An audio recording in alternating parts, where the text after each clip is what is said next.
simultaneously crossing from Japanese anime to American comics. A powerful blow. This video is purely for entertainment and does not infringe on copyrights or laws. The rights to the novel and image belong to the original author. We do not claim ownership. Don't like waiting and want to listen to this fanfic in full now? Subscribe to our Patreon, where you'll find the best fanfics. Chapter 176 Sister Control. Yaoyu Yan Nanshan. Mengayugon was pushed to the extreme, but the huge suction force that was wrapped around her did not change at all. Yaoyu could only watch herself getting closer and closer to Chu Yang. When the two were only 1 foot apart, a new palm force suddenly appeared and hit Chu Yang. Chu Yang waved his hand to block it, interrupting the palm force, and Wang Xiang Xianayan was also interrupted. Yaoyu, who had regained control of her body, stepped several steps in the air and immediately distanced herself from Chu Yang, looking at Chu Yang with a face full of fear. And there was also a beautiful figure beside her. The person was tall and had a cold temperament like Yaoyu, but her eyes were very gentle, like a pitiful little deer, and her whole body was slightly tilted to the left, as if she was disabled. After saving Yaoyu, her eyes always stayed on Jiangfeng. Liangxing, didn't I tell you to stay in your palace? Why did you come out? You are so disobedient. Yaoyu, who was a few heads shorter than Liangxing, taught the other person a lesson.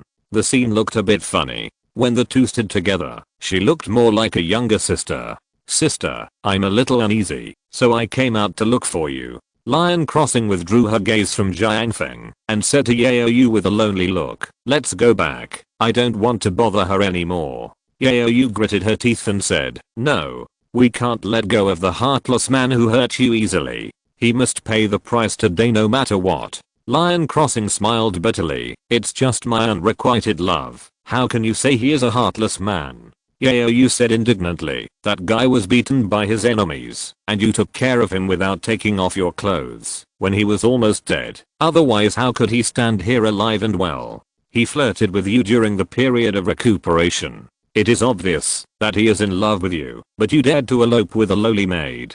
Ungrateful guys deserve to die. Lion Crossing hesitated and looked up at Jiangfeng. In fact, how could she be willing to accept this in her heart?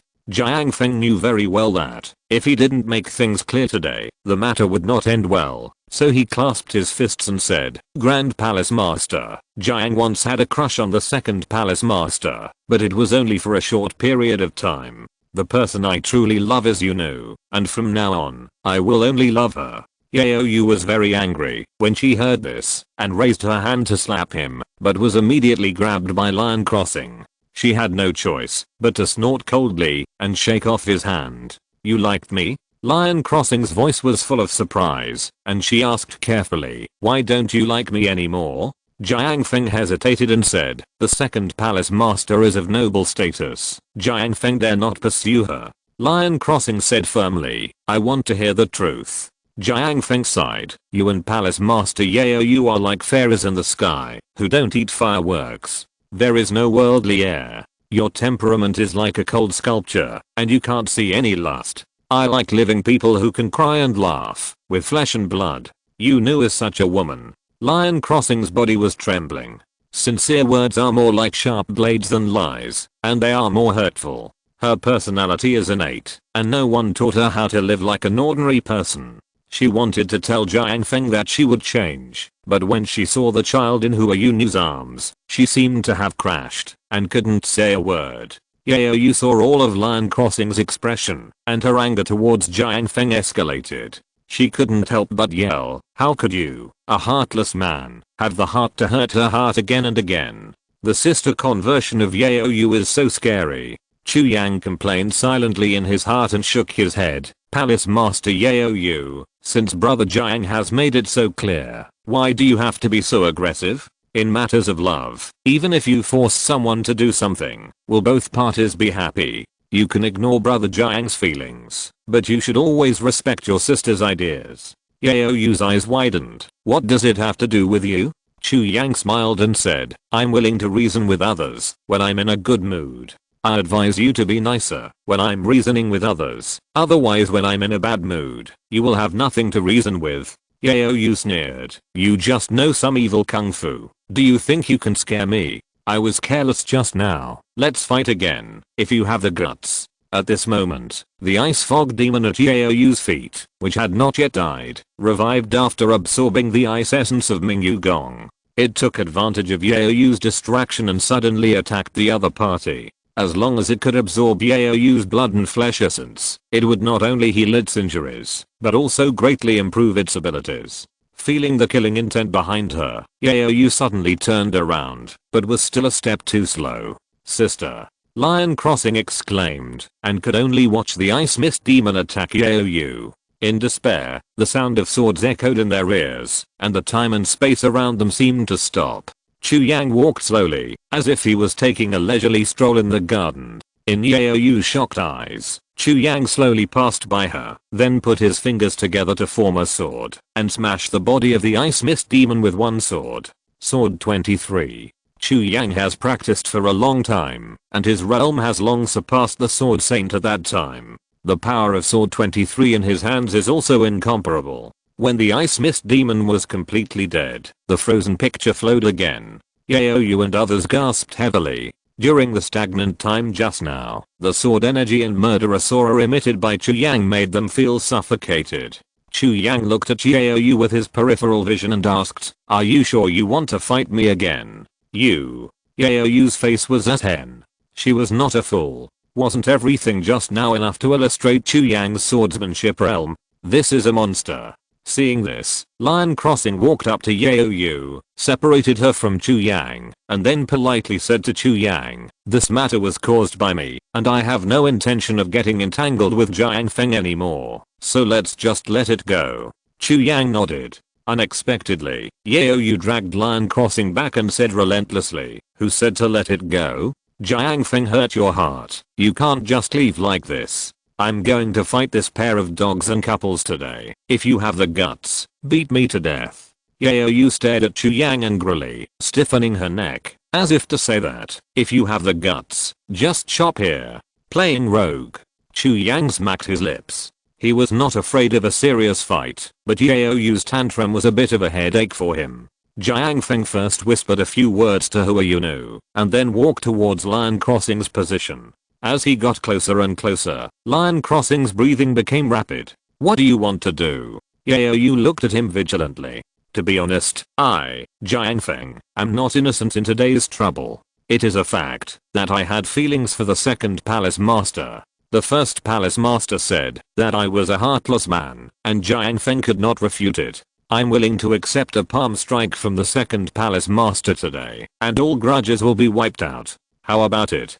Jiang Feng said this with the awareness of death. Lion Crossing's Mingyu Gong realm is only one level lower than Yaoyu's. Looking at the world, she is also a top-notch master. With Jiang Feng's current realm, accepting a palm strike from her is basically the same as seeking death. Still a man. Yaoyu turned her head aside, and her attitude softened a little. If Jiang Feng just hid behind Chu Yang like this, she would have no way to deal with him.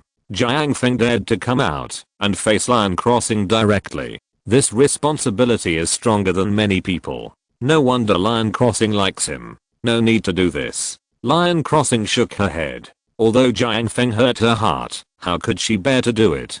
"Please help me, second palace master." Jiang Feng bowed, and his attitude was very firm. Lion Crossing's eyes were moist, and her face was filled with sorrow. She immediately slapped Jiang Feng on the shoulder with a palm that was neither too heavy nor too light, and sent him flying back to Huayunu's feet. "Jiang Lang."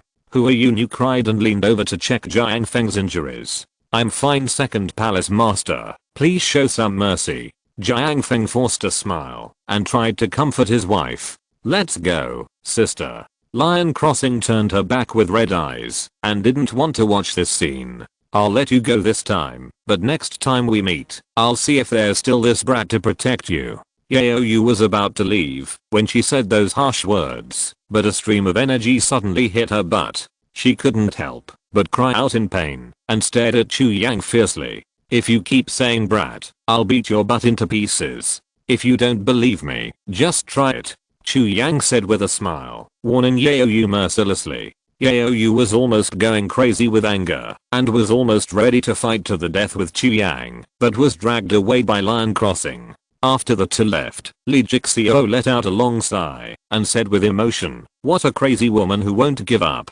If it weren't for the young master here, I might have been eaten alive by her." Chu Yang kicked him, and Lee Jixio dodged it swiftly. He said unhappily, "You still say you are an old man in the world. You keep provoking her with words. Are you afraid that she won't dare to kill?" Lee Jixio laughed and said, "Isn't it because the young master is here? If it were normal times, I wouldn't have so much nonsense. I can take advantage of the palace master Yaoyu. How proud I'm to tell others about it. Hurry up and recover your skills. If you are still so useless next time you encounter something, get out of here quickly and don't follow me to eat and drink for free." Chu Yang rolled his eyes. "It's strange, right? We are brothers. Back then, we were the famous two useless people in Beijing." Lee Jixio recalled the past with a melancholy face. "Just act crazy and stupid." Chu Yang shook his head with a little smile on his face. Lee Jixio's mental state has changed a lot compared to before, which means that he is breaking through the demon barrier in his heart, and his martial arts skills will definitely improve when he recovers.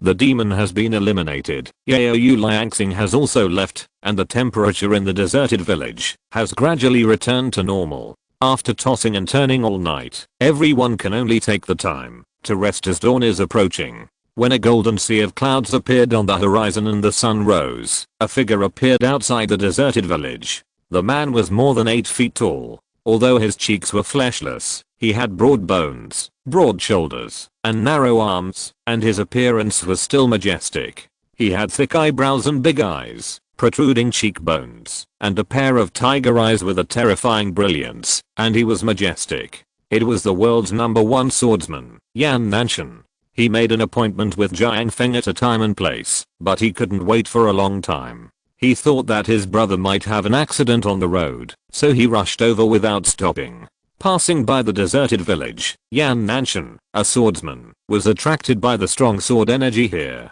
He couldn't help but stop and carefully explore the surroundings. Who would have thought that in this deserted village, he would actually find his sworn brother Jiang Feng? The two brothers reunited after a long separation, and both were overjoyed. Yan Nanshan first accompanied Jiang Feng to meet his brother's wife Yunu and his 2 children, and then sat down to listen to Jiang Feng talk about what happened a few days ago. Hearing that Jiang Feng had met the most vicious robbers in the world, the 12 stars, and the master of Yehua Palace, Yaoyu, Yan Nanshan was sweating coldly and was terrified. "It's all my fault that I came a step late. I don't know how my brother got away." Yan Nanshan felt guilty and curious. This was almost a dead end. How did Jiang Feng escape from danger? Jiang Feng and his wife smiled at each other. "My brother met a great nobleman on the road."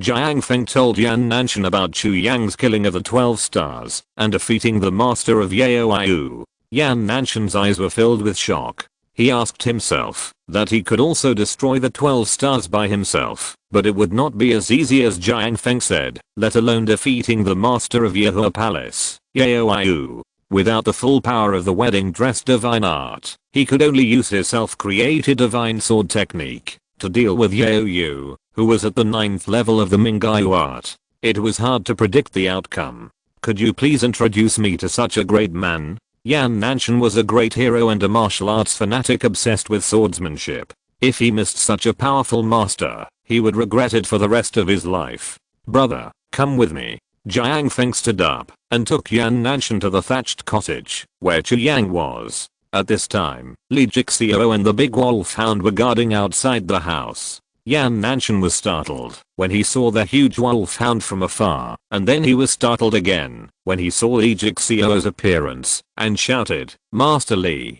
Lee Jixio, who was resting with his eyes closed, suddenly opened his eyes, looked at Yan Nanshan, and said in surprise, "Master Yan, why are you here?" "Jiang Feng is my sworn brother. I'm here to pick him up." Yan Nanshan walked quickly to Lee Jixio, put his hands naturally on his arms, and said excitedly, "It's been many years. I didn't expect that you and I would see each other again." Lee Jixio was also very excited. He took a few deep breaths and laughed. "I didn't expect to see you here. We are really destined to be friends. Seeing the two of them so excited, Jiang Feng couldn't help but ask curiously, brother, how did you know Master Li? We knew each other before I swore brotherhood with you. Yan Nanshan laughed and said, in my early years, my martial arts were not yet perfect, and I went out into the world to do justice, and was trapped in a monster town. I almost died. At that time, Lord Li was still 1,000 households, and Brother Zeduo was still 100 households.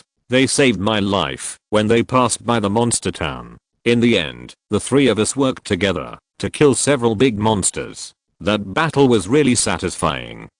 Li Jixio fell into memories, a smile on his face. Jiang Feng continued to ask, who is Brother Zeduo? Yan Nanshan explained with a proud face, Brother Zeduo has a nickname in the martial arts world called Zeduo Kaianhu. Jiang Feng exclaimed, it's the Zeduo Kaianhu who is good at killing demons and eliminating monsters. Li Jixio smiled and nodded, that's him. He will be promoted to Zenfushi soon, not Kaianhu anymore. Jiang Feng smiled and said, you were a Kaianhu when my brother and I met. Now that so many years have passed, you should be a commander soon, right? Li Jixio shook his head with a complicated look in his eyes. I used to be the commander of Jinaiwei, but I have been dismissed for many years. Yan Nanshan was shocked when he heard this. He always thought that Li Jixio had become a high-ranking official a long time ago, but he didn't expect that he was actually dismissed. Because Li Jixio's affairs involved the emperor, not many people knew about it.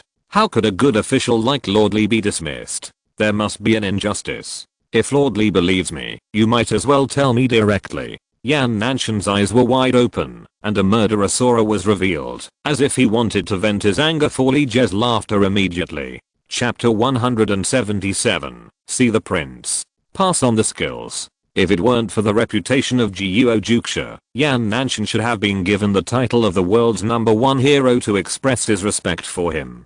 And because the world's #1 sword god also has a master, Zeman Chugsu, the owner of Wanmei Villa, everyone can only settle for the second best and call Yan Nanshan the world's #1 swordsman. Yan Nanshan didn't care about this. He never did chivalrous things for any title, but because his heart was full of blood, which made him have to draw his sword. So, after realizing that Li Jixio might have been wronged, how could Yan Nanshan hold back his anger? Li Jixio didn't intend to tell others about his experience, but Yan Nanshan was a special person in his heart. My enemy is the current cabinet's chief minister, Yan Song, who is known as a traitor. Li Jixio slowly recounted what happened that year. Only halfway through, Yan Nanshan had already clenched his fists, his eyes red, as if he was about to spit fire. Jiang Feng was also furious. When Li Jixio finished speaking, Yan Nanshan turned around and smashed the earthen wall in the yard with a palm, roaring, such a traitor.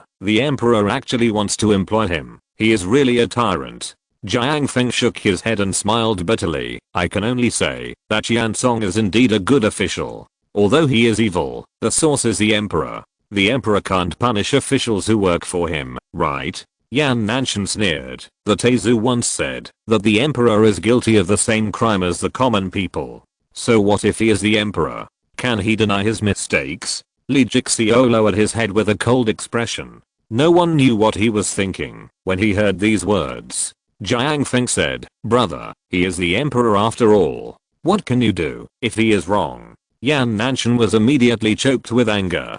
He felt like there were ants crawling all over his body, and he couldn't scratch them. He was very uncomfortable. Lord Li, pack your bags, and let's go to the capital. We can't do anything about the emperor, so let's go after Yan Song. We'll try to collect as much of the debt as we can. Yan, will lend a hand. Yan Nanshan was a man of his word, so he would definitely take action, if he said so. But Li Jixio didn't want to involve him, so he shook his head and said, Hero Yan, this is my family affair. I don't want to trouble others. One day, I will go and collect the debt from that old thief Yan Song. Yan Nanshan thought about it and nodded. Since Lord Li was able to defeat the 12 constellations and the Lord of Yehua Palace, his martial arts skills must have reached an extremely high level. He really doesn't need my help.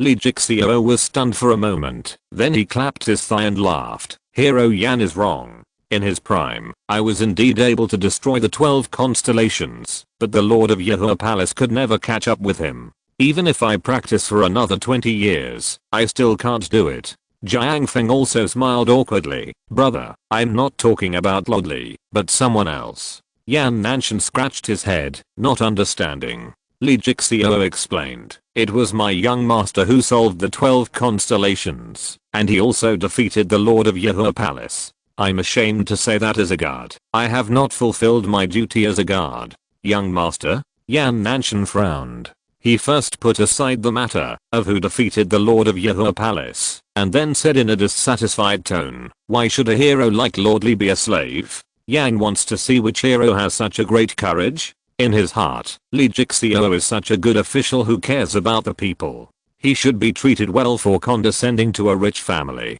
Isn't it insulting to give him a guard? Letting him be a guard is already giving him face. This drunkard owes me a lot of wine debts. If you really count, he will have to sell his ass to pay it back. Chu Yang yawned, walked out of the hut lazily, and looked at Yan Nanshan with a bad look. So what if he is the best swordsman in the world? If you keep talking, I'll beat you up. Hey, our butt is so valuable. Li Jixio approached Chu Yang with a playful smile. If it doesn't work, just sell it. We're on the same page. Get lost. Chu Yang waved his hand impatiently to drive him away. You are the young master that Lord Li mentioned. Yan Nanshan stared at Chu Yang with dissatisfaction and said in a deep voice, when Lord Li was an official, he benefited the people for many years. How can you, a boy with a mouth full of nonsense, easily humiliate him? The Jinaiwei and the two factories are known as the court's lackeys. The people avoid them. What's the point of talking about benefiting the people? It's good that they don't harm the people. Chu Yang said with disdain. During the time when he and Li Jixio were useless people in the capital, the two of them got drunk and talked to each other every day. You scolded me, I scolded you, and basically said everything that hit the heart of each other. What's there to mind? Li Jixio didn't care at all, and nodded as a matter of course. There is indeed such a saying, that the Jinaiwei are eagles and the two factories are dogs. But sir, after my master took charge of the Jinaiwei, the saying of eagles and dogs gradually faded. Of course, the two factories are still dogs. This is an indisputable fact. Seeing Li Jixio trying to please Chu Yang so much, Yan Nanshan felt disappointed from the bottom of his heart. Is this still the Li Jixio who spoke up for the people and was upright and incorruptible? He did not hide his disappointment, and Li Jixio knew what he was thinking. So he said with a smile, Master Yan, the greatest luck of my life is to guard you. If you think it's not nice to see me groveling, then just don't look at me. Li Jixio is still Li Jixio. Even if I don't take off the Fiu suit, I will still grovel when I see you. There will be no change, including you. Yan Nanshan sneered. After knowing each other for many years, Master Li still underestimated my Yan Nanshan's bones. Li Jixio laughed loudly. Ha ha ha, Master Yan, this has nothing to do with whether your bones are hard or not. It has a lot to do with your 9 clans. Yan Nanshan looked at Li Jixio without knowing why. Jiang Feng seemed to think of something, and suddenly his body trembled. Li Jixio turned his head and glanced at Chu Yang. Chu Yang raised a playful smile at the corner of his mouth and nodded. Li Jixio brushed his sleeves and said solemnly, the one standing in front of you is the younger brother of the current emperor, the virtuous prince appointed by the previous emperor. Master Yan, if you don't kneel before the king, it is a capital crime in our dynasty. As soon as the voice fell, Jiang Feng knelt on the ground, his forehead pressed against the ground, and shouted, I, Jiang Feng, kowtow to the prince. May the prince live 1,000 years, or 1,000 years, or 1,000 years. I don't know the prince's identity, and I have offended him along the way. I hope the prince will forgive me. Yan Nanshan looked at Chu Yang in disbelief. Although he was known as the world's #1 swordsman, he was essentially an ordinary man. Offending the prince was also a capital crime. So what if you are a martial arts master? Millions of wolves rode on horses to trample on the rivers and lakes. No matter how powerful you are, you will die. Li Jixio shook his head and laughed. Master Yan, now you know whether Li is hard-headed or not. Yan Nanshan sighed with a bitter face and knelt down with his head down, as if resigned to his fate. I, Yan Nanshan, pay my respects to the prince. This innocuous show of force was a small price Yan Nanshan paid for his rude words. At that moment under his head Yan Nanshan finally understood the ridicule in Lee Jixio's words. Since ancient times, there have been many people who violated the law with force. If you really violate the laws of the court in the future, the title of the world's #1 swordsman will not have any effect. Take care of yourself. Chu Yang looked down at Yan Nanshan who was kneeling on the ground. His tone was casual, as if he had not woken up. But Yan Nanshan heard the murderous intent in this sentence, and his heart was immediately trembling.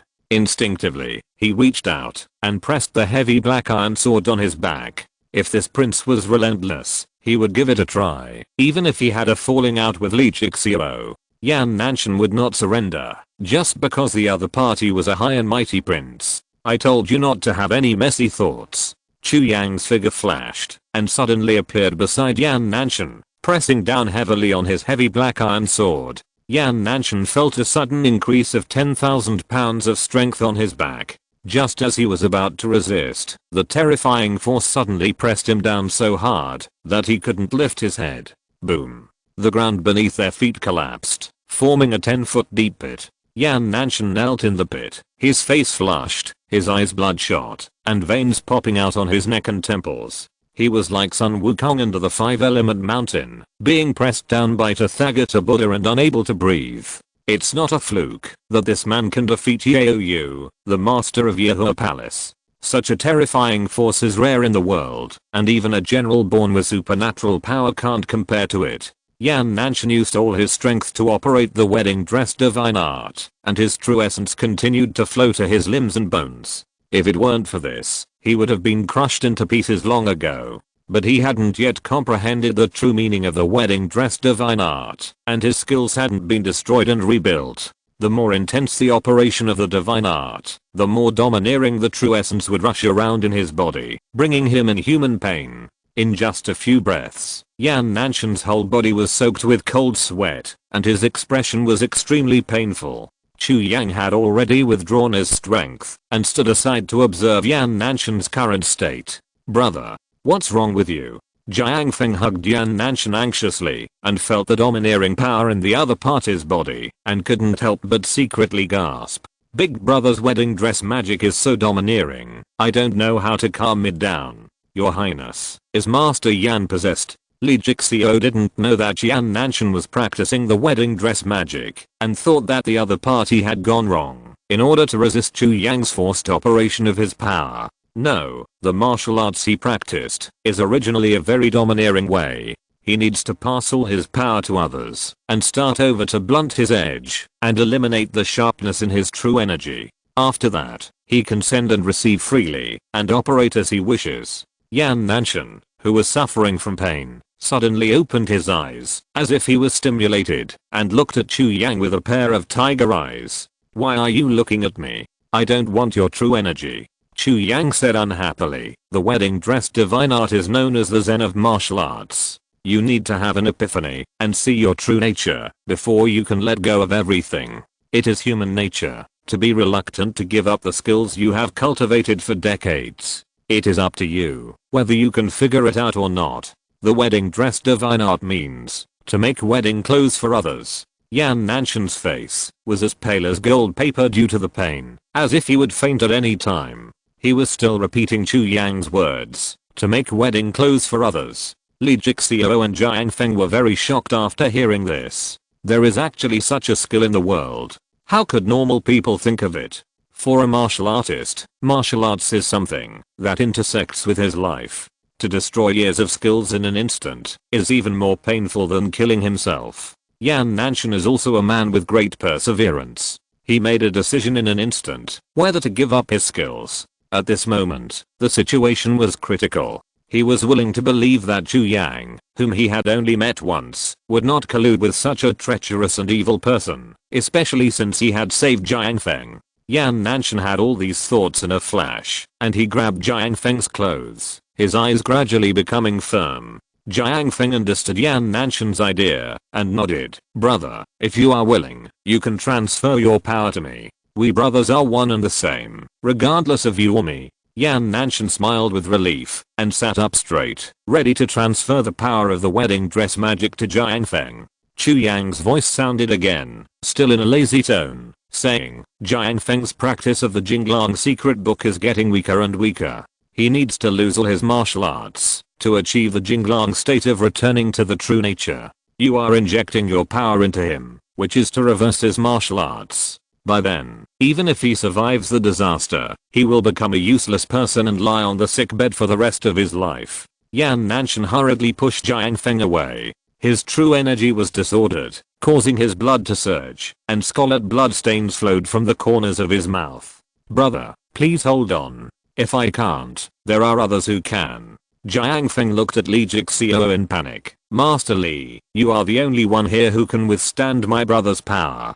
Help my brother. Li Jixiao hesitated. He rejected this behavior of receiving power from others from the bottom of his heart. Martial arts practice should be down to earth. Chu Yang kicked Li Jixiao on the buttocks and said coldly, hurry up. If he doesn't pass on his skills, he will be burned to death by his true energy. The situation was urgent, and Li Jixiao didn't care about his own mental cleanliness, and hurriedly sat in front of Yan Nanshan.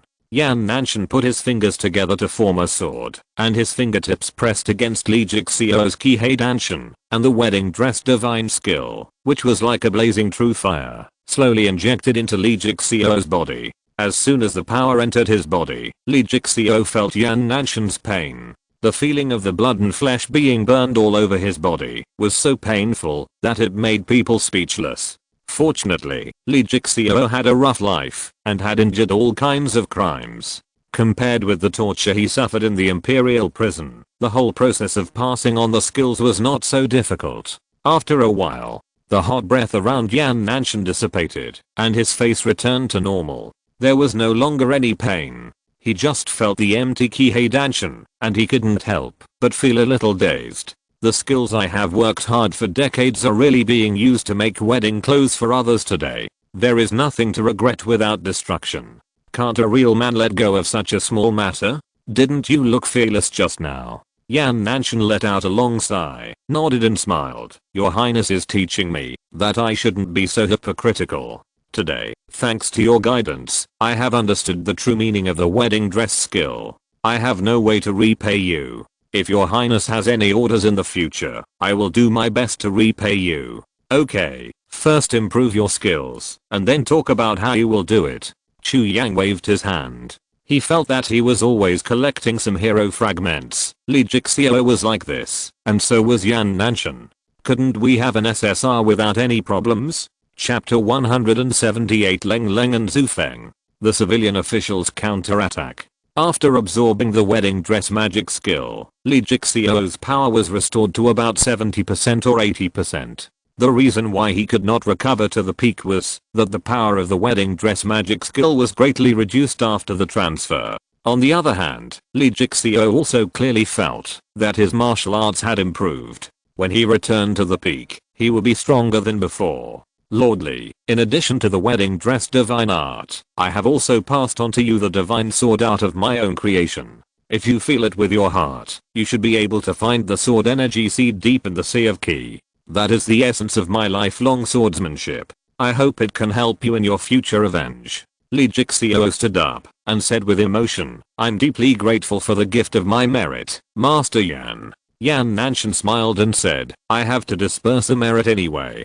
It would be a waste if I don't pass it on to you. Besides, my brother and I are now powerless, so I have to ask you to take care of us. We dare not delay the prince's sightseeing. Just drop us off when you pass by Jinling City. Li Jixiao raised the corners of his mouth. What a coincidence. We are going to Jinling City to find someone. Jiang Feng was overjoyed and said happily, we are really destined to meet.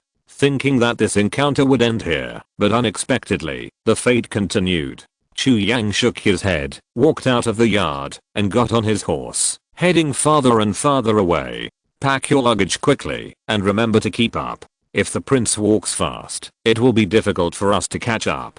Li Jixiao reminded him, and sat on the big wolfhound, asking it to quickly follow Chu Yang. The caravan followed the two people just like before, except that there was an extra swordsman in the world on the carriage. When the group was heading to Jinling City, the news of the annihilation of the 12 constellations spread like wildfire and spread rapidly in the martial arts world. There were also rumors in the court, but they did not reach the ears of the emperor and stopped at the 6 gates and the Jinaiwi. The two sides seemed to have reached some kind of consensus and were trying their best to cover up Chu Yang's every move to avoid causing unnecessary trouble and affecting the stability of the court. The 6 gates were responsible for the finishing work. They were responsible for clearing out the complicated underworld forces under the 12 constellations. Anyone who saw Chu Yang would be killed on the spot. The leader was Leng Feng, whose name Chu Yang complained about as a unique skill, and who was also Leng Leng in Li Jixio's mouth. No one in the 6 gates dared to mention the name Leng Feng directly in front of her. There is a high probability that she will beat him to a cripple. Just because she took a man's name. Leng Leng broke up with her father for many years. It seems that the news is true. The surname Li is really good.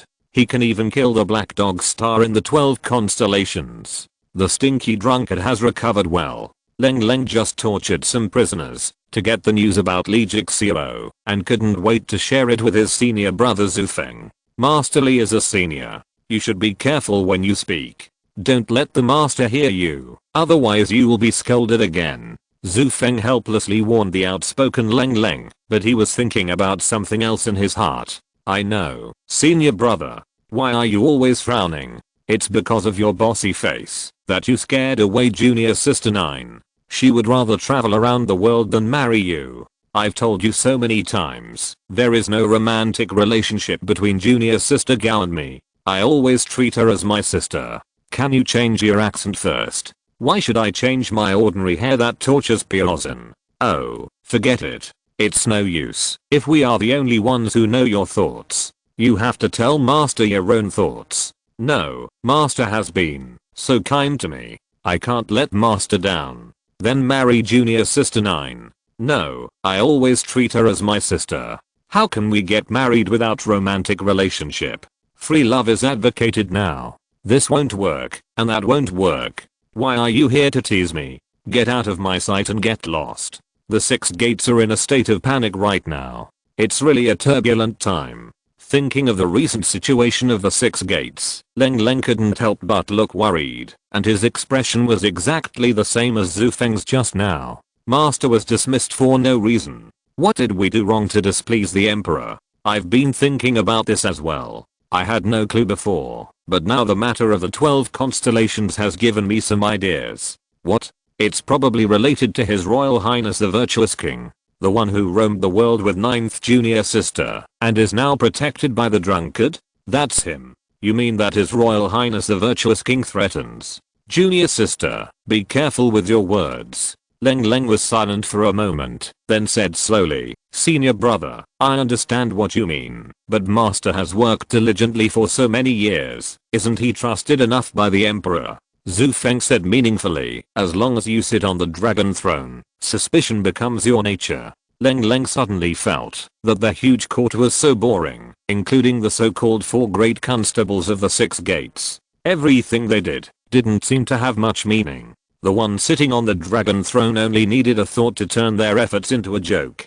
Brother, please help me deal with the aftermath of the 12 constellations. Where are you going? Let's go out for a walk. It's so depressing here that it makes people feel suffocated. I think I know why the prince left with the 9th sister. He probably felt that it was suffocating here. Northern Pacification Division. Zheng Dongliu sat in the lobby, listening to the report of Captain Zeduo. His fingers kept rubbing the chair, unable to hide his excitement. The brat really has a chance to recover. He didn't even come back to tell me such good news in person. Destroying the 12 constellations is a great achievement. I can plead with the emperor to let him return to his post. Why doesn't he come back? Zheng Dongliu sighed as he spoke. Captain Zeduo said softly, Sir, there is something I don't know whether I should say it or not. Zheng Dongliu frowned and said, Say it. There are only 2 of us. What's wrong with saying it? Captain Zeduo explained. The reason why Lord Li didn't come back is probably because he didn't want to involve us. He was afraid that you would be suspected by the emperor like Jiuo Juxia. Zheng Dongliu said, Your Majesty is just worried about Lord Jiuo's health. Don't talk nonsense. Whether I'm talking nonsense or not, it is an indisputable fact that Lord Lee is now traveling with His Royal Highness Xian Wang. In addition, there is a grudge between him and Lord Yan. As long as he comes back, not only will he become a thorn in the Emperor's eyes, but the Jinaiwi will also be affected. We are wearing this Fiu suit, all thanks to the Emperor's support. If we can't get a good deal from the Emperor, we are basically not far from death. Captain Zeduo said it very bluntly, and Zheng Dongliu also understood what he meant. Li Jixio will come back one day, but only for Yan Song's head.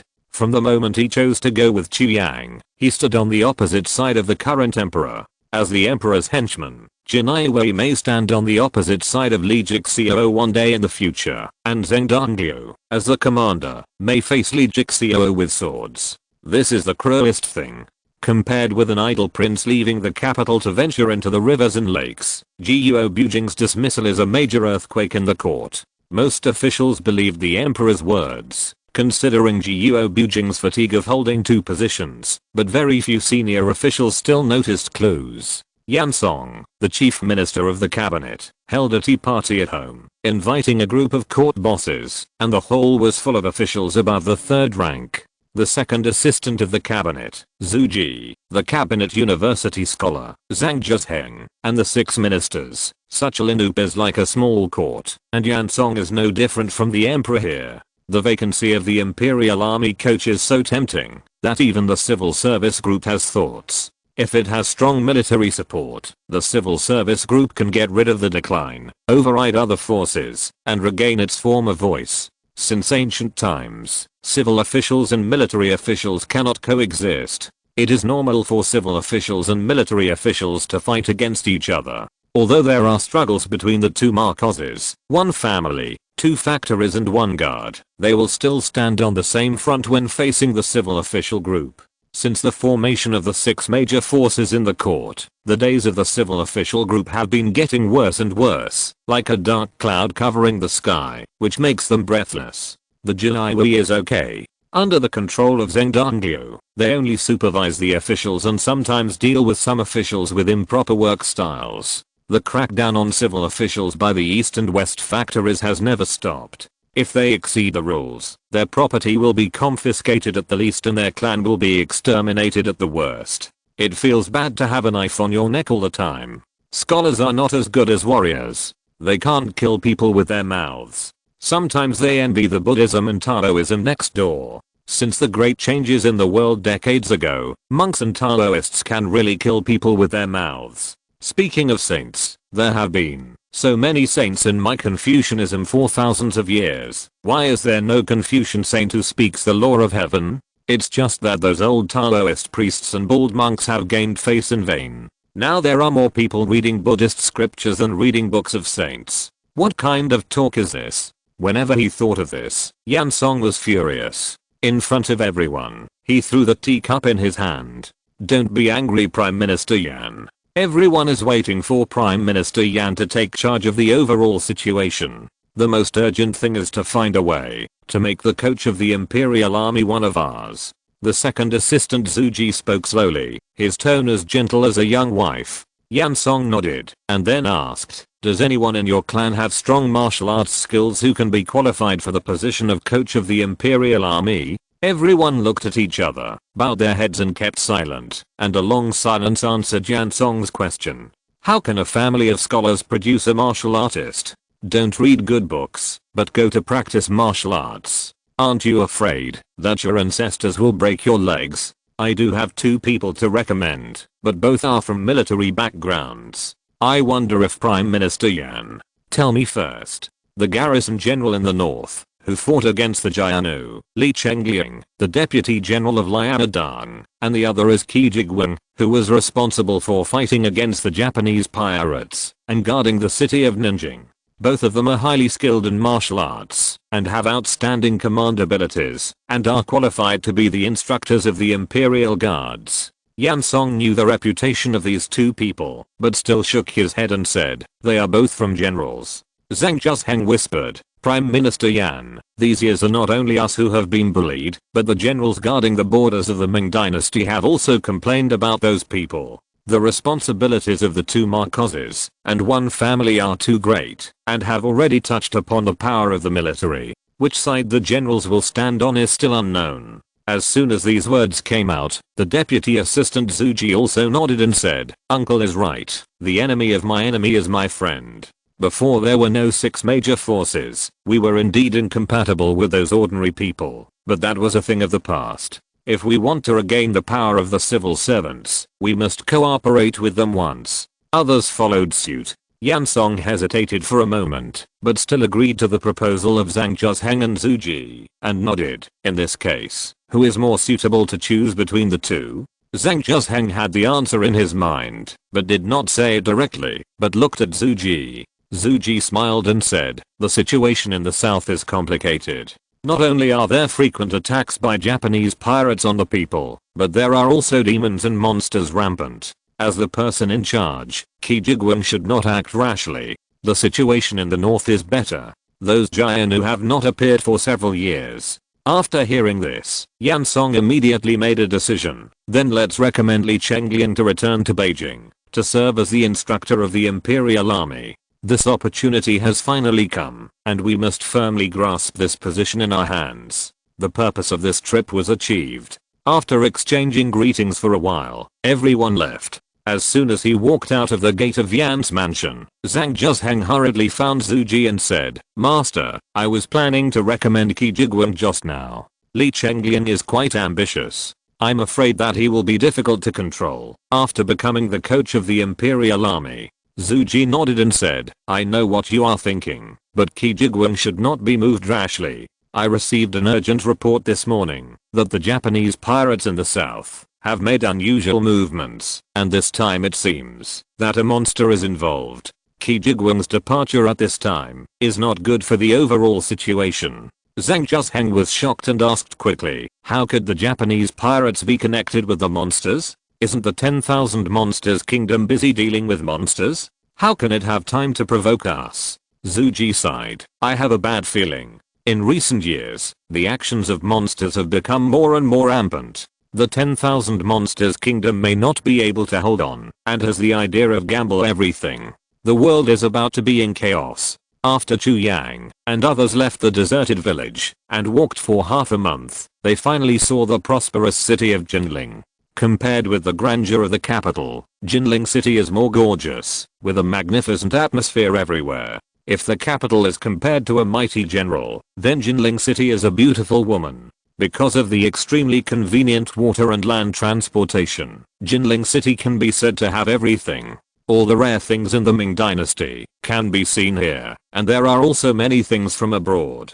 In short, what you can't find in Jinling City, you can't find it anywhere else. Li Jixio had stayed in the South Pacification division of Jinling City for a few years and was quite familiar with it, so he took the initiative to act as a guide. Yan Nanshan had a simple house in the city as a temporary place to stay. He originally planned to take Jiang Feng's family overseas after a short rest. When he was young, he participated in the fight against Japanese pirates and accidentally found a small island with birds singing and flowers blooming. He also settled down on it. That was the final destination of Jiang Feng and his wife. But now he has to rebuild his skills and has to change his plan. He may need to live in Jinling City for a while. For Jiang Feng, living in Jinling City was not a big problem. He was so poor that he only had money left. Buying a big house to live in was not a problem at all. After saying goodbye to Jiang Feng and others, Li Jixio led Chu Yang to the largest brothel in Jinling City, Xianyu Tower.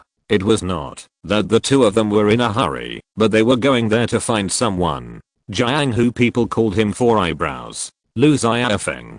Chapter 179. Disappearance of Lu Xiaofeng. Use the same trick against him. According to the information given by my former colleagues, that guy spent a lot of money in Xianyu Tower a few days ago, and even slept with the top prostitute there. Why did he disappear when we just arrived? Li Jixio searched Xianyu Tower from top to bottom, but could not find Lu Xiaofeng. Unwilling to give up, he asked the madam again, and learned that Lu Xiaofeng had not appeared, since he left with the constable from the government office a few days ago. The constable from the government office? Chu Yang shook his head helplessly and said, "What law did this butch break? Let me make it clear first, if he goes to jail, I will not save him. Let him reflect on himself in there. It's really shameful." Lee Jixio nodded in agreement. The madam, who was very good at judging people, felt the nobleness of Chu Yang and thought to herself that it would be great if she could get along with this outstanding young man. She chuckled and said, "My lord, you may have misunderstood. That Mr. Liu was invited away by the police. He seemed to be seeking help for something important. What can a sneaky drunkard do to help?" Chu Yang laughed disdainfully. "My lord, don't say that. That guy is not bad at solving cases. He is also smart in dealing with people. He is not worse than the 4 great detectives of the 6 gates. It is normal for the government to ask him for help." Lee Jixio grinned. "Does that mean we have to go to the government again?"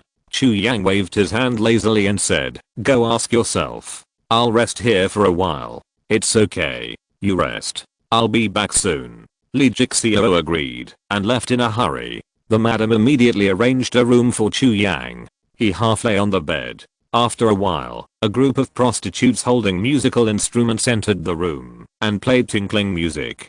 At the same time, Lee Jixio also rushed to the Jinling City government office and saw a strange scene. In broad daylight, the gate of the government office was closed. Lee Jixio went forward and knocked on the door with a puzzled look on his face. After a long time, no one responded. He had no choice but to knock on the grievance drum next to him. The door creaked and opened a crack. A head appeared behind the door and looked at him cautiously. "Who are you? Why are you beating the drum?" "I came here to look for someone, but you didn't respond, so I had to beat the drum." "Who are you looking for in the government office?" "Lu Xiaofeng." Hearing Lu Xiaofeng's name, the person behind the door screamed and turned to run to the inner courtyard. As he ran, he shouted, "Master! Someone is looking for Mr. Lu." Seeing his strange behavior and attitude, Lee Jixio had a bad feeling.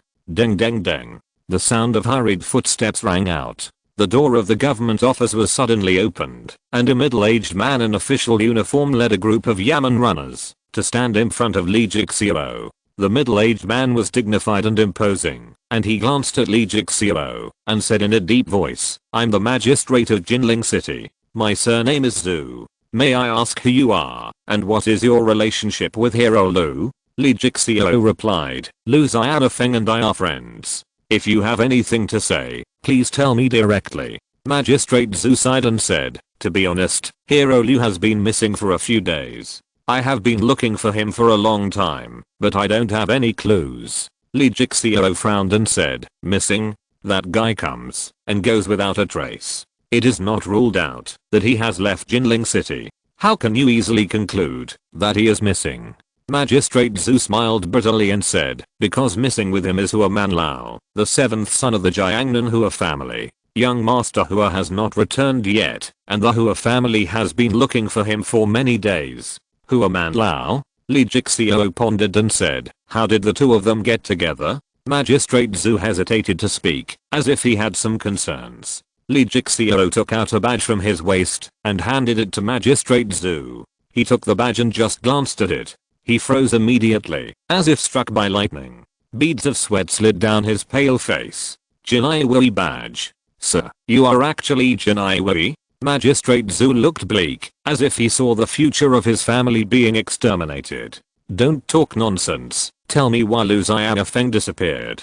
Lee Jixio looked coldly at the frightened Magistrate Zhu. "The reason why Hero Lu disappeared is because he was helping me investigate a case." "What case?" "It's a long story. A strange thing has been happening in Jinling City since a month ago. Many people in the city have lost their essence for no reason. From the elderly in their 80s to children of only a few years old, both men and women have this symptom.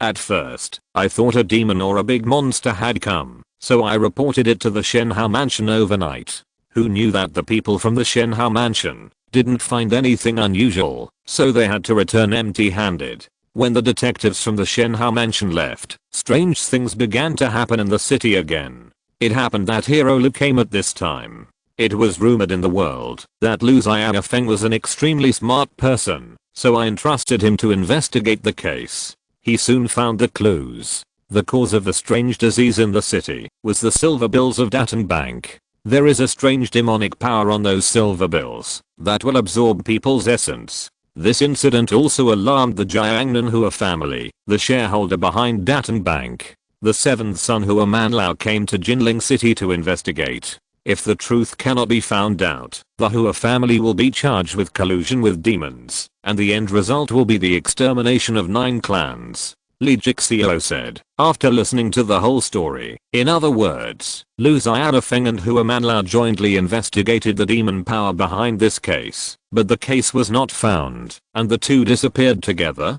County Magistrate Zhu nodded with an unpleasant expression. If the two were completely missing, he would not only be charged with dereliction of duty, but also might be embarrassed by the Hua family. Li Jixio asked, do you know where they appeared last? County Magistrate Zhu shook his head and said, I don't know, but the owner of Datan Bank, Boss Kyan, may know. Li Jixio saw that County Magistrate Zhu didn't know anything, so he left with a sentence, take care of yourself. When County Magistrate Zhu thought of the other party's identity as a Jinaiwei, he couldn't muster any strength anymore, and sat limply on the ground. Back at Xianayu Tower, Li Jixio followed the madam to the room where Chu Yang was. He stood at the door and hesitated whether to go in. What if the prince was in high spirits? Wouldn't it be a death wish to go in at this time? The next second he heard Chu Yang's voice. If you have something to say, come in and tell me. Why didn't Lu Xiaofeng come back with you? Li Jixio pushed the door open and saw Chu Yang lying alone on the bed. Several courtesans were packing up their musical instruments. When he came in, they slowly left the room without leaving any trace. I thought the prince was busy. Li Jixio smiled evilly. Busy for no reason? Courtesans sell their art, but not their bodies. Do you think I'm like that guy with 4 eyebrows who goes after everyone I see? Chu Yang replied with contempt. Ahem, your majesty, I have some bad news to tell you. Li Jixio restrained his smile and said solemnly, Lu Xiaofeng seems to be in trouble. Chu Yang said nonchalantly, when does that guy not cause trouble? I'm afraid it's a little different this time. Li Jixio shook his head and told Chu Yang what happened in Jinling City. Chu Yang stood up and walked out directly. Then what are you waiting for? Go meet that boss Kyan. According to my intuition, there must be something wrong with that guy. It's too late. I'm afraid that the guy with 4 eyebrows is really dead. Boss Kyan, the owner of Datan Bank, was a traitor in the original plot. Now that it was involved with monsters, the plot began to go wild. Chu Yang was worried that there would be other changes. The two rushed to Datan Bank without stopping. After waiting for a while, a servant led them to the lobby and met Boss Kyan. This man was pot-bellied and covered in jewels. As soon as they met, he had the aura of a local tyrant. In addition, his steps were weak, his face was sallow, and his body was obviously in poor condition. Seeing him like this, Li Jixio thought he was also a victim, but when he thought of Chu Yang saying that he had a problem, he immediately felt something strange. Chu Yang smiled, as if he had discovered something interesting. Boss Kyan seemed to have received the news. Knowing that Li Jixio had the badge of the Jinaiwei, he treated them very politely and almost told them everything he knew. After all, no one in the world dared to pretend to be a Jinaiwei to investigate a case, because it was a serious crime. At the least, they would be thrown into the prison, and at the worst, they would be beheaded. Boss Kyan told the whole story of his contact with Lu Xiaofeng, and mentioned a special existence. The process of Hero Lu tracking down the evil spirit of the silver bills went relatively smoothly. He soon found a place called Jile Tower. He said that the silver bills came from there. The origin of Jile Tower is very mysterious. No one knows where it is, and ordinary people can't find a way to get there, so Hero Lu asked a friend to take him there. That man's name is Sikeng Zixing. He is known as the king of thieves in the underworld, and knows many unorthodox methods. He disappeared with Hero Lu and Hua Gongzi. As for whether they went to Jile Tower, I don't know. Like all of you, I didn't get any news. Li Jixio frowned and asked, did he tell you how to get to Jile Tower? Boss Kyan replied, there is a mass grave outside the city with many coffins. Just find one to lie down. When it's late at night, someone will carry you to Jile Tower. The intuition cultivated by years of handling cases made Lee Jixio feel that Boss Kyan was increasingly suspicious. He clearly knew so much, but he had never told anyone. Even County Magistrate Zhu didn't know anything when asked. Lee Jixio looked Boss Kyan up and down, making him very nervous, and he dared not look into Lee Jixio's eyes. In that case, we won't bother you anymore. Lee Jixio clasped his fists towards Boss Kyan and was about to say goodbye and leave, but was stopped by Chu Yang. The sun has set outside. Why don't we stay in Datang Bank for a while and let Manager Kyan take us to the mass grave in person? We just arrived in Jinling City and are not familiar with this place. We are afraid that we will miss the time and cannot go to Jile Tower. Chu Yang showed a kind smile. Boss Kyan nodded quickly and said, "It should be so. I neglected it. Please follow me and have something to eat and rest for a while." Chu Yang and Lee Jixio were arranged to stay in a guest room. Not long after, Boss Kyan sent someone to send a table of good wine and food. Lee Jixio, as usual, tested the poison first and only let Chu Yang start eating after confirming that it was correct. Don't worry about the food being poisonous. He is not a fool. If the two of us die in Datang Bank, how will he explain to County Magistrate Zhu? Lee Jixio did not refute. He was born cautious and could not change it for a while. After waiting for the food to enter his throat, he asked curiously, "Your Majesty, what's so strange about this Boss Kyan?" Chu Yang said, "He has a demonic aura." Lee Jixio was startled and said in a lost voice, "Why don't I feel it?" Chu Yang explained, "His demonic aura is not floating outside the body, but is emitted from his bones. The amount is very small, so of course you can hardly detect it." Lee Jixio said in a deep voice, "Is he a demon?"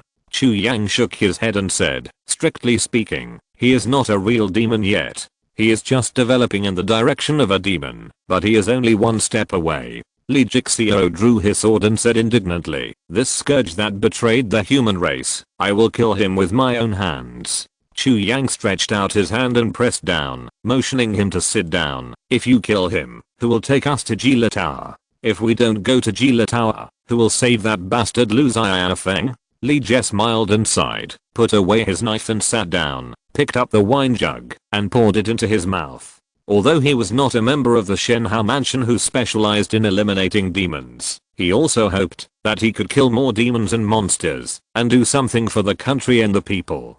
Chu Yang tapped the table with his fingers and said softly, "The reason why Jile Tower is hard to find is probably because it relies on a formation formed by the natural terrain. Ordinary large formations are okay and can be broken by force, but the worst thing is that it is an illusion and we can't even find the entrance. Now that we want to find Jile Tower, we must first use their method to enter the formation and break this formation from the inside." Chu Yang reminded him, "When we arrive at the mass grave and lie in the coffin, you let the wolfhound follow closely behind." Lee Jie smiled and nodded. "I understand. I have asked Xiaofeng to wait outside the city."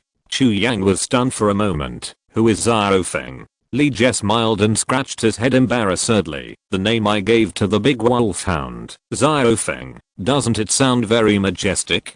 Isn't it nice?" Chu Yang shook his head decisively. "It doesn't sound good. It's better to call it Wankei. A decent and good dog should be called Wankei." Wankei. Lee Jie smiled and hesitated, thinking that this name was not as good as Xiaofeng, and he was a wolf, not a dog. "You think Wankei doesn't sound good?" Chu Yang narrowed his eyes and looked at him. "It sounds good." Lee Jixio shuddered. "The prince gave it this name. It's Wankei's blessing." Chu Yang said coldly, "Don't lose it, or I'll stew it when I come back." The sky was getting darker, the moon was bright and the stars were sparse. There was a knock on the door. The voice of Boss Kyan came from outside the house. "It's time for the two adults to go on the road." "Go on the road." Chu Yang and Lee Jixio looked at each other. This dog thing is really good at talking. Maybe it's what he really thinks. Chu Yang didn't care. He pushed the door open and walked out. Lee Jixio was different and scolded Boss Kyan. "I'm a dumb mouth. I hope the two adults will forgive me." Boss Kyan knelt on the ground in fear and kept kowtowing, looking as if he was very afraid of the Jinai Wei. Chu Yang's mouth curled up. This guy's really good at acting. Perhaps from the moment Chu Yang and Lee Jixio stepped into the bank, He was looking forward to the two of them going to Giant Tower to die. Take us there quickly, don't miss the business. Chu Yang lifted him up from the ground casually and left a spell on him. Boss Kyan nodded hurriedly, walked in front, and led Chu Yang and Lee Jixio to the outside of the bank, and got on the carriage that had been prepared long ago. The carriage drove out in the dark. Due to the frequent strange things happening in Jinling City recently, the city gates are heavily guarded. No one is allowed to leave the city after the curfew, but Boss Kyan just got off the car and said a few words to the soldiers guarding the city and was allowed to go. When Boss Kyan returned to the carriage, Chu Yang looked at him with a smile. Boss Kyan smiled and said, now that General Qi is not in Jinling City, he is leading the Qi family army to fight outside. The county magistrate is temporarily in charge of guarding the city gates. Chapter 180 Sleeping in the Coffin. What bad luck. General Qi. Qi's army? Chu Yang's eyes lit up. There was actually a Qi's army in this world. He had never paid attention to any court news and had no idea that Qi Jigwang existed. Theoretically, the Ming Dynasty world itself was very chaotic, so it was not surprising for anyone to appear. Your Excellency also knows General Qi. Boss Kyan was a little surprised, but soon changed his expression to admiration and praised. General Qi is very powerful. The coastal areas are often attacked by Japanese pirates. If it weren't for General Qi, the people would not be able to live in peace. Not only Japanese pirates, General Qi also led the army to kill many big monsters and keep the area safe. If they hadn't left, Jinling City would probably not have this chaos. I don't know if it was an illusion, but Lee Jixio always felt that Boss Kyan was gritting his teeth when he spoke. It seems that General Qi made these monsters suffer a lot. To hear this from you, I think he must be a good general. Chu Yang smiled and said meaningfully. Boss Kyan didn't hear the hidden meaning in his words and showed a flattering smile, saying flatteringly, Your Excellency is right. You and General Qi are heroes appreciating heroes.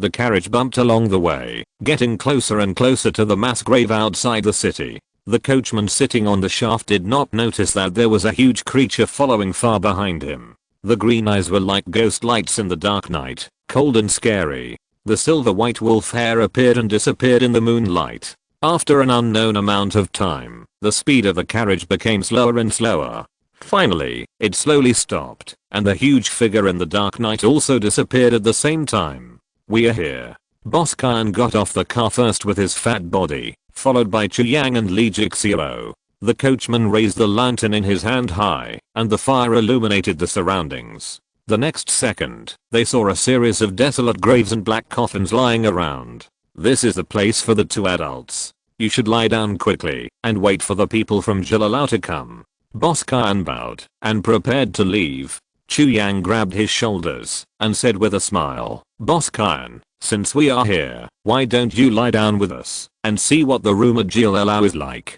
Boss Kyan trembled and stammered, forget it, I'm too old to stand the tossing. I'm afraid I'll be a drag when the time comes. Lee Jixio said coldly, I'm not asking you to fight, just play there and buy us time to find Lu Xiaofeng and Hua Man Lao. Boss Kyan pretended to be embarrassed on the surface, but he was secretly thinking in his heart that under the current circumstances, it would be better to accompany them to Jilalao so that he could bury them there with his own hands. You two adults must ensure my safety. Boss Kyan lay down in a coffin timidly. The frightened expression on his face would probably make others feel sorry for him. He was pretending well. Lee Jixio didn't bother to watch his show, so he kicked the coffin lid away and closed the whole coffin. I have never lain in a coffin in my life. I didn't expect to have the opportunity to try it out today.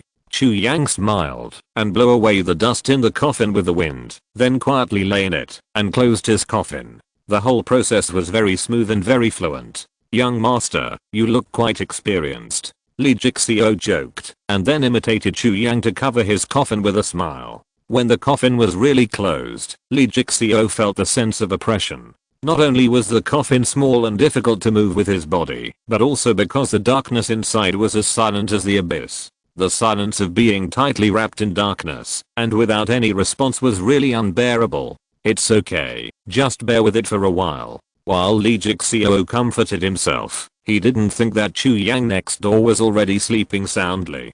There was no fear at all. Just think of yourself as camping. Although the tent is a little small, it doesn't matter. Just sleep and you can't do anything else anyway. Time passed by minute. Lee Jixio, who was lying in the coffin, felt like he was sitting on pins and needles. He almost couldn't hold back and broke out of the coffin. At this moment, he felt that the whole coffin was floating. Subtle footsteps followed, and the coffin swayed left and right like a ship on the sea. Someone is carrying a coffin. Someone is coming from Jile Tower. Lee Jixio was in high spirits. All the discomfort was thrown behind him.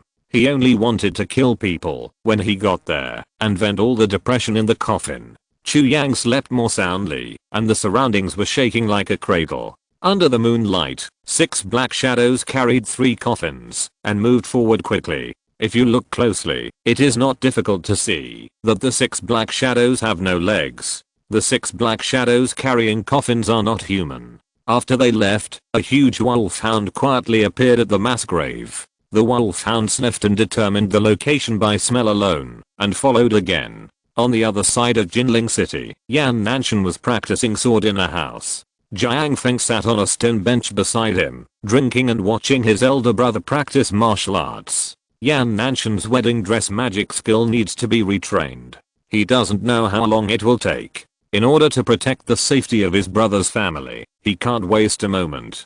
Fortunately, the process of retraining is easier than he thought. The original domineering true energy in his body has become gentle, and he can finally do what he wants. Your Highness is right. If you want to use its strength, you must first blunt its edge. After retraining, I have a clearer understanding of the wedding dress magic skill. The speed of practice is completely different from before. If this goes on, it may not take too long for me to return to the peak, or even go further. Yan Nanshan put the black iron heavy sword aside, laughed and walked towards Jiang Feng, and Jiang Feng handed him the wine pot. He drank a lot, and his expression was extremely happy.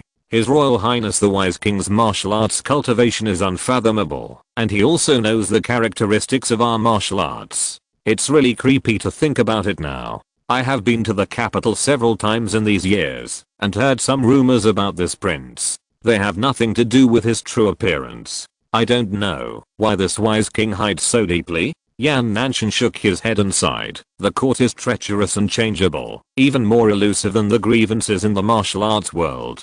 But one thing is very clear. The current emperor may not tolerate the existence of the wise king. One day, His Royal Highness the Wise King may be killed by a sword. Then it will be my chance to repay my gratitude. Jiang Feng looked at Yan Nanshan in surprise. Brother, do you mean to rebel against the Wise King? Yan Nanshan said calmly, now the world needs people like the Wise King to restore the country. Otherwise the people of the Ming dynasty will have to live in the shadow of demons and monsters all day long. Jiang Feng trembled all over and was so shocked that he couldn't speak. The world's #1 swordsman is going to be a rebel. If it gets out, the whole martial arts world will be boiling. Bang! The coffin fell heavily to the ground, and Chu Yang was awakened by the strong vibration. He stretched out his hand to push the coffin open, and what came into view was a string of large red lanterns hanging high. A group of masked people had already surrounded the coffin. Most of them were holding weapons, and they seemed to be thugs. The two leading people held masks in their hands. Please put on your masks before entering the jail building. The voice was cold like a machine, giving people an invisible sense of oppression. Chu Yang stood up, took the mask, and put it on his face. Lee Jixio and Boss Khan did the same. Seeing that they put on the masks, the people of jail building led them in. In ancient times, the so-called jail people were nothing more than eating, drinking, whoring, and gambling. Chu Yang smelled a familiar smell as soon as he entered the door. It was the smell of rouge and special sandalwood combined together, which had the effect of boosting excitement. He could often smell this smell in the brothels in the capital. However, the fragrance was also mixed with a faint demonic aura, which ordinary people would definitely not be able to smell. Although Lee Jixio has been decadent these years, he only drinks and has never been to a brothel for pleasure. Therefore, he is not sensitive to this smell, but just thinks it smells a bit good. The first floor is a casino, with everything from pay-go dice, and even cricket fighting, gambling on stones and the like. There are crazy shouts all around. and those who lose want to win, and those who win want to win again. They are all losers. The real winner is only the dealer who takes a cut from each gambling game. They don't need to pay any chips, and they can make a profit without losing. Chu Yang is familiar with this kind of place. During the years, when he was a useless prince in the capital, he was a frequent visitor to the casino. Anyway, if he ran out of money, he would go to the palace to beg, and he never felt bad about fleecing the emperor. The three of them stood next to a pay-go table. When someone lost all his chips and left the game, Chu Yang immediately took over, betting and drawing cards in one go, and even Qin Liaodao was stunned. Lu Xiaofeng and Hua Manlao seemed to be temporarily forgotten by Chu Yang. He was completely focused on the gambling table, his eyes fixed on the cards in his hand. "Sir, we still have business to do." Boss Qin wiped the cold sweat from his head. "He and I, one is a drunkard, the other is a gambler. I can't walk when I see wine, and he is the same when he sees gambling. Let's wait." Li Jixio took a sip from the wine gourd on his waist, sat casually beside the gambling table, ready to join in at any time. Although he didn't know what Chu Yang was up to, he trusted him unconditionally. Boss Qin was dumbfounded. What's wrong with these two people? Are the Jinaiwari so casual now? Do they go to investigate cases only after having fun? After waiting for half a quarter of an hour, Boss Qin saw that Chu Yang was completely motionless. He didn't know what to do, so he could only laugh dryly and said, "You two play first. I'm going to the toilet." Li Jixio waved his hand impatiently. Boss Qin silently left the lobby on the first floor. Then Chu Yang's voice rang in Li Jixio's mind. "Wait until he comes back. I'll find an excuse to leave. You keep him." Li Jixio nodded. At this time, Boss Qin left the lobby and turned left and right in the maze-like paradise building, looking very familiar with everything around him. He came to a small attic, stood outside the door and said respectfully, "Master, two Jinaiwari have come from Jinling City. I brought them all here." A faint pink smoke suddenly filled the attic, and then a delicate female voice was heard. "Last time, the guy with 4 eyebrows came, and now it's Jinaiwari again. It seems that we can't stay in Jinling City anymore. If it goes on like this, I'm afraid that old Zuge will come to our door in person." Boss Qin smiled flatteringly and said, "Master, as long as you absorb some more essence and desire, in time, even the old thief Zuge won't be able to do anything to you. It doesn't matter if you suffer a little bit now." A sigh came from the attic. "If that enemy from Yunjian Temple was willing to help me, why should I hide and hide? I would have eaten my fill long ago." Boss Qin listened silently, not daring to interrupt. In that man's eyes, the Jiao Tower that he had worked so hard to build for his master was aiding and abetting. He was always thinking of beating himself to death with one palm. Speaking of which, Lu Xiaofeng and Hua Manlao are quite resilient. They haven't lost themselves until today, but they will not be able to hold on for more than 1 or 2 days. Now 2 more Jinaiwari have been sent up. God is very good to me. The female voice in the attic laughed, and Boss Qin heard it like a devil's voice. His eyes were red and his breathing suddenly became rapid. "You bastard, do you still want to climb into my bed?" The angry scolding made Boss Qin sober up. He knelt on the ground in panic and kowtowed hard to beg for mercy. Who knew that the next second, the female voice became gentle again, soft and tender like flirting. "But, if you can continue to help me maintain the Jiao Tower, you can get on this bed." Boss Qin was itching. Just by listening to the voice, he felt that he was already in ecstasy. Another half a quarter of an hour later, Boss Qin returned to the lobby on the first floor. He saw Chu Yang holding a prostitute and gauze in his arms, and she was no longer sitting at the gambling table. The person who took over the chips at this time was Li Jixio. Chu Yang smiled and said, "Old Li, Boss Qin, you guys just gamble a few times here. I'll go play with the young lady." Li Jixio didn't care at all, letting Chu Yang enjoy it. Instead, Boss Qin said anxiously, "Sir, don't we have to find Lu Daxia and the others first?" Chu Yang scolded, "Why are you in such a hurry? Lu Xiaofeng and the others may not be in Jiaolao. Let me play for a while first." He has played the role of a dandy for many years, and his tone really couldn't be more sincere. Boss Qin was almost certain that these two Jinaiwari were mostly second-generation ancestors who got this iron rice bowl with the help of their fathers. Good. Then I don't have to waste my time. You guys just indulge in Jiao and unknowingly be sucked away by your energy and desires until you die of weakness. Boss Kyan sneered in his heart, and with a false smile, he sat next to Lee Jixio and generously bet for him. Chu Yang hugged the beauty and followed the servant to the second floor. He tried to use the observation haki to explore the paradise building, but encountered a lot of obstacles. Just like in the world of Xianjian, the interference of demonic energy on domineering energy still existed. The two came to an empty house. As soon as the pretty beauty closed the door, she turned her head and saw a pair of scholar eyes. The magatama in the pupils seemed to have magic power, which made her fall into a state of trance. After controlling the other party with the Sharingan, Chu Yang left a clone and left the room with the earth escape technique. The paradise building was built in a hollow mountain belly somewhere. The whole building was surrounded by rocks. With the blessing of earth escape, Chu Yang could appear anywhere without hindrance. Now there are two options to choose from, either to rescue Lu Xiaofeng first, or to steal the house directly and kill the big demon here. It depends on whether Chu Yang meets Lu Xiaofeng first or the big demon in the attic first. After a cup of tea, Chu Yang stood in front of a loft, and a pink demon mist rushed towards him. TSK, your luck is really bad. The man and the demon said in unison. Chapter 181 The Pink Skull and Yunjian Temple. Hey, my little brother and I really have a good understanding. The big demon in the attic was stunned for a moment, then said in a teasing tone. Indeed. Chu Yang nodded and smashed the wooden door of the attic with one punch. The pink mist filled the sky, and he immediately concentrated and held his breath. With his current level of ki training, he can enter the fetal breathing state at any time, without breathing through his mouth and nose, and he can hold his breath for days and nights. My little brother is really a murderer. I spent a lot of effort to build my attic. You broke my wooden door. You can compensate me. The female voice gradually turned from delicate to cold. Oh, how to compensate? Chu Yang strode towards the direction of the voice in the mist. Give me your good flesh and blood as compensation. The pink mist gushed out an amazing red light, and the big demon's voice suddenly became sharp.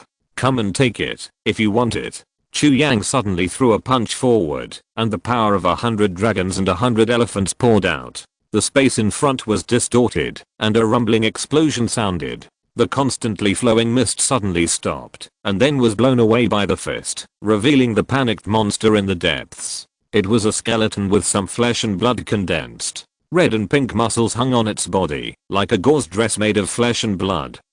The skeleton screamed, as if she was afraid that others would see her like this. After a breath, she transformed into a human form, covering her body. She was a woman with a charming appearance. From Chu Yang's point of view, her appearance was 70% and her figure was 100%. Haha, what a rosy skeleton. You are a pitiful monster, and you have to steal a skin from others to cover up your ugliness. Chu Yang sneered at the other party without giving him any face. This is what I looked like before. The voice of the rosy skeleton became crazy, and Chu Yang's words seemed to have hit a taboo in her. She stretched out her hand to grab the surrounding pink mist, turned into a long whip, and whipped Chu Yang fiercely, with a buzzing sound of breaking through the air. Chu Yang's figure suddenly disappeared, and his long whip missed and hit the stone wall next to him. Bang! The stone wall exploded, leaving a long and narrow crack, as if it was hit by an iron hammer. The force was already 10,000 pounds, comparable to the first-class horizontal training master in the martial arts world. You run so fast. The Red Skull said angrily, and then whipped out another whip. Run. Chu Yang showed a disdainful smile at the corner of his mouth, and actually stood still, watching the whip coming towards him. You are still a guy with a strong personality. I like you brainless reckless men the most. The Red Skull's sharp laughter echoed in the attic. Suddenly, a dazzling light burst out from Chu Yang's body, as if the sun was across the sky, shining through the mountains and rivers. Whether it was the long whip in the Red Skull's hand or the powder mist around her, they all melted away in an instant. Then another bright moon rose. The vision of the sun and the moon in the sky was like a scroll, slowly unfolding behind him, covering the sky and blocking out the sun. It was extremely terrifying. When this vision appeared, the entire Jile building was shaking violently. Even the Rosy Skull, who was a great demon, changed his face. How could she have seen such a terrifying human being? Chu Yang pushed his palms forward, and the light of the sun and the moon turned into a millstone and rolled forward fiercely. The rosy skull screamed, not caring about maintaining its own beauty, and turned into a white bone again. In her white body, 36 bones were emitting a light purple light. Each bone was crystal clear, like a gem. The purple light connected into a piece, forming a purple light curtain, which actually resisted the crushing of the light of the sun and the moon. Is that a relic? Chu Yang said in surprise. You, a monster, actually have the relics left by the monks when they passed away, a total of 36, and you have condensed them into a magic weapon that is integrated into one. The Buddha's light should be golden, but it has been polluted by your demonic energy and turned into purple. It's really a waste of heaven's gift. Countless lights collided fiercely in the small attic, and the space in front of him was almost torn apart by the powerful force. Chu Yang sacrificed, Fengdu, ready to put an end to this battle. The yellow spring emerged from the void, like rootless and boundless water, pouring towards the purple light curtain. Don't you see the water of the yellow river coming from the sky? Just as the yellow spring was wantonly flooding the attic, the red-faced skeleton disappeared at some point, leaving only a pile of broken bones. She ran really fast, but she won't live long. Chu Yang continued to walk up, and found the dying Lu Xiaofeng in a small compartment at the top of the attic, and then found Hua Manlao in another compartment. Compared to Lu Xiaofeng, Hua Manlao looked much better. Except for his pale face and a bit weak, he had no other problems. However, Lu Xiaofeng's eyes were black, his breath was weak, and most of his essence was depleted. If he had come a little later, he would have died here. Sucker, why are you here? Lu Xiaofeng saw a familiar face in a trance. Lu Xiaoji, daddy wants to ask you for wine money. Chu Yang's face was at 10. The bastard actually called him a sucker. He wanted to help him, but it seemed that he should forget it and let him suffer for a while. Thank you for your help. Are you Lu Xiaofeng's friend? Hua Manlao was blind and could not see Chu Yang. He could only turn slightly to listen to the surrounding movements with his ears. He could hear the sound of surging water, but he didn't know where so much water came from. Not a friend. It's the creditor. This guy owes me a lot of wine money, Chu Yang said angrily. The more he looked at Lu Xiaofeng, the angrier he became. He really wanted to kick him to death here. So we are friends. Hua Manlao smiled and said, there are not many friends who can owe wine money these days, especially for him. Lu Xiaofeng didn't hear what the two said clearly, rolled his eyes, and fainted. Can you still walk? Yes. Chu Yang picked up Lu Xiaofeng with one hand, turned around and went downstairs, and then asked Fengdu to take back Huangquan. Huangquan came from the void, and returned to the void. Hua Manlao, who had a keen hearing, was stunned, feeling as if he had an illusion, and followed Chu Yang silently. When the two returned to the first floor, there was no one in the crowded casino. Li Jixio rushed in from outside in a panic, and when he saw Chu Yang, he shouted, Your Highness. Just now, this Jal building was shaking non-stop. I thought it was going to collapse. As he was talking, he saw Lu Xiaofeng in Chu Yang's hand, and said in surprise, Lu Xiaoji, why is it motionless? Is it dead? Lu Xiaofeng suddenly trembled, and made a faint sound.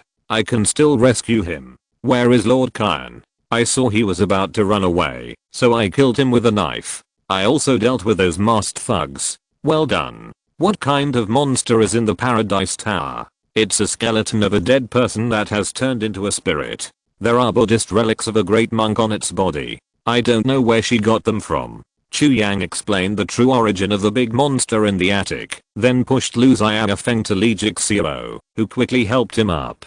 Li Jixio asked, where is the big monster? Chu Yang shrugged and said, it ran away. Her Buddha bone relic is really powerful. She was able to escape from my hands alive, but she still won't survive tonight. Li Jixio scratched his head and said, should we continue chasing it? Chase it, of course. Buddha bone relics are rare treasures. Chu Yang smacked his lips and said, it's rare to see high monks these days. Hua Manlao frowned slightly and asked softly, maybe I know where that monster came from. Chu Yang and Li Jixio turned to look at him. Hua Manlao said, before I came to Jalalao with Lu Xiaofeng, I once went to a temple called Yunjian Temple. The nearby villages were all invaded by evil spirits, but there was only peace there. At that time, I only thought that the abbot there was very knowledgeable about Buddhism. Now, when I think about it, the whole temple seems a bit strange. A temple that can accommodate hundreds of novice monks, but there is only an old abbot and a young girl who eats vegetarian food and chants for her mother. As soon as the voice fell, Lu Xiaofeng's weak voice sounded again. Go to Yunjian Temple. Chu Yang saw that he had difficulty speaking and was afraid that he would really die here, so he passed some life force to him. Li Jixiao teased, you only have one breath left, and you are still thinking about solving the case. Otherwise, I will write you a letter of introduction someday, and you can go to Liushunmen to apply for a job. Lu Xiaofeng smiled and panted, I'm afraid that, if people hear that it was you who introduced me, they will beat me up. Your reputation as a drunkard is not much better than mine. Ha ha ha. Li Jixiao and Chu Yang laughed at the words. Hua Man Lao couldn't help but feel fond of them when he heard their heroic laughter. He felt that the two dared to break into the demon's lair for Lu Xiaofeng. They were not only brave and righteous, but also had outstanding martial arts skills. He wanted to make friends with them. My name is Hua Man Lao. May I know your names? Lu Xiaofeng coughed and laughed first. One of them is a penniless drunkard, and the other is a rich young master who indulges in drinking, whoring, and gambling. Just call them a drunkard and a young master. Hua Man Lao shook his head. Thank you for saving me. It's our first meeting, so how can I talk nonsense like you do? Lu Xiaofeng rolled his eyes. Li Jixiao said, just call me Li Jixiao. The person next to me is Chu Yang, Master Chu. Li's Iron Master Chu, right? Hua Man Lao tilted his head, as if he remembered something, and asked in confusion, but, I seemed to hear someone calling you prince just now. Lu Xiaofeng sneered, do you think any of them looks like a prince? If there is really a prince among them, I, Lu Xiaofeng, will really change my name to Lu Xiaoji from now on. Li Jixiao patted his shoulder and said meaningfully, a gentleman's word is as good as gold. Lu Xiaofeng was stunned, his face changed drastically, and he said, it can't be true, right? Chu Yang laughed loudly, he was trying to scare you, idiot. Li Jixiao grinned. You scared me, drunkard. If you do this again, I will pee in your wine next time. Lu Xiaofeng covered his chest and breathed a sigh of relief. The three of them left the Jile building while arguing. The moment they walked out of the Jile building, with a loud rumbling sound, the entire mountain collapsed completely, covering the Jile building inside. There were already many gaps in the belly of the mountain, and after a can of yellow spring water, the gaps could no longer support the huge Jile building. Li Jixiao walked into the wild and blew a whistle. What are you doing? Are there any ambushes outside? Lu Xiaofeng said in a sarcastic tone. As a result, the next second, a huge wolfhound that was more majestic than a tiger jumped out of the dark woods, scaring Lu Xiaofeng's body. You are right. Li Jixiao touched the dog's head and said, this is my Wanke, come and say hello. The wolfhound looked at Li Jixiao with a puzzled look. Didn't you agree to call it Xiaofeng before? It's been such a long time since we last met, and even the name has been changed. The wolfhound shook his head and seemed to dislike this name. Lu Xiaofeng took the opportunity to laugh and scold. You gave me a name that even dogs don't like. You really don't have any knowledge. You are a useless person. Chu Yang suddenly said, I think it sounds nice. Lu Xiaofeng said, it sounds nice. Hua Man Lao pulled Lu Xiaofeng's sleeve without showing any emotion. What for? Mr. Chu seems to be in a bad mood. I'm afraid you will get beaten. I didn't scold him. Why would he beat me? What if the name was given by Mr. Chu? Lu Xiaofeng suddenly realized the seriousness of the matter. The big wolfhound also realized the seriousness of the matter. Its intelligence was almost close to that of a spirit monster, so it could naturally understand what Chu Yang and the others said. The big wolfhound hurriedly wagged its tail, approached Chu Yang and whispered, as if to show that it actually liked the name very much. Is it too late for me to apologize now? Lu Xiaofeng said to Chu Yang sincerely. Chu Yang shook his head, regardless of the injuries on his body, and kicked him away directly, and then put his hand on the big wolfhound's head. Wan Ke stuck out his tongue and showed a flattering smile. I asked you to wait outside in advance. If you can't find the skeleton, I will make a dog meat hot pot today. Wang Kei ran out with a roar, and with his excellent sense of smell, he captured the evil spirit on the rosy skeleton and led the way for everyone.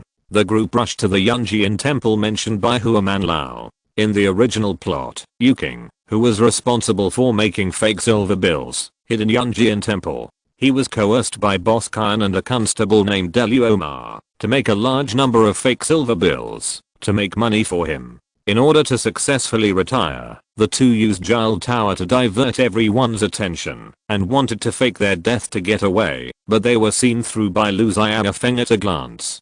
Constable Delu Omar does not exist in this world. Only Boss Khan spread the silver bills that were contaminated with demonic power. There is also a rosy skeleton monster in Jile Tower, which specializes in sucking those who are indulged in desires, and the relationship with Yunjian Temple has become confusing. The plot had gone so far that what Chu Yang knew was no longer of reference value. He was also curious about the relationship between Yunjian Temple and the Red Skull. The night was getting colder and colder. When they rushed to Yunjian Temple, they found that the Buddhist temple, which should have been solemn and majestic, had become gloomy and miserable, like a hell of ghosts. Chapter 182. Could it be that I was right? My goodness, with such a strong ghost and demon aura, how can it be called a Buddhist temple? It looks more like a demon's lair than the Jile Tower. Li Jixio drew out the embroidered spring knife from his waist and silently protected Chu Yang. Although he was not as strong as Chu Yang, he still had to fulfill his duties. Lu Xiaofeng looked at this scene thoughtfully. Huaman Lao was blind, and his attention was entirely focused on the faint sound of chanting. He whispered, "That's the sound of a girl in the temple chanting for her mother. I heard that she is the daughter of Boss Khan." Ah. Li Jixio was stunned for a moment. A demon who is an accomplice to evil actually has such a filial daughter? Lu Xiaofeng pointed at him and said with a smile, "As her father's murderer, you have no right to say anything." Li Jie smiled and smacked his lips. "I killed my father and now I'm here to kill my daughter. I'm really cruel." Huaman Lao shook his head and said, "Right and wrong, good and evil are still unknown. Hero Li, please don't make any hasty judgments. I met that girl once, and she doesn't look like Boss Khan."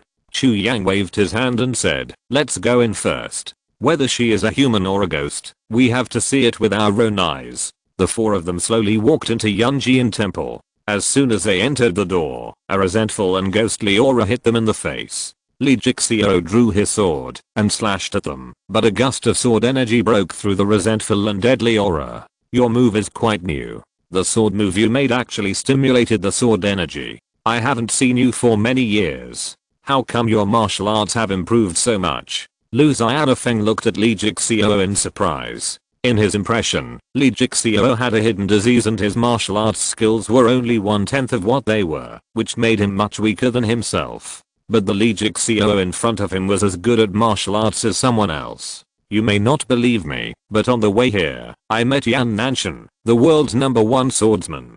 Seeing that I had an extraordinary physique, he passed all his skills to me, and I couldn't refuse." Li Jixio looked at Lu Xiaofeng proudly. "Your bragging is really illogical. Please think about it before you brag next time." Lu Xiaofeng shook his head unhappily. "But then again, where did you learn these skills, young master, that you could even beat a big monster? I remember that you didn't even know how to perform a set of Jingteo Palm back then." Compared to Li Jixio, Lu Xiaofeng felt that Chu Yang was even more outrageous now. It is said that a man should be treated with new eyes after 3 days of absence. Chu Yang's change has seriously exceeded imagination. You may not believe it when I tell you this, but we met on the way here. Stop. Can you be a little sincere and continue to brag in a different way? Chu Yang pondered for a while and said, "In fact, I have been a martial arts genius since I was a child. I originally planned to get along with you as an ordinary person, but what I got in return was alienation. So now I won't pretend anymore, and I'll show my cards." Lu Xiaofeng was stunned when he heard it. This statement sounds novel.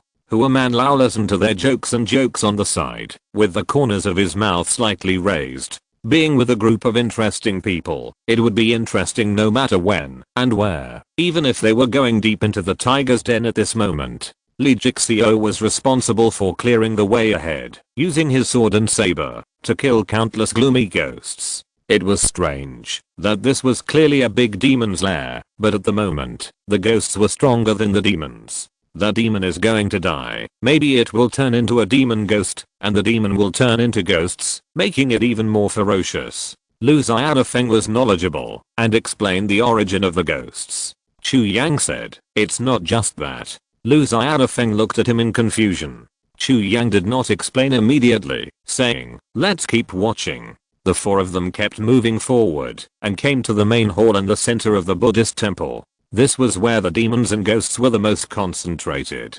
In addition, there was a faint Buddha light in the temple. The three kinds of auras mixed together to form a barrier to protect the whole firmly. Lee Jixio took a step forward, raised his sword high, and gathered the sword's power. The divine sword in his body was activated at the same time, and the sword energy and sword intention flowed endlessly. A sword and a sword appeared in the void, and the buzzing sound was like a tsunami. The swords flew out at the same time, like two gorgeous auroras, and crashed directly into the solemn Mahavira hall. 3 breaths outside the Buddhist temple fell down, competing with the swords, producing strange visions, and emitting various shrill roars, like living things. With a loud bang, the main door was blown open, and the golden lacquered door fell on both sides, revealing the inside of the Buddhist temple. Except for Huaman Lao, the expressions of the other 3 people became strange. The dying red-faced skeleton was lying in the arms of the old abbot of Yunjian Temple. The 2 of them were rubbing their ears and temples, like a loving couple, and a young girl was kneeling beside them, reciting Buddhist scriptures with tears. The scene was really weird to the extreme. Amitabha, all donors, please wait a moment, I will pray for my deceased wife, and then I will die. The old abbot showed compassion. Late wife, Lu Xiaofeng said in shock, "Is this skeleton monster your wife?" The old abbot nodded and said, "It is the remains of my late wife." Lee Jixio shouted coldly, "How can a monk have a wife? I think you, a demon monk, have fallen into the devil's way, and should be killed." After that, Lee Jixio raised his knife, and was about to kill the old abbot of Yunjian Temple.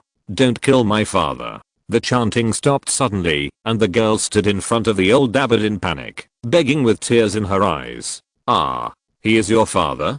Who is Boss Kyan?" Lee Jixio froze, and his brain was in a state of short circuit. The girl said softly, "My mother had a difficult labor, and gave birth to me. After she died, my father buried her under a locust tree outside the temple, and sent me to Kyan's home, and then became a monk in Yunjian Temple." Huaman Lao continued, "The locust tree gathered shade, and your mother's bones became a demon because of this, but you and your father should know that the rosy skeleton is not your mother at all." The girl cried, "Dad loved mother very much, and he was obsessed with evil." Huaman Lao sighed, "That's why he helped the tyrant." Lu Xiaofeng suddenly asked, "Where do all the ghosts and resentments in Yunjian Temple come from?" The girl's delicate body trembled constantly. Chu Yang glanced at her and said coldly, "I'm afraid that many monks in Yunjian Temple were fed into the monster's belly by her father. Otherwise how did the 36 Buddha bones come from?" The girl collapsed to the ground, her whole face in a trance. Lee Jixio cursed angrily, "What a curse." The old host tightly grasped the hand bones of the red skull, as if he didn't hear what they said, but just kept muttering, "Those relics are not yours. You can't refine them, but you will miss your practice. Eat me, I still have a relic here. I'm different from them. I'm of the same mind as you and your husband." The dying red skull heard the words and suddenly opened his eyes, with a fierce light in his eyes. "Not good." Lu Xiaofeng hurriedly spoke to stop him. "That monster wants to eat people." "Dad." The girl screamed and climbed up, but was pulled by Huaman Lao. Lee Jixio drew his sword and wanted to kill, while Chu Yang watched coldly. Unexpectedly, the red skull did not kill him, but turned into his appearance before death and gently stroked the old host's face. The soul flew away. The red skull did not kill the old host in the end, which exceeded everyone's expectations, and even Chu Yang was a little surprised. "If there is still a trace of kindness in your heart, why can't you spare others?" Huaman Lao whispered softly, his eyes full of confusion. No one could answer his question, because kindness is never black and white. Some of the most vicious bandits in the world may become good children to their parents, loving partners of their wives or husbands, and beloved parents of their children after they return home and close the door. Their kindness to their families and their evil to strangers often form a sharp contrast. As the skeleton demon died, the 36 Buddha bone relics in her body rolled to the ground. The old host held a pile of ashes and stared at the relics in a daze. In fact, from the beginning, only his relics were needed to meet the demon's needs for practice. But she didn't want to. It was this reluctance that made the old host have the illusion that the demon was his wife. When the evil thoughts arose in his heart, it was too late to say anything. My sins can only be redeemed by going to the abyssy hell. Greed, anger and ignorance are all in a single thought. I hope that all donors will not fall into the devil's way like me. Amitabha. After saying this, the old monk's head drooped, and he died immediately. Dad. The girl screamed and threw herself on the old monk, crying until she was out of breath. In the end, she was the most pitiful one. The only thing the old monk could do was to use his death to take away all the evil obstacles and give his daughter a chance to live a clean life. Lu Xiaofeng picked up the 36 Buddha bone relics and was about to put them in his pocket, but was stopped by the quick-eyed and quick-handed Li Jixio. When will you change the bad habits you learned from Sikeng Zixing? Is this yours? You just accepted it? Li Jixio snatched the Buddha bone relics in a bad mood. Don't mention that bastard to me. He and I were arrested together, but he was the only one who escaped. He has no loyalty at all. Lu Xiaofeng gritted his teeth and swore that he would beat Sikeng Zixing up the next time he saw him. I think he must have gone to get help, but after he went out, he couldn't find the way back to Gild Tower. The place is covered by a natural illusion array. People who have only been there once will definitely not find it. Hua Manlao explained on the side. Maybe. Lu Xiaofeng nodded and didn't say much. He also hoped that this was the case. Li Jie smiled and handed all the Buddha's bones to Chu Yang and asked in a low voice, "Sir, what should we do with the old monk's relics?" Chu Yang shook his head. "Leave it to this girl. She probably wants to bury her parents together." The girl raised her head and said with tears in her eyes, "Thank you for your kindness, sir." Hua Manlao followed the voice and walked to the girl and said softly, "I will help you, but I don't know whether to call you Miss Kyan or." The girl replied, "My father didn't give me a name, but Uncle Kyan usually calls me Zara, and my surname is Yu. My father's real name is Yuking, and he is the successor of Liu Bang's magic axe school." "Miss Zara." Hua Manlao nodded, stretched out his hand to help Yuking up, and then kicked Lu Xiaofeng with his foot. "Got it." Lu Xiaofeng glared at him and suddenly realized that the other party was blind and couldn't see at all, so he carried the old monk's body while sulking. "This pile of ashes, no, do you need to find something to put your mother's body in?" Lu Xiaofeng was a little embarrassed. "Everyone, please wait a moment." Zaya walked out of the hall silently and went to the Zen room in the backyard. Not long after, she brought an urn. "This is what my father prepared for himself. He wanted to burn himself and give the relics to my mother, hoping that she could walk the right path, but he couldn't bear to leave me and suffer for the rest of her life." Zaya cried as she bent down to put the ashes on the ground into the urn. At this moment, a gust of wind suddenly blew up in the hall, wrapping all the ashes into the urn. Zaya nodded to Chu Yang with gratitude. Lu Xiaofeng looked at Chu Yang in shock and asked curiously, "This wind control technique is a Taoist method. Where did you learn it from?" Chu Yang said indifferently, "I wanted to get along with you as an ordinary person." "Oh, shut up. It makes my head hurt." Lu Xiaofeng hurriedly carried the body out of the hall, and Zaya followed with Hua Manlao holding the ashes. After a while, everyone came under a locust tree. This is where Zaya's mother was buried, and now they want to bury her father here as well. But before that, they need to chop down the tree. The locust tree gathers negative energy, and there are signs of spiritual communication. Given time, the old monk might also turn into a demon. It is a very scary thing for monks and Taoist priests with a certain level of Taoism to turn into corpses. Even if they don't turn into demons, they will most likely turn into evil creatures like Hanba. While Wang Kei was digging a pit for the old monk's body, Li Jixio pulled out the embroidered spring knife and chopped down the locust tree. The moment the locust tree reached the bottom, a strong cold wind blew, making it impossible for everyone to open their eyes. The sound of the cold wind whistling in their ears was like crying. All things have spirits. If we erase their spirits like this, aren't we killing people? Hua Manlao shook his head and sighed. Chu Yang said, if it hadn't been for this incident, it wouldn't matter if it grew up outside the temple. But now that something bad has happened, it can't survive. Hua Manlao seemed to disagree with Chu Yang's point of view, and retorted, it's not the fault of this locust tree that Madame Yu's remains became a demon. It was just an accident. Humans and demons coexist in the world, and neither side has the right to deprive the other of its living space. Chu Yang's expression gradually became indifferent. Your idea may be right, but now that the human race is in decline, it will be in danger of collapse if we are not careful. We must put people first in everything we do. If one day the demons no longer have a place to stand in the world, I might consider giving them my few good wills. Before that, whether it's a big demon or a monster, I will only kill them one by one. Wang Kei, who was digging a pit, shuddered violently, and his movement suddenly became much faster. He almost dug out a 2-bedroom 1-living-room tomb for the old monk. Hua Manlao listened to Chu Yang's murderous words, and couldn't think of a word to refute for a long time, because the other party was talking about the righteousness of the human race, and what he said was absolutely correct. If there was no demon rebellion, the war between humans and demons would be inevitable, and it would not end until one side had no chance of making a comeback. Under such a background, people with a little conscience would not sympathize with the demon race. I made a slip of the tongue.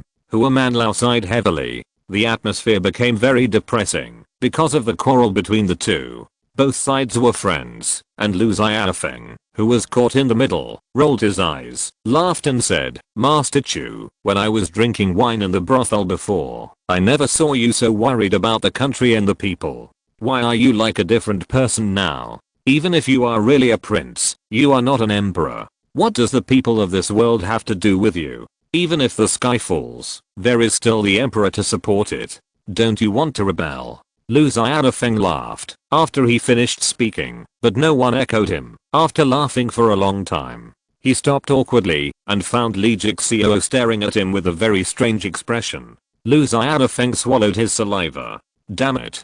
Could it be that I was right? If you're listening to this novel on a channel other than Fanfic World, it means they downloaded and uploaded it without effort. We cordially invite you to visit our channel, Mundo Fanfic Novelos. There you'll find the original version of this story and you can explore many other novels of various genres. We're waiting for you to immerse yourself in a world of incredible novels.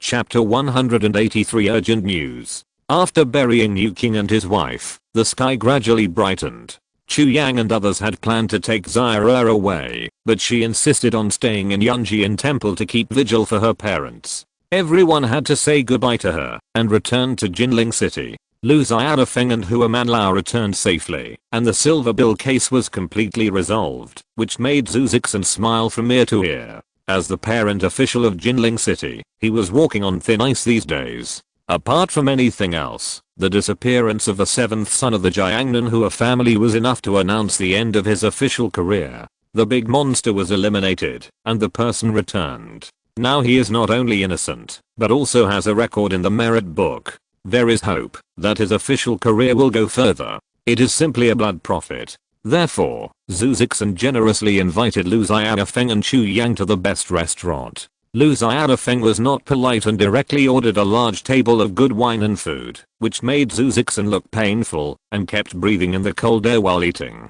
After 3 rounds of wine, Zhu Zixin was the first to leave the table because he couldn't handle the alcohol. After he left, Chu Yang and the others opened their hearts and chatted. I never thought that you two would leave the capital one day. I thought you would die of old age in that gentle country. Lu Xiaofeng couldn't help but sigh. Gentle country. Chu Yang sighed. This description is quite appropriate. If I hadn't gone out this time, I wouldn't have known that the outside world was such a hell on earth. Demons are rampant, big monsters are rampant, and countless people can only survive in the cracks.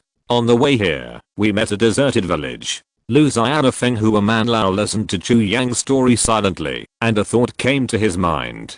He really knew nothing about the outside world. It's hard to believe that you have never stepped out of the capital since you were a child and have never seen the outside world.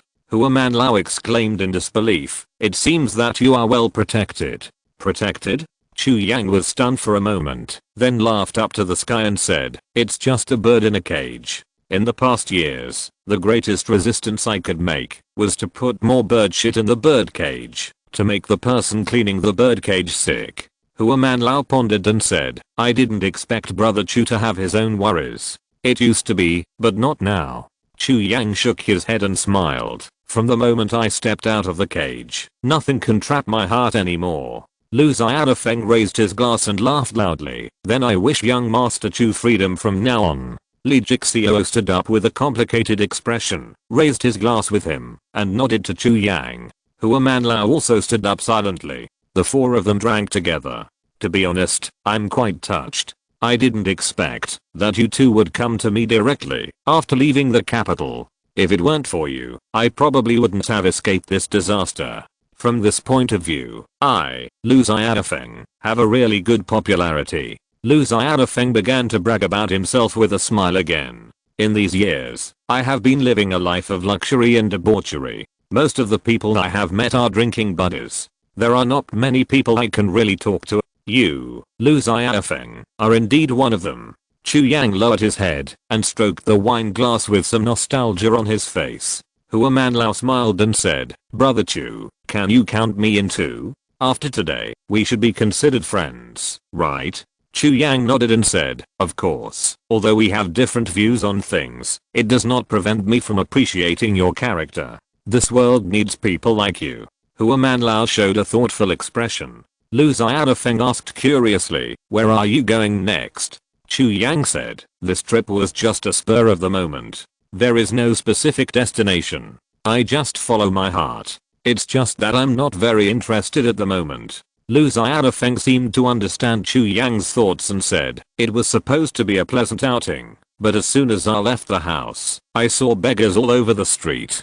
Although their poverty has nothing to do with me, I felt bad listening to their begging, so I didn't feel like going on an outing.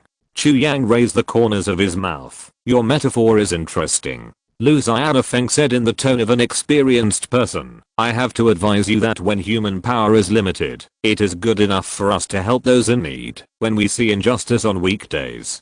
Don't think about connecting the safety and happiness of all the people in the world to yourself. You don't have that ability. Even if you do, you will only tire yourself to death. It's better to be like me and live a free and easy life. Li Jixio slapped the table and laughed. Lu Xiaofeng, the most nosy person in the world, actually teaches others not to meddle in other people's business. You even say that you are free and easy. I haven't seen how free and easy you are. You really love to talk nonsense. Hua Manlao also laughed. Lu Xiaofeng's old face turned red, and he said angrily, drunkard, we have been friends for many years, and you are just destroying my place like this? Li Jixio shook his head and laughed. The main reason is that what you said is too outrageous. Another point is that your experience is not suitable for you. Some people can choose to be free and easy like you, but some people are born without a choice. They have been carrying the fate of the human race since they were born.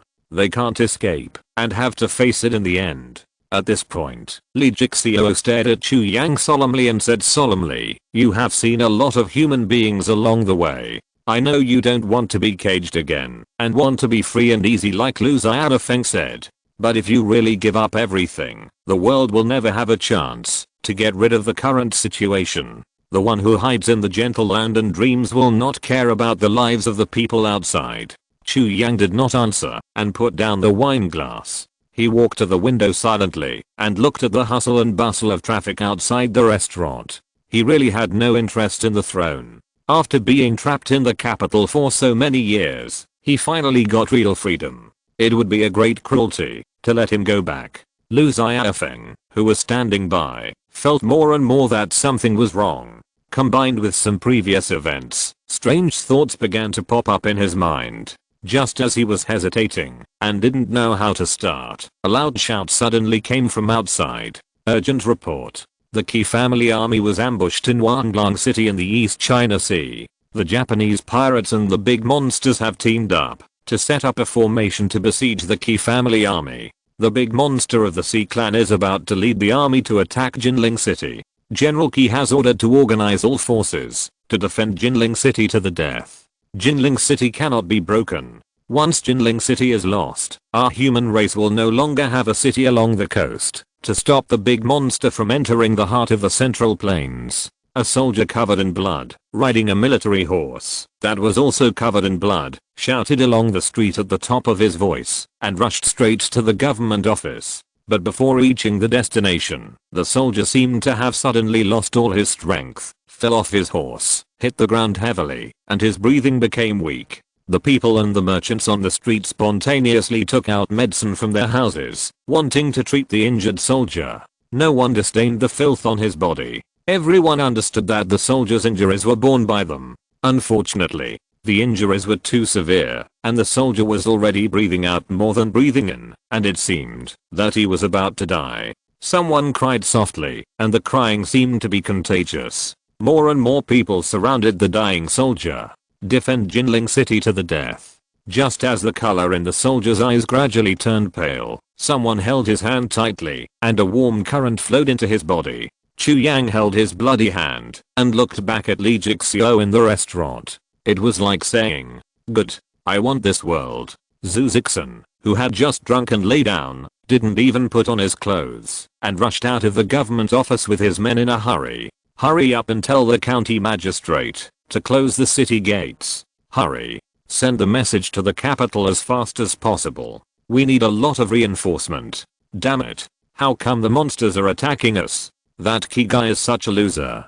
Before Magistrate Zhu could finish his words, a hand suddenly stretched out and slapped him hard on the face. He almost fainted.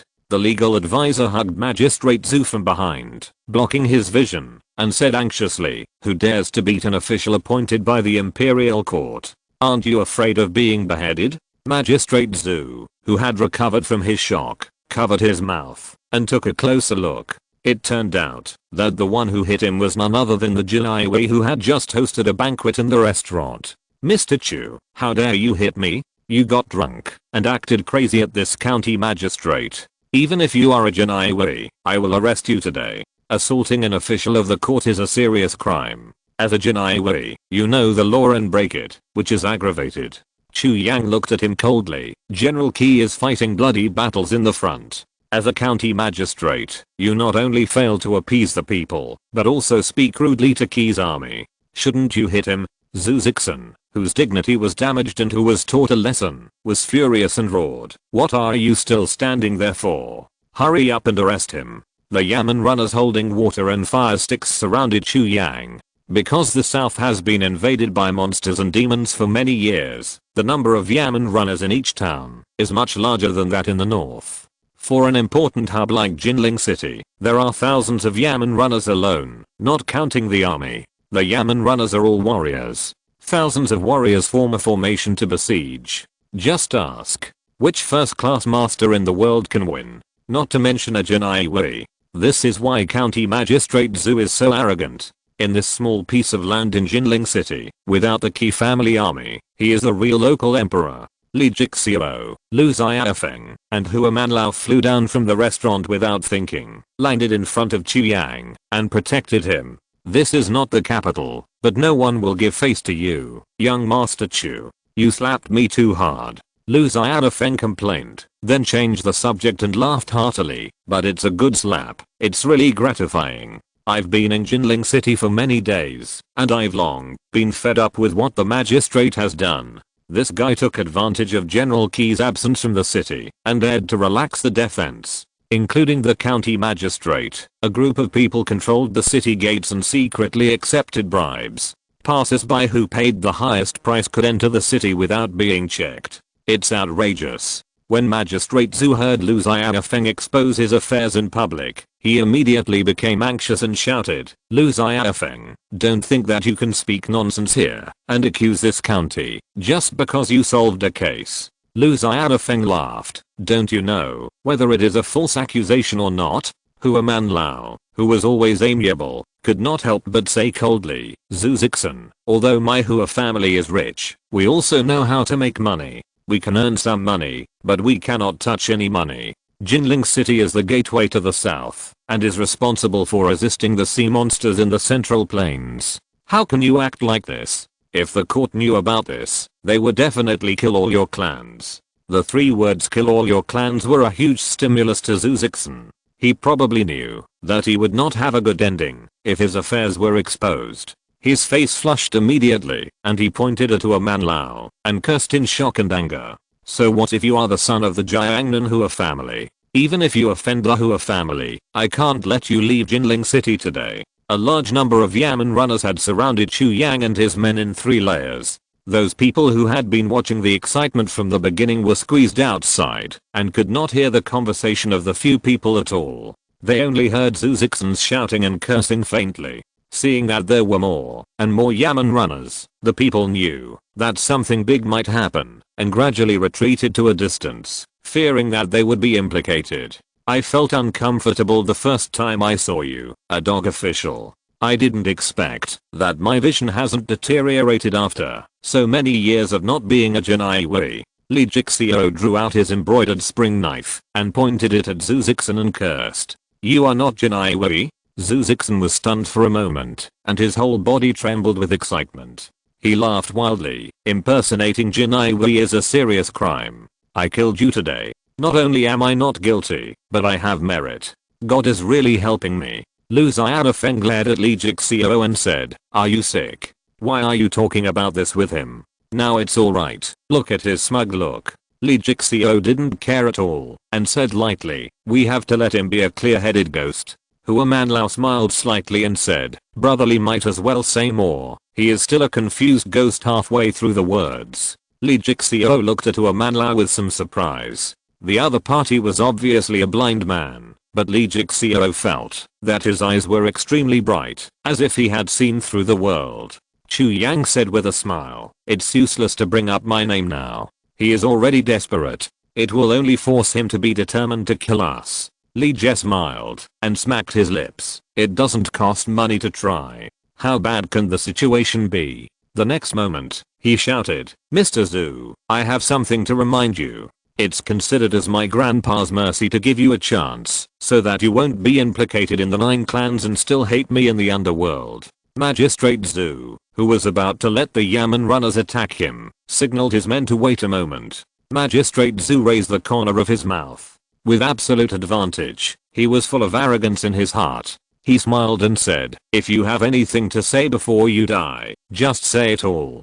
Consider it my mercy. By the way, I don't have an unfilial descendant like you. Lu Xiaofeng said playfully, he won't let you take advantage of him at all. Li Jie smiled and coughed dryly. Listen carefully, grandson. The one who slapped you just now was the prince appointed by the previous emperor, the younger brother of the current emperor, His Royal Highness the Wise Prince. The word Wise Prince was like a bombshell dropped on a group of Yamen runners. The next moment, the crowd was in an uproar. There was an uproar.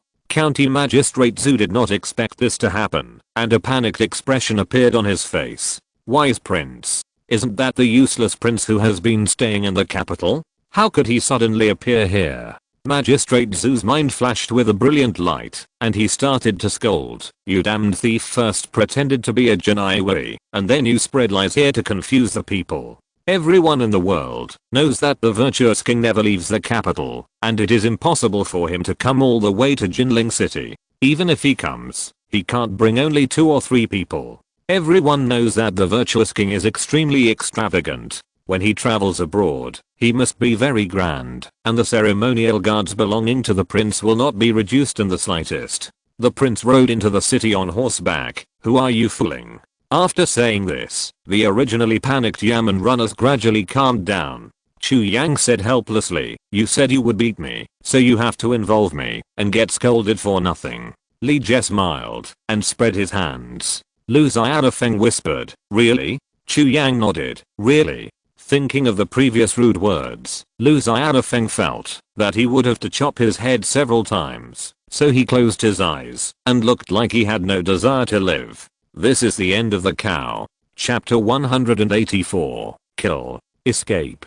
Just as Chu Yang said before, Lee Jixio's revealing his identity at this time would only strengthen Magistrate Zhu's determination to kill people. Impersonating Jinai Wei was a serious crime, and impersonating a prince was a serious crime that would implicate the entire clan.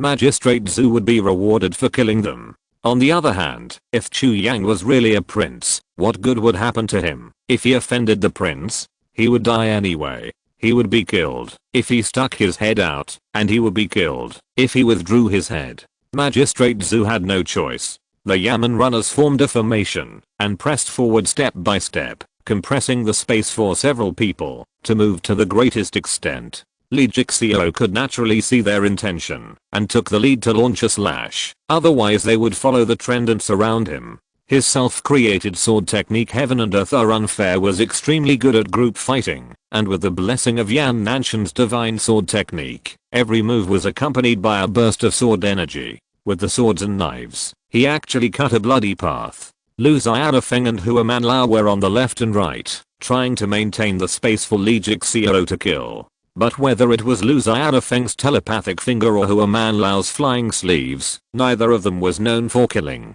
They might be good at fighting alone, but they were a bit stretched in a battle formation. As time went on, facing the fierce attacks from all directions, the two of them had already done their best just to protect themselves.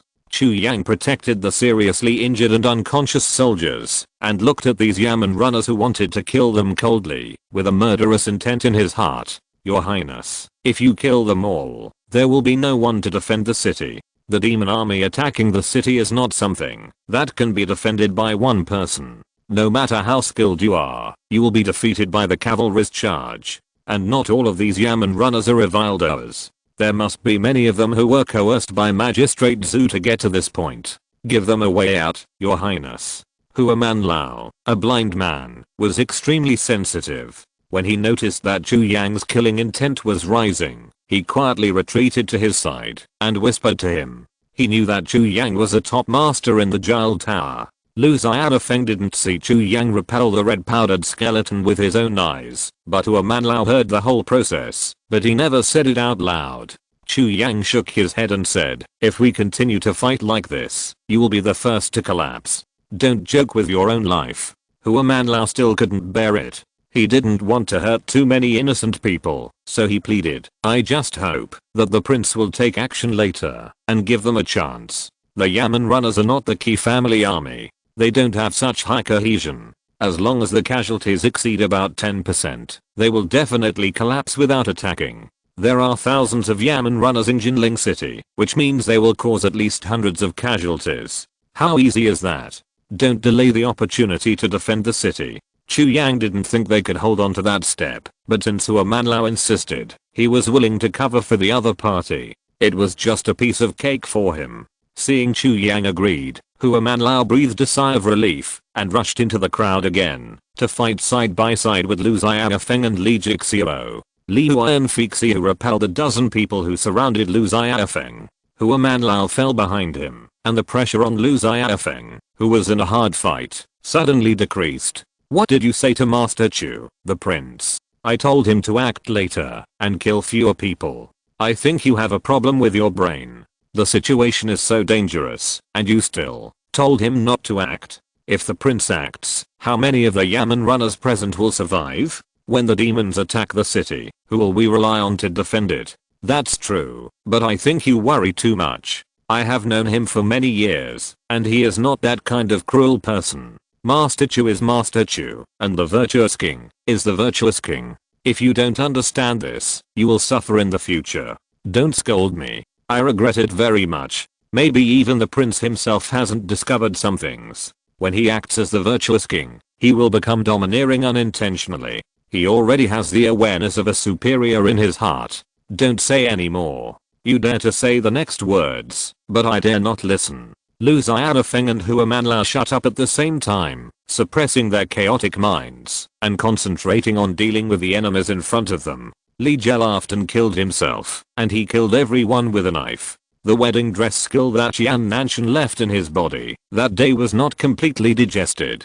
A part of the skill was hidden in his acupoints. With the current fierce battle, it was stimulated and turned into a continuous stream of true energy to fill his Kihei Danshin. His skill was completely restored to its peak, and it was still continuously improving, reaching the peak of martial arts. The terrifying sword force frightened the Yamen runners and made Zuzixen's souls tremble. If this continued, he would be finished. Don't panic, sir, I'm coming. Just when the situation was one-sided, the county magistrate who was supposed to guard the city gate suddenly appeared, and he actually brought all the Yamen runners guarding the city out. With the reinforcement, the battle situation returned to its original state. You are here. What about the city gate? Zuzixen scolded hurriedly. Sir, what's the point of defending the city? Can we defend Nanjing with such a small number of people? The county magistrate looked at Zuzixen as if he was a fool. The Qi family army is trapped, and the south is bound to fall. If we don't run away with our brothers now, are we going to stay here and wait for death? Zuzixen's eyes were dull. He had been an official for many years and had never thought about abandoning the city one day. Because of the Qi family army, he never considered this issue. The current situation seemed to require a last resort. But if he left, what would happen to the people in the city? Sir, you haven't seen how the demons eat people, have you? Just like you usually eat lichis, peel off the skin and suck the meat into your mouth. The last bit of conscience in Zuzixen's heart was frightened by the county magistrate. He reached out and grabbed the county magistrate tightly, trembling, and said, I treat you well on weekdays. You can't leave me. The county magistrate smiled and said, I'm here to pick you up. Don't worry, as long as we kill these people, we will find a place to hide, and when the demons leave, we will go back to Jinling City to clean up the mess. Anyone who dares to talk nonsense will be killed on the spot, and no one will know what happened here. Zuzixen closed his eyes in pain. Come on, send the master away from here. The county magistrate gave an order, and several Yamen runners helped Zuzixen out. Hearing the conversation between the two, Huaman Lao was trembling with anger, and an uncontrollable sadness surged in his heart. When faced with such a parent official, what should the common people do? A hand patted his shoulder. You always have unrealistic hopes for some things, so it is natural to be disappointed. For your sake, I have given them a chance. Don't worry, I won't kill too many people. Li Jixio, come back. Just a simple comeback. Li Jixio immediately stopped his murderous intent, jumped back to Chu Yang's side. Without saying anything, he naturally took the unconscious soldier from Chu Yang. Chu Yang took a step forward, and a shrine rose from the ground. He stood on the shrine and looked down at everyone. At this moment, the monstrous murderous intent poured out like a torrent with domineering aura. All the Yamen runners were submerged by an indescribable force, and their spirits were greatly shocked in an instant. They did not faint immediately, but looked at Chu Yang, who was like a god, in horror, and their bodies froze in place. The same was true for Zuzixen and the county magistrate. Chu Yang formed a hand seal and shouted coldly, cut. The terrifying chopping sounded like a meat grinder, turning everything in front into powder. The encirclement formed by thousands of Yamen runners was crushed by the chopping storm, and a gap was made. The flesh and blood spread on the ground. From a distance, it looked like a giant was suddenly torn off a layer of flesh and blood. The county magistrate and his minions had turned into minced meat, and merged with the blue stone slabs under their feet. The lower half of Zuzixen disappeared, and he lay on the ground with a dull look. He was in so much pain that he didn't even have the strength to wail, and could only silently feel the death approaching. Chu Yang didn't know whether he was lucky or unlucky to survive like this. Those Yamen runners who were accomplices to the tiger were either missing arms or legs, and those who were less lucky had their heads cut in half. Having promised to a man Lao to hold back, Chu Yang naturally did not kill them all. Not many Yamen runners died, most of them were disabled. They would be the first wave of consumables when defending the city. If they could survive, their past sins would be forgiven. Extreme pain would trigger adrenaline, making them feel that it was not painful at all. It would take a while before they could feel the real pain. The other Yamen runners who were not injured were already scared silly when they saw the bloody hell in front of them. It was not until the belated shouting that they were brought back to reality. My legs, my hands, my eyes. I can't see anything. Under the intensive slashing, each of them lost some organs. Some of them had eyes and noses, some of them had hands and feet. They were like a pile of broken puppets, lying on the ground struggling miserably. The more the injured Yamen runners shouted, the more terrified the rest of them were. Clang. I don't know who was the first to drop the water and fire sticks. After a few breaths, the sound of heavy objects falling to the ground was endless. The Yamen runners who were so aggressive just a moment ago now trembled and knelt on the ground, hoping that Chu Yang would spare their lives. Not only were they afraid, but even Lee Jixio, who had offered his loyalty to Chu Yang, was afraid. At the moment, when the slashing broke out, he could not feel the human smell on Chu Yang, as if the other party had become a cold devil with no feelings or love. Lu Xiaofeng, who had traveled all over the country and claimed to have seen countless scenes, vomited. Looking at the minced meat on the ground, he almost vomited, but a Gaul, Hua Man Lao, who could not see the bloody scene, vomited more seriously than Lu Xiaofeng. His hearing and sense of smell were extremely developed, several times that of ordinary people. The smell of the flesh and blood that almost covered the entire street was estimated to be enough to smoke his brain. Li Jixio carried the unconscious soldiers and saw them surrendering, so he shouted. Zhu Zixan and the county magistrate were preparing to abandon the city. Now they have been executed. The main culprit is dead. You can follow the prince to defend Jinling City, which will be considered as meritorious service. Otherwise, even if you are lucky enough to survive today, you will be pushed to the vegetable market and beheaded in the future. The Yamen runners were trembling with fear and expressed their willingness to follow Chu Yang's lead. I don't know how to march and fight. You can arrange it. I'll go sit on the wall for a while. Chu Yang handed the command to Li Jixio. As the co-governor of the Jinaiwei, this matter was not a problem for him. Okay, your highness, go first. I'll come after I arrange everything. The situation was extremely urgent. Li Jixio didn't pretend to be hypocritical and didn't say anything nonsense about your highness stepping back and letting us take over first. Whether Jinling City could be defended or not, the key was Chu Yang. Just as the county magistrate said before, how could thousands of Yamen runners stop the demon army? After Chu Yang left, Lu Xiaofeng and Hua Manlao approached Li Jixio and asked him what he was going to do. I'm familiar with General Qi and know his character. Since he dared to leave Jinling City with the Qi family army, there must be something in the city that can help defend the city. For example, the Qi family army's special demon killing heavy crossbow. One crossbow arrow is enough to kill a spirit demon. The power is so terrifying that even a big demon dare not confront it head on. I will stay to deploy these Yamen runners. Please go to the general's mansion for me to see if you can find the demon killing crossbow. Lu Xiaofeng and Hua Manlao nodded and left together. Li Jixio looked at their backs and silently prayed that the two could find the demon killing crossbow. With the death of County Magistrate Zhu, the news of the big demon attacking the city spread throughout the city in an instant. The dignitaries in Jinling City have begun to pack their bags and prepare to flee this town that is about to be baptized by war. The rich people's carriages took advantage of the chaos and rushed to the city gate. The servants and maids followed behind with their bags and cried, fearing that they would be left behind. The guards of the city wanted to stop them, but they were hit by the carriages and were all injured.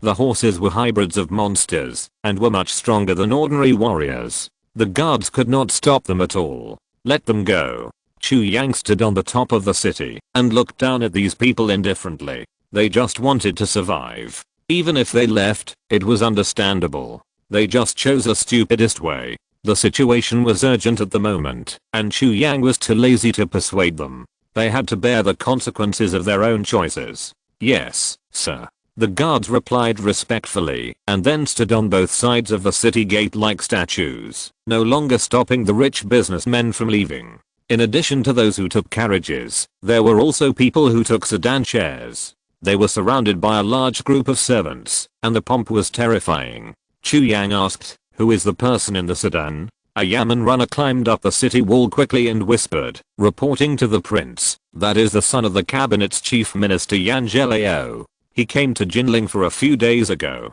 I heard that he brought many sons of rich families with him." Chu Yang smiled playfully. "It is the rumored little cabinet minister Yan Shifan, right?" The Yamen runner laughed dryly and did not dare to answer. The reason why Yan Shifan is called the Little Cabinet Minister is not only because his father Yan Song is the chief minister of the dynasty and has great power as the head of the civil servants, but also because Yan Song handed most of the cabinet affairs to Yan Shifan to handle, always saying I will decide, after discussing with the little boy in the east building. Not like a cabinet minister, but better than a cabinet minister, so he was called the Little Cabinet Minister. The death of Yan Shifan should comfort Lee Jixio a little, even if it is collecting some interest in advance. Chu Yang's mouth corners slightly raised, looking at Yan Shifan who was fleeing, and putting on a show, as if he was looking at a dead person. Go and tell Lee Jixio what happened here. Tell him that, if he wants to take revenge personally, he can leave the city now. I can defend Jinling City alone. After hearing this, the Yamen runner broke out in a cold sweat and quickly got off the city wall and disappeared on the street. The city gate was crowded with people and people kept going out. The dignitaries went first and then some shop owners stood at the city gate hesitating. Inns and restaurants, rouge and powder, silk and satin, car and boat shops, tooth shops, iron workers, and butchers. Compared with the wealthy businessmen who have mountains of gold and silver, these people gave up some businesses that make a living. If their lives were not endangered, how could they be willing to give up? The rest of you are not allowed to leave. Just as they were gritting their teeth and preparing to leave, Chu Yang waved his hand, and a gust of wind appeared out of thin air, blowing people all over the place, and even closed the huge city gate tightly. Chapter 185 The Demon Tribe is attacking. Let us out. Please let me out. I don't want to stay here and wait for death. You dog official, do you want to kill us? The moment the city gate was closed, the group of people who wanted to escape seemed to have their hope of life cut off. They became hysterical in an instant, cursing the guards and Chu Yang who was sitting alone on the top of the city. Everyone's eyes were red, and they were so excited that they seemed to want to eat people. While the guards were desperately resisting the people's attack on the city gate, they were also complaining in their hearts. Before, they allowed people to pass, but now they were not allowed. Isn't it obvious to arouse public anger? If they were not allowed to leave from the beginning, perhaps these people would not be so angry. Now that the rich have left, the poor have to stay here and wait for death. Anyone would go crazy. Some young and strong men were so angry that they simply went home to pick up tools such as kitchen knives and hoes in their hands, gathered under the city gate and shouted, as if they were planning to fight with the guards. The two sides were on the verge of a fight, and blood would splatter on the spot if they were not careful. Seeing this, Chu Yang waved his hand again, blowing the people away with the wind, and completely cleared the area near the city gate. All men, women, old and young fell heavily to the ground. They looked at Chu Yang on the top of the city wall in horror. What happened just now was beyond human control. The people were in a state of anger, and it would not work to just rely on words to reason. Hesitation would only make things worse, so Chu Yang took action to give them a warning. Facts have proved that this trick works very well. Regardless of whether they calmed down or not, these people finally stopped showing a radical state, but they did not leave immediately, but stood silently in place. Some people had dull eyes, and some people looked sad. A faint cry sounded in the crowd, and the sad mood spread in an instant. At this moment, Chu Yang said, "The reason why I stopped you is that I don't want you to go out of the city and die in vain." The cry paused slightly. Seeing that the indifferent man like a demon finally spoke, some people among the people also plucked up the courage to say, "Those wealthy businessmen and officials have left, and they have taken their own guards with them. We are waiting to die if we stay here." As soon as these words came out, someone immediately echoed, "That's right. How can such a small number of people defend Jinling City? My lord, please show some mercy and let us out. Yes, I beg you to let us out. Please have mercy and give us a way out." Chu Yang shook his head and said, "I just want to ask you one question. How can you avoid the pursuit of the monsters after leaving Jinling City? Why do you think you can avoid it?" A scholar walked out of the crowd and said politely, "The soldier who delivered the message said that the Qi family army was trapped in Wanglong City, which proves that he came from Wanglong City. Judging from the distance from Wanglong City to Jinling City, plus the speed of his green man horse, we still have one day to escape. If all goes well, we can go to the next human city to seek refuge before the monsters arrive." Hearing this, everyone started to hope and asked Chu Yang to open the city gate. Chu Yang sneered. That group of dignitaries also thought so they will die miserably. The scholar was stunned for a moment, not knowing why Chu Yang said that, thinking that he was making a specious argument, and frowned. "If you can't find a reason to refute me, please open the city gate." As soon as he finished speaking, a handsome man walked out of the crowd, but if you look closely, you will find that his temples have already grown white hair, and there are some wrinkles at the corners of his eyes, but his eyes are very young, bright as if they can illuminate other people's hearts. Because he is so handsome, people will subconsciously ignore his age. He walked up to the scholar and explained, "I think what this gentleman means is that no matter how fast a person can run on 2 feet, he can't be faster than a big monster. As far as I know, some bird monsters can fly dozens of miles with just a flap of their wings. The journey you say takes a day may not even take a cup of tea in the eyes of those big monsters. Not to mention that some dog monsters have a very keen sense of smell. It is common for them to track down the smell of 3 or 5 days ago. It's okay for one person, the smell will dissipate faster. If a group of people walk in the wild, the monsters will soon notice it. So this gentleman forced you to stay in the city, to give you a chance to survive." After the extremely handsome young man finished explaining, the people who didn't know the truth finally understood Chu Yang's intention, and their anger turned into gratitude. A few people still didn't believe it, but they didn't dare to incite the crowd to attack the city gate. The scholar who started to argue with Chu Yang lowered his head in shame. He used common sense to speculate about the monsters, which was a mistake that couldn't be more wrong.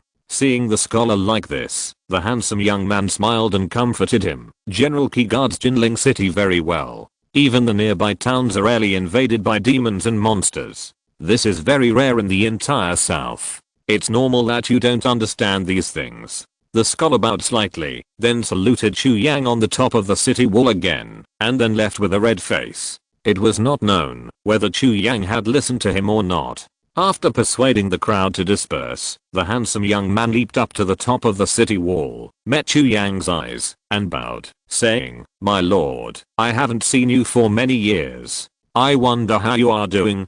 When I won the 3rd place in the imperial examination, some people gave me jewelry, some gave me beauties, and some promised me a high position. But no one knew that I was depressed and just wanted to get drunk. You invited me to drink the best daughter's red wine in the capital and got me drunk. I still remember the taste of that wine. I didn't expect to see you again 10 years later. Your Taoist skills are almost profound. It's really impressive." The person who came was the 3rd place in the imperial examination 10 years ago, Li Zunhun, who is also the little Li flying dagger today. In fact, Chu Yang didn't deliberately invite Li Zunhun to drink, but because the emperor was pressing him step by step, he was under a lot of pressure and could only drink to vent. Who would have thought that he would meet Li Zunhun, the prodigal son, by accident? However, the two of them only drank once. Not long after, Li Zunhun resigned from his post and retired, and he was never seen again.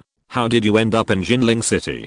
Chu Yang looked at him in surprise. "I was chased here." Li Zunhun shook his head and smiled bitterly. "I have been outside the Great Wall for 10 years. When I just wanted to come back to take a look, I was found by the people from the Hyung Villa. I have to say that the intelligence capabilities of the Hyung Villa are really the best in the world." Chu Yang asked curiously, "Why are they chasing you?" Li Zunhun said helplessly, "I don't like being an official, but they want me to be an official, and the chief instructor of the 800,000 Imperial Guards. How can I be qualified for such a high position? There was really no other way, so I ran to Jinling City to avoid the limelight." Chu Yang's face gradually became stern, and he asked, "Isn't the chief constable of the 6 gates, Guo Bujing, the instructor of the Imperial Guards? Why was he suddenly replaced by someone else?" Li Zunhun said, "I heard from the 2 people who chased me that it was because the emperor sympathized that Guo Juksha would be too tired from holding 2 positions and hoped that he could take care of his health, so he removed him from the position of instructor of the Imperial Guards." Chu Yang closed his eyes, not knowing what he was thinking. After a moment, He opened his eyes, with a cold light in his eyes. Your Majesty is really kind-hearted. I just wonder if your Majesty is a little tired after ruling for so many years. Lee Sun-hoon heard the hidden meaning, and his body was immediately shocked, with a look of horror on his face. Since Lee Tan-ho is here, you might as well stay and defend the city. Your little Lee flying dagger is the nemesis of bad monsters. Chu Yang didn't care how shocked Lee Sun-hoon was by his words and deeds. He just wanted to deal with the matter at hand. Don't worry, your Majesty, I have this intention. The moment Lee Sun-hoon walked out of the crowd, he didn't intend to stay out of trouble. Then please ask Lee Tan-ho to go to the other city head to help them defend the city. Jinling City has 2 gates, front and back. The gate under Chu Yang's feet faces south and faces Wanglong City, so it will be the first place to bear the brunt of the monster's attack on the city. Lee Sun-hoon asked in confusion. Your Majesty, don't you need my help? Chu Yang explained. I'm enough, and you can take those Yamen runners with you later.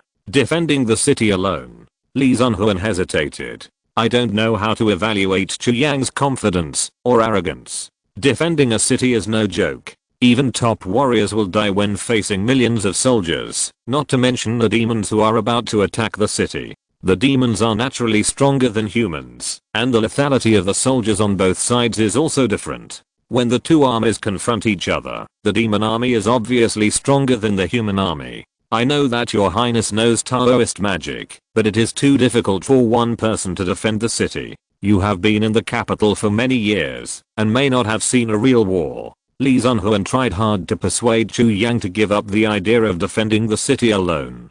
Don't worry, Lee Tan-ho. Since your highness said so, he is confident. A man walked over from a distance, with an embroidered spring sword on his waist. It was Lee Jixio. Master Lee. Lee Sun-hoon looked at Lee Jixio in surprise. Lee Tan-ho, I haven't seen you for a long time. I heard that you went to the outside of the pass. I wonder what the scenery is like outside the pass? Lee Jie walked forward with a smile. The only scenery in the bitter cold place is the snow and wind.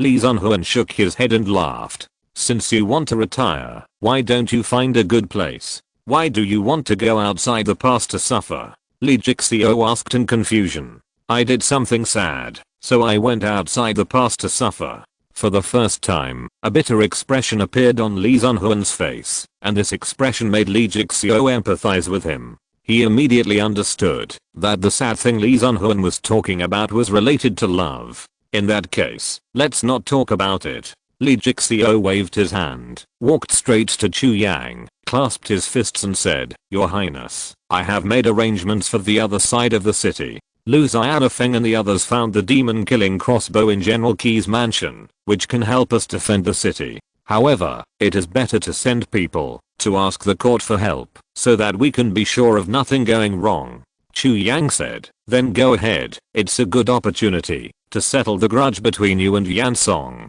After hearing this, Lee Jixio shook his head decisively and said, I have to stay and defend the city. Whoever wants to take Yan Shifan's life can do so. It has nothing to do with me. Chu Yang was surprised. He thought Lee Jixio would appear without hesitation to kill Yan Shifan. After all, the pain of losing his wife has been unforgettable for him for so many years. If someone is needed to tip off, I have 2 good candidates. Lee Sun-hoon smiled and said, Your Highness, do you remember what I said just now that I was chased to Jinling City? Chu Yang asked, Do you want to talk about Uolang Villa? Lee Sun-hoon nodded and said, The ones chasing me are the number 1 spy Duan Xianaya, and the number 1 spy Gui Heidao. They were led to other places by my servant Tai Chuanjia, and I guess they will find us soon. Although Lee Jixio was curious about why Uolang Villa was chasing Lee Sun-hoon, the most important thing at the moment was to do something important. So she said,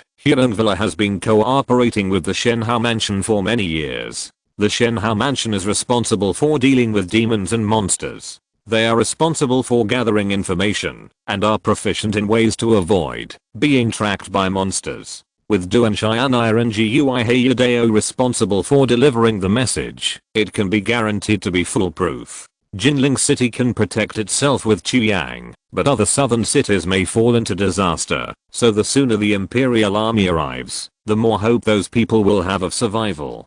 Chu Yang suddenly said, in that case, you should find the two people as soon as possible. However, only one person is needed to pass on the information. I will ask the other person to help me do something. Lee Sunhoon asked, what is it? Chu Yang replied, I want to know the situation in Wanglong City. How did General Qi and the Qi family army get trapped there? Lee Sunhoon understood Chu Yang's thoughts and said with a wry smile, Your Highness, Jinling City is already struggling to take care of itself. Are you still thinking of helping the Qi family army in Wanglong City? He almost said the words you are dreaming. Li Jixio grinned and said, Li Tanhua is really not suitable for being an official. Fortunately, you resigned that year, otherwise you would suffer now. Lee Sunhoon asked in confusion, what do you mean, Lord Li? Li Jixio patted Lee Sunhoon on the shoulder and whispered, when I was a centurion, my teacher told me that it is always right to ask less and do more.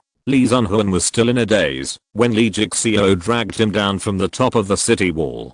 After the two left, Chu Yang stood on the wall and whistled. Not long after, a huge wolfhound appeared at the foot of the wall, showing a flattering smile to Chu Yang. It couldn't jump up the 100-meter high wall, so Chu Yang could only cast a spell to make it fly up. If 1K continued to stay outside, he might be killed by the monsters attacking the city. With such a strong human smell on it, the big monsters must know that it has recognized its master. 1K has been working hard these days, and it's time to reward it. Chu Yang took out a handful of blood body and stuffed it into its mouth. The full blood turned into energy and flowed in its body. 1K's dog eyes widened. Chu Yang said with a smile, if I give these things to you, I guarantee that Li Jixio will recover to his peak within a day, but it will not be of any benefit to his martial arts. The loss of his foundation also means that he can start from scratch, check for deficiencies, and make up for the shortcomings in the past, so that his martial arts can be more complete.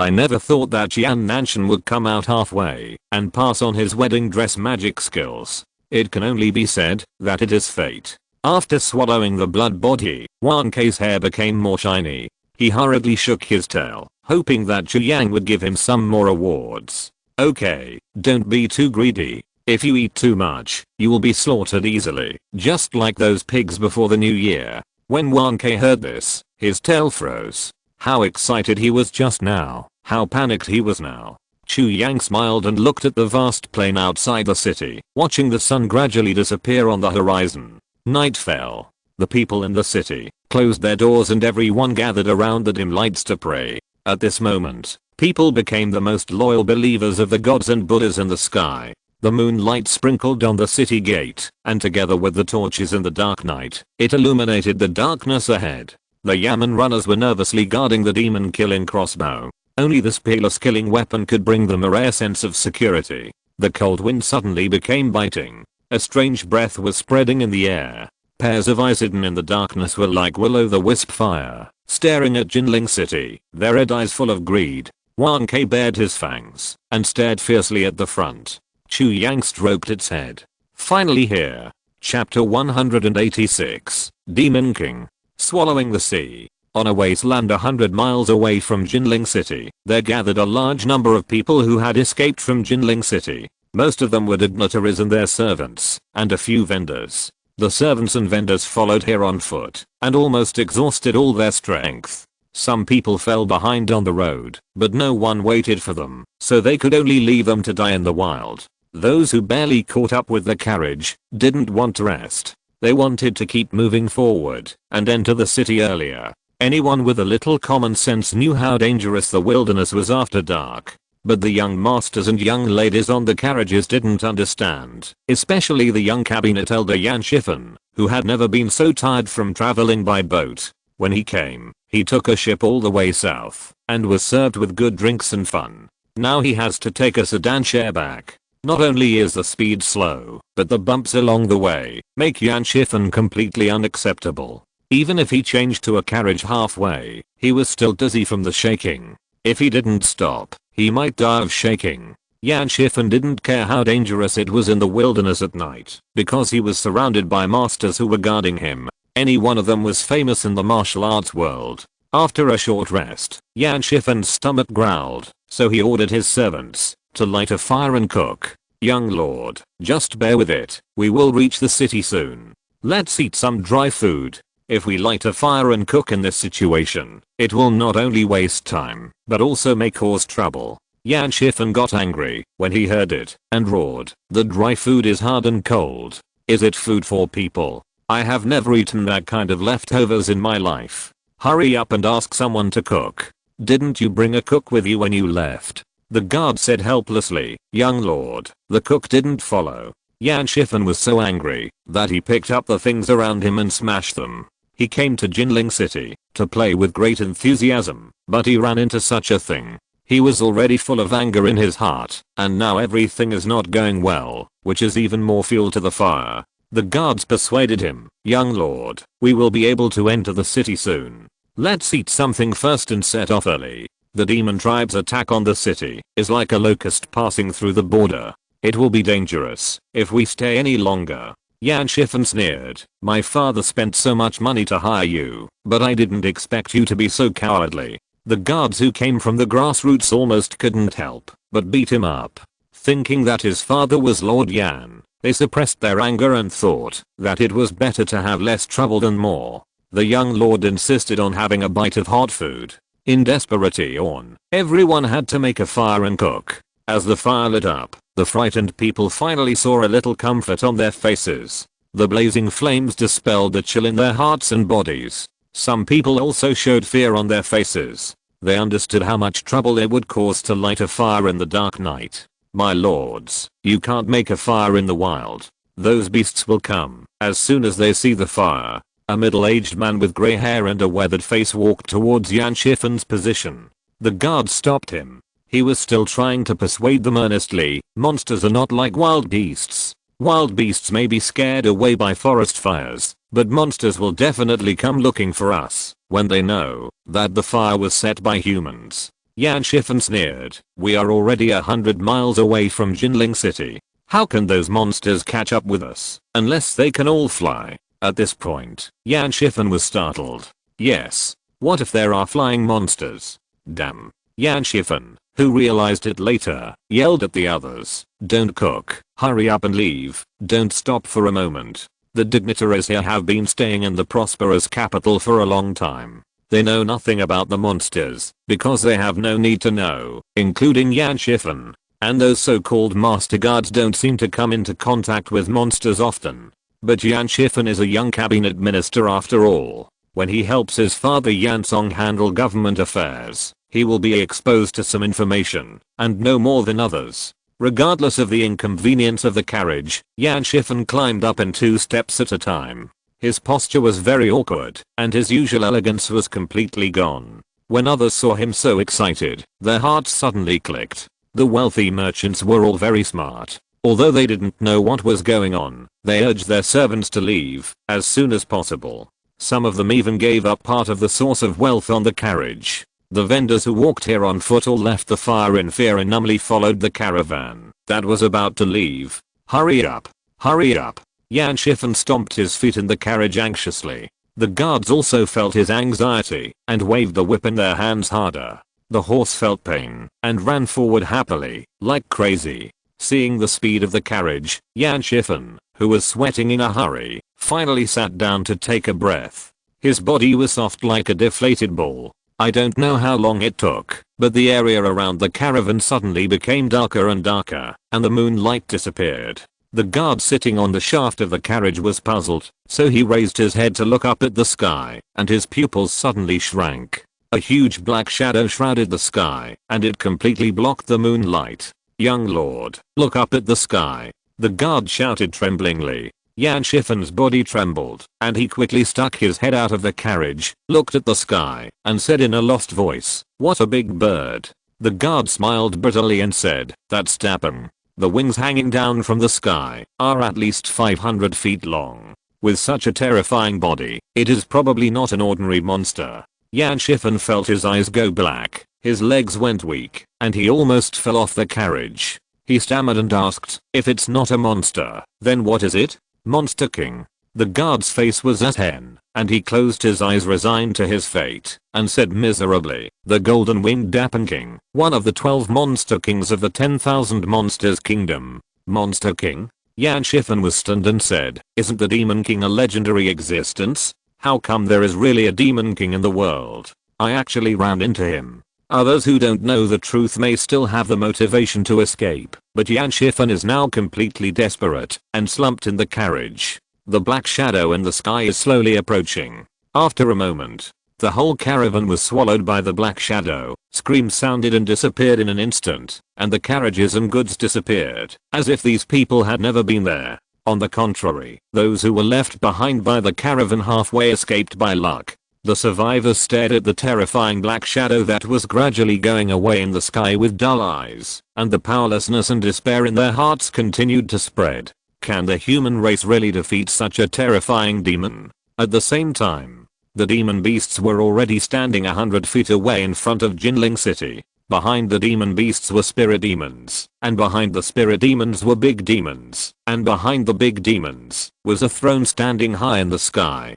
The orderly and strict hierarchy of the demon race was revealed. The figure on the throne looked down at the top of the city. One person, Chu Yang, also looked up at him. That's enough. The Demon King was a little strange. There was only one person standing on the top of the city, but he felt inexplicably frightened. He hadn't felt that kind of imminent catastrophe for many years. The last time he was not a Demon King, but just a big demon, he met a middle-aged man named Zhuzhengwo. He was wearing a green shirt, like a teacher in a college, and he looked like a real scholar. Who knew that the scholar would be so cruel? He just ate the people of the city to fill his stomach, but he almost died at the hands of the other party. The Demon King touched his neck and said in a nostalgic tone, "You humans are really blessed by nature. The world has awakened for only a few decades, but you have been able to cultivate to such a level. All the demon kings and great demons in the 10,000 demons kingdom have lived like animals for thousands of years before they have achieved enlightenment today. They are really far from you humans. Fortunately, God is finally fair. Every time we eat a bite of your flesh and blood, our demon skills will increase, especially those martial arts masters, Taoist masters, and Buddhist arhats. In just these few decades, some demons have gained the cultivation of tens of thousands of years or even tens of thousands of years. Guess how many people would have died if these cultivations were replaced by humans?" The Demon King did not say these words for no reason. It is said that all human cultivators have inner demons without exception. Before a war, if you can shake the opponent's mind, you will increase your chances of winning. The Demon King knows very well what people like Chu Yang, who are willing to protect the people of a city, value most. As expected, when he finished speaking, Chu Yang's expression suddenly changed. His eyes were cold, as if they were about to pierce through ice. The Demon King sitting on the throne saw that his goal had been achieved, clapped his hands and laughed. "Attack the city." With one order, all the demons came out. The demon clan has been attacking the city for decades. First, the demon beasts charge, using the huge beast tide to consume weapons such as arrows and stones. When the defenders are exhausted, the big demons and spirit demons will climb the top of the city one by one.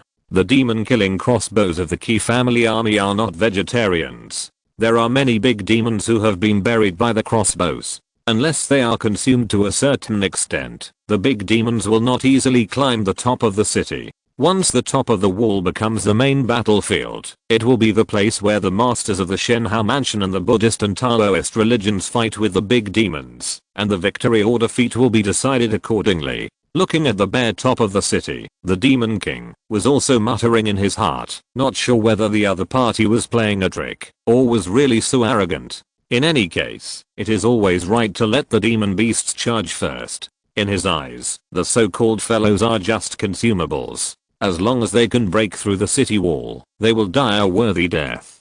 The Demon King stared at Chu Yang, wanting to see what he had in mind to defend the city alone. Just as the beast tide was about to hit the city gate, a sudden torrent surged out from around the city wall. The moat that appeared out of thin air caught the demon beasts off guard and instantly submerged the endless army of demon beasts. This water control technique is quite good.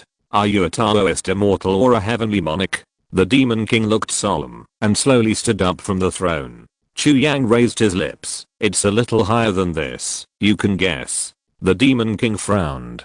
The demon clan starts from the lowest level of demon beasts, and the realms are spiritual demons, great demons, and demon kings. Legend has it that in addition to the 12 demon kings, there are also 3 demon emperors and a demon clan leader in the 10,000 demons kingdom. However, no one has ever seen the latter. The realms of human warriors are roughly the same. The third-rate, second-rate, and first-rate masters circulated in the martial arts world are collectively called the inner refining realm, also known as inner refining masters. This stage requires training the body, exercising the internal organs, and stimulating the renewal of blood in the bone marrow, which needs to be experienced 9 times in total. The battle power of the inner refining realm has a large span. For a warrior who has changed his bone blood once, it is difficult to kill a monster, while for a warrior who has changed his bone blood 9 times, killing a spirit monster is like killing a chicken. After 9 blood changes, the key Heidenshan is born.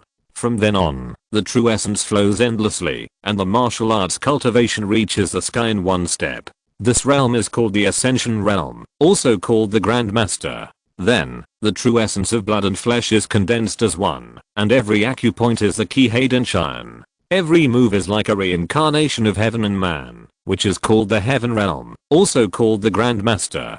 The Grandmaster and the Grandmaster are the realms of warriors, while the corresponding realms of Taoism are the real person and the heavenly monarch, and the Buddhist realms are the Vajra and the Arhat. The leaders of the 2 Marquesas, 1 sect, 2 factories, and 1 god, except for the god Marquis Zhuge, who is known as the Grandmaster of the Heaven Realm. The other 5 are all masters who are infinitely close to this realm. The real people of Buddhism and Taoism are rare, and the Heavenly Lord is even rarer. Not to mention the demons. Even the human race has rarely seen one. Every time they attack a human city, the demons will find out the movements of the real people of Buddhism and Taoism, and then choose the place where it is most difficult for the other party to rush to help.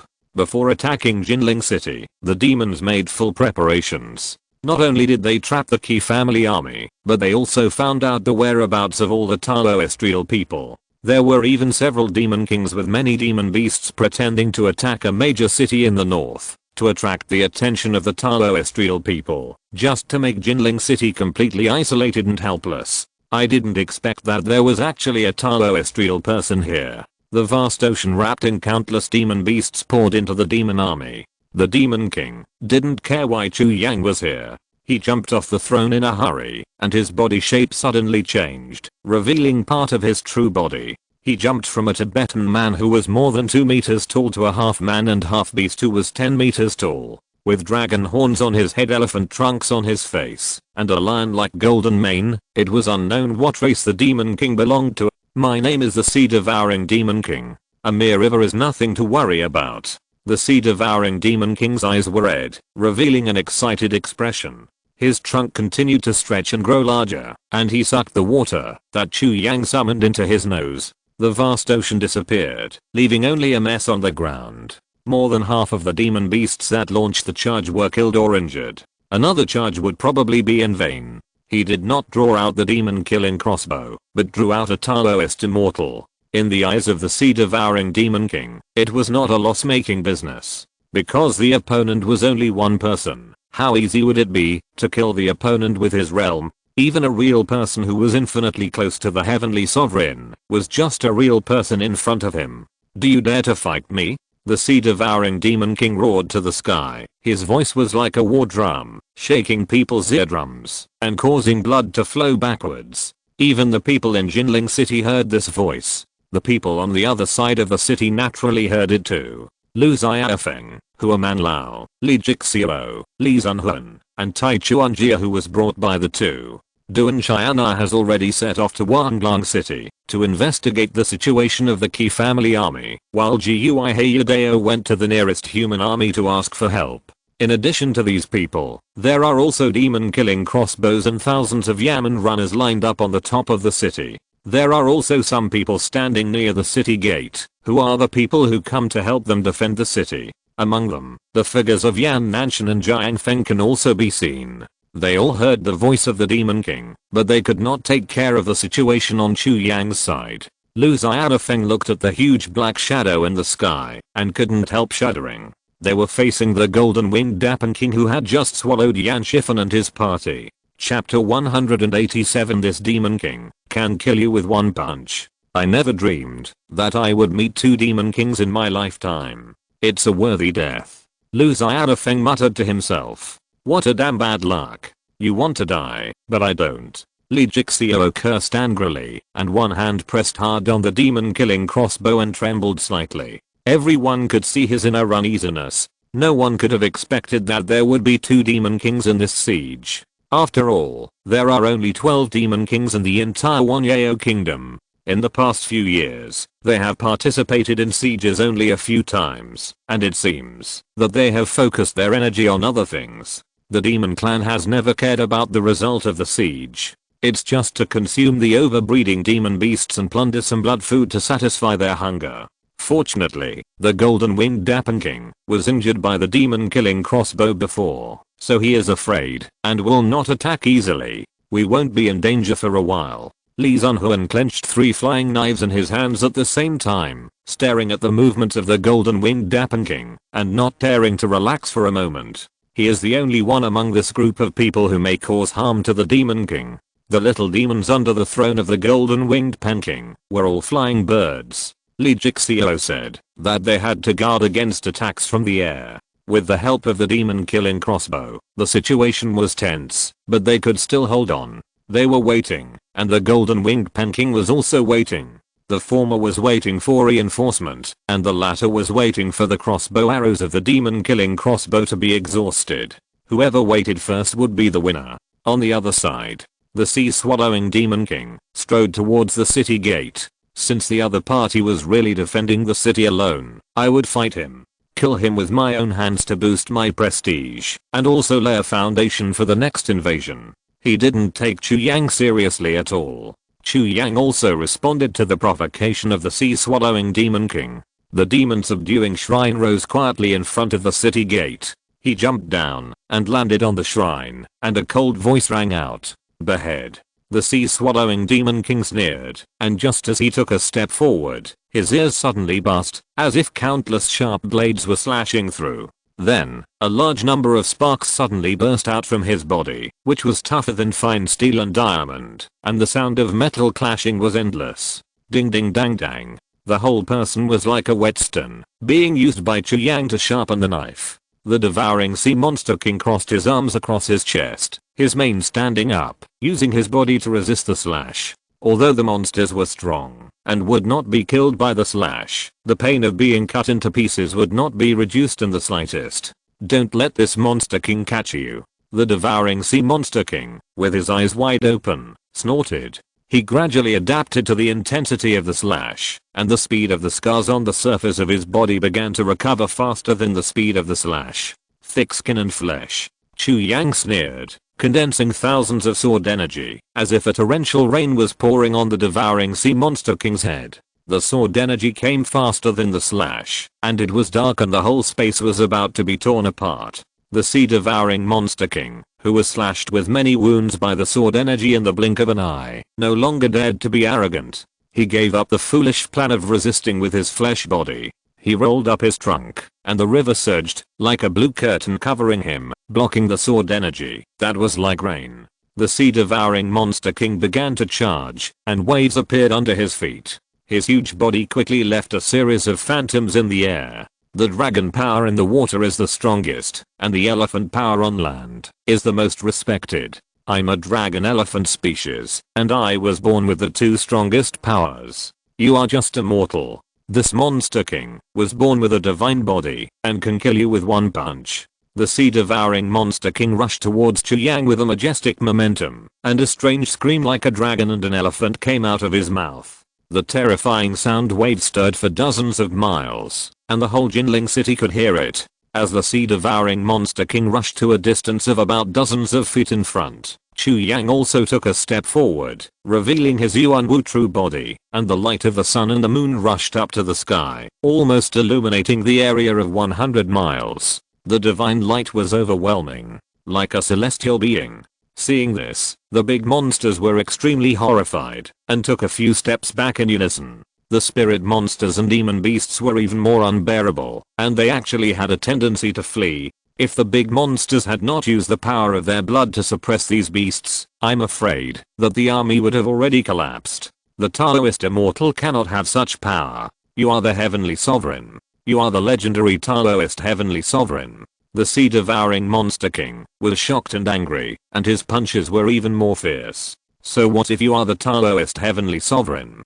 Do you think I will hit you if we fight with fists? The 10-meter tall sea-devouring monster king and the tiny Chu Yang collided with their fists. A great force that was dozens of times stronger than his own exploded in the sea-devouring monster king's sturdy arms. The flesh and bones were completely crushed, and the arm joints creaked. His proud body was also like broken porcelain, covered with scars. The demon pill at the deepest part was like a broken glass bead. I'm a natural dragon elephant species. How can my dragon elephant power be no match for you? You are not human. You are not human at all. You are the demon. Ha ha ha. The sea-devouring demon king seemed unable to bear the blow and roared like a beast, waving his broken arm helplessly with a crazy look. Crazy. Chu Yang shook his head in disappointment.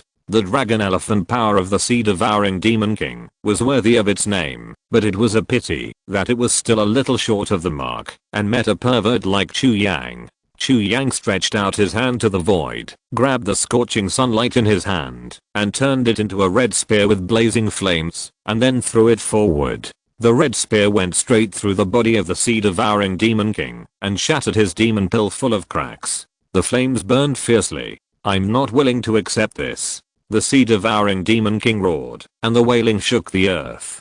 The demon king fell, and countless demons felt the same at the same time. On the other side of the city, the golden-winged Dappen King screamed, and a green light burst out from his body, which attracted a strange wind and blew the Yamen runners on the wall to the ground. Who killed my elder brother? I want revenge. The 12 demon kings called each other brothers and sisters, and they were as close as brothers. The death of the devouring sea demon king made the golden-winged Dappen King very sad. It decisively gave up the city gate in front of it, turned into a green light, and quickly flew towards the city gate, where Chu Yang was. What did he say just now? The other demon king died? Your Majesty killed a demon king? The flame faded. The devouring sea demon king no longer had any breath, and his true form, which was hundreds of feet tall, appeared as a strange beast with a dragon head, an elephant trunk and a lion body. Chu Yang had the sun and the moon above his head, his eyes were as bright as stars, and he stood majestically on the remains of the demon king. The divine power shook the sky. The demons dared not look up. Who dares to kill my elder brother? A loud scream tore through the sky, and the golden-winged great Pan King descended with a body that covered the sky and the sun, shrouding the open plain in front of Jinling City in darkness. The wind was howling. The huge figure that covered the sky and the sun suddenly transformed into a young man with black hair and golden eyes, staring at Chu Yang, who was stepping on the remains of the devouring sea monster king with his shining eyes. Is that the elder brother you are talking about? Chu Yang raised the corners of his mouth. His expression was playful, and he stomped his feet hard while speaking. Damn bastard. As a lowly human, you actually killed my demon king. I will use your blood and the people of Jinling City to sacrifice to my elder brother's spirit in heaven. The golden-winged great Pan King's black hair flew, his anger soared to the sky, and his demonic power shook, and the world trembled with it. His strength was obviously higher than that of the devouring sea monster king. A rock bird Dharma image condensed above his head, opened its mouth, and sprayed out a golden light, and the space collapsed wherever it passed. The sun and the moon rose above Chu Yang's head. The sunlight and the moonlight intertwined to form a huge millstone, smashing towards the golden light. Boom. The golden light collided with the millstone, and the huge impact shook the Jinling City. The nearby giant trees were uprooted under the violent vibration. Everything around seemed to be crushed by something. Your physique is comparable to that of a grandmaster, and your magic is not inferior to that of a Taoist Shinjin. When did the human race produce a person like you? The golden-winged Dappen King's eyes flashed with divine light, as if a ball of fire was burning. Comparable to a grandmaster? Chu Yang shook his head and laughed. You look down on the grandmaster too much. The golden-winged Dappen King was stunned. He had never seen such an arrogant human in his life. He even looked down on the grandmaster, the highest peak of martial arts. I want to see why you are so arrogant.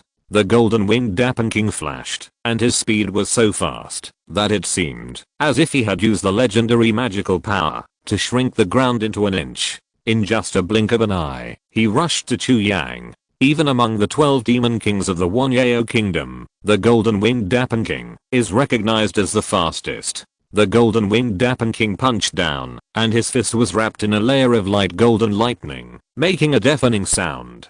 Chu Yang performed a flash step and disappeared suddenly at the moment his fist fell. The golden winged Dappen King was shocked when his attack missed. It was the first time that someone could slip away from under his nose. The next moment, the golden winged Dappen King felt a heavy hammer hit his back. The terrifying force almost broke his spine and made his eyes black. Fortunately, his physique was more resilient than the swallowing sea demon king, so he could fight back at the first time of injury. The Pengbird Dharma image above his head waved its claws, and the claws that could tear through space hit Chu Yang's head. Ding. A black ancient sword appeared out of thin air and blocked the attack of the Pengbird Dharma image. Taking advantage of the gap when Fengdu resisted the pen claws, Chu Yang took advantage of the situation and punched the golden winged Dappen King in the face again. The golden winged Pen King was extremely angry and punched Chu Yang as well. His whole arm was shining with dazzling golden light. He was called Golden Wing because he was born with golden Buddha light. Since childhood, his physique was stronger than that of the Buddhist Vajra. Who would have thought that he would be almost killed by a punch from an unknown human today? There were still tens of millions of monsters watching below. It was simply a loss of face. Chu Yang punched out, and the power of hundreds of dragons and hundreds of elephants poured out wantonly, like a mountain pressing on the fist of the golden winged Pen King. The golden winged Pen King suddenly changed color. He finally understood how the devouring sea monster king was defeated. Even he could not bear such great power, let alone the devouring sea monster king whose physique was inferior to him. There was a crisp sound.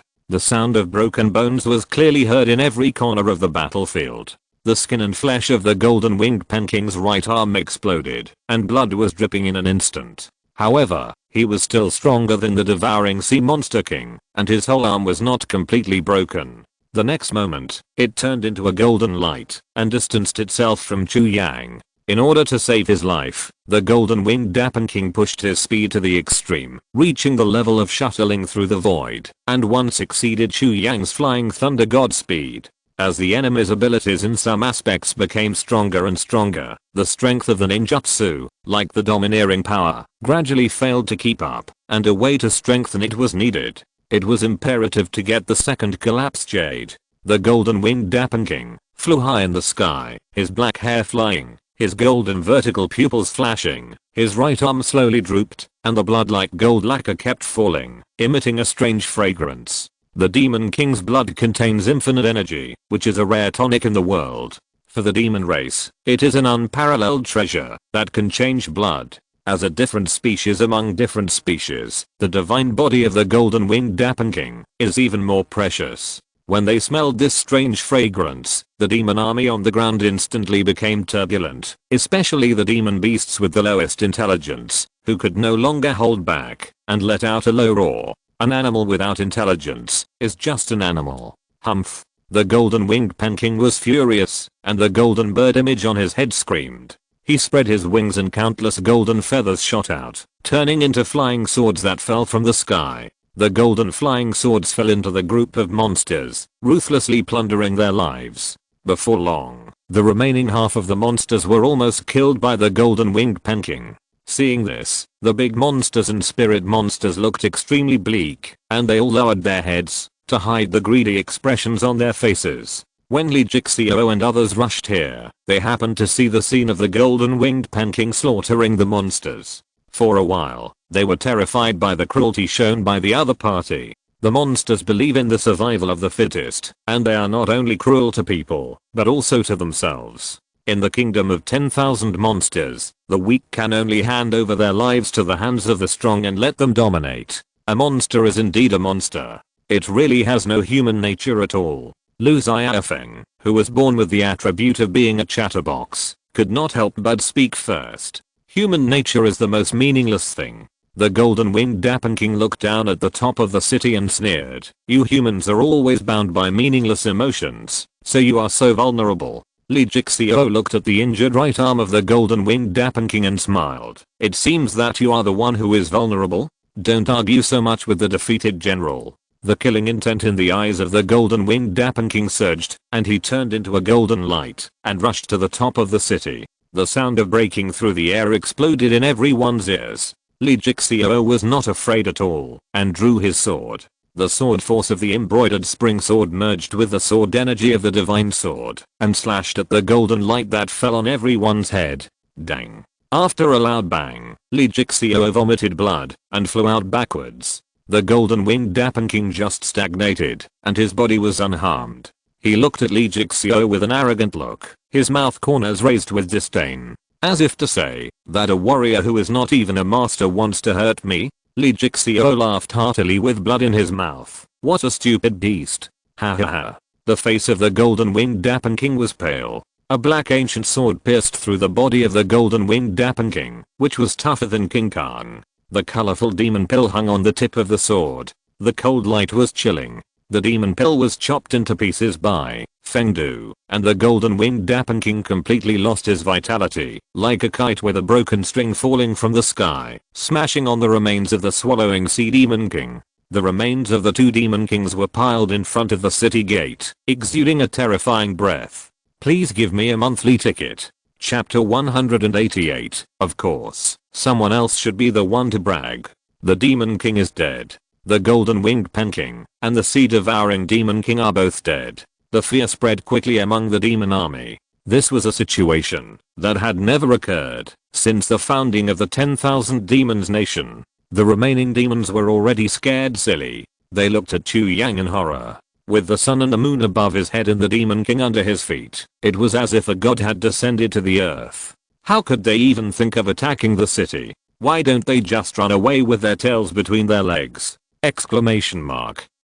First, the spirit demons couldn't bear the pressure and fled in all directions. The demons were running, and the earth was shaking. The demons that had cultivated into human form turned into colorful streamers and flew in different directions, shining like stars in the dark night sky. Due to their large number, Chu Yang couldn't wipe them all out. He could only release his flying sword to randomly kill one or two demons, which was like hitting a drowning dog with a stick. Are we defending Jinling City? Hua Manlao couldn't see the scene of the demons fleeing in front of the city gate, so he could only guess the situation based on the movement of their escape. Well, we held on, and it was a big win. Lu Xiaofeng looked at Chu Yang with flying black hair, and he was in awe. When has the human race ever had such a hearty victory against the demon race? In the battle between two armies of equal number, the human race is always at a disadvantage. I really want to see the prince's demeanor at this moment. I wonder how heroic he is.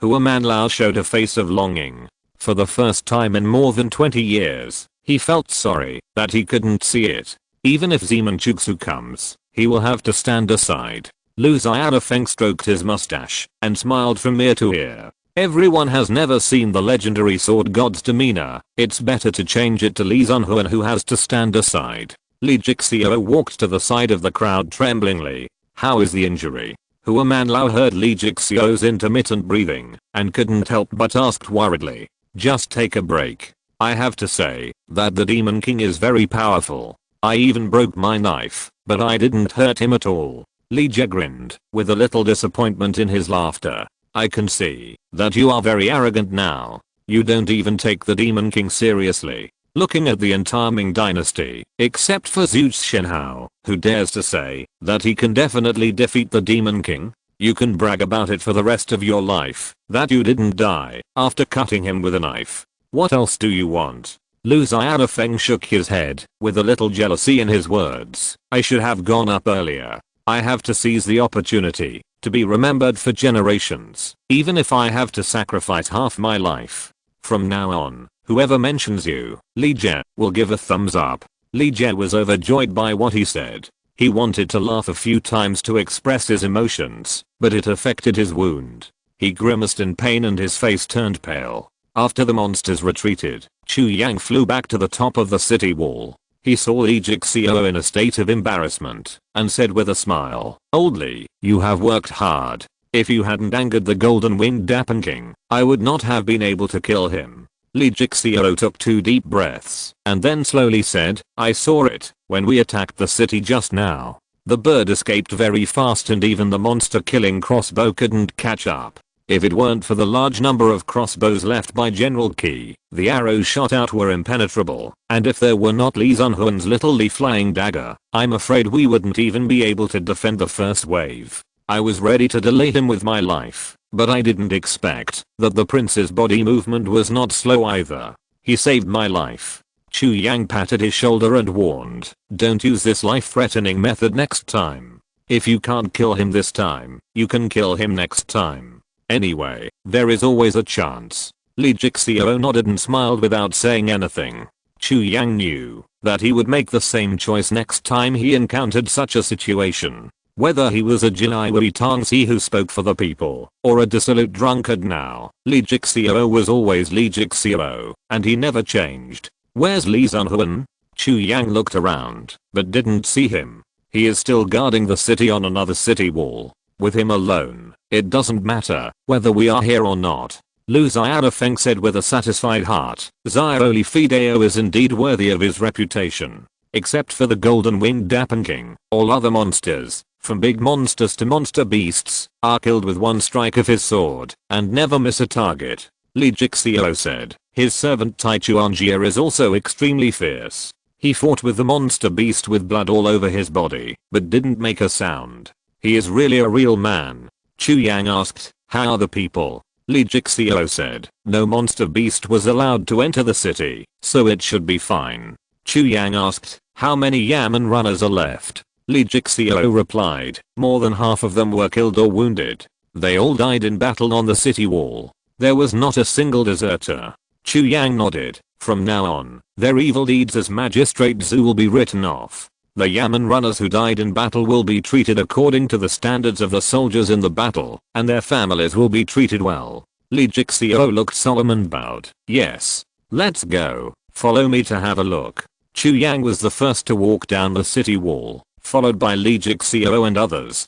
As the group passed through the city, countless people quietly stuck their heads out of the windows, looking at them nervously, not knowing whether these people appeared here, whether the city gate was guarded or not. The hopeful eyes stared at Lu Xiaofeng, making his scalp numb, and he couldn't help shouting loudly, "The demon tribe has withdrawn, and Jinling City is safe." Lu Xiaofeng's shout was like a fire, lighting up thousands of lights one by one in the dark night. Only the wealthy families were still dark, but that small darkness was soon drowned in countless bright lights. The cheers were like a tsunami. People wanted to express their joy, but due to Chu Yang's power, they could only stop and watch. "Lu Xiaofeng, you stay and talk to these people." "Me? If it's not you, then it's me. You like to join in the fun so much, isn't it the right time now?"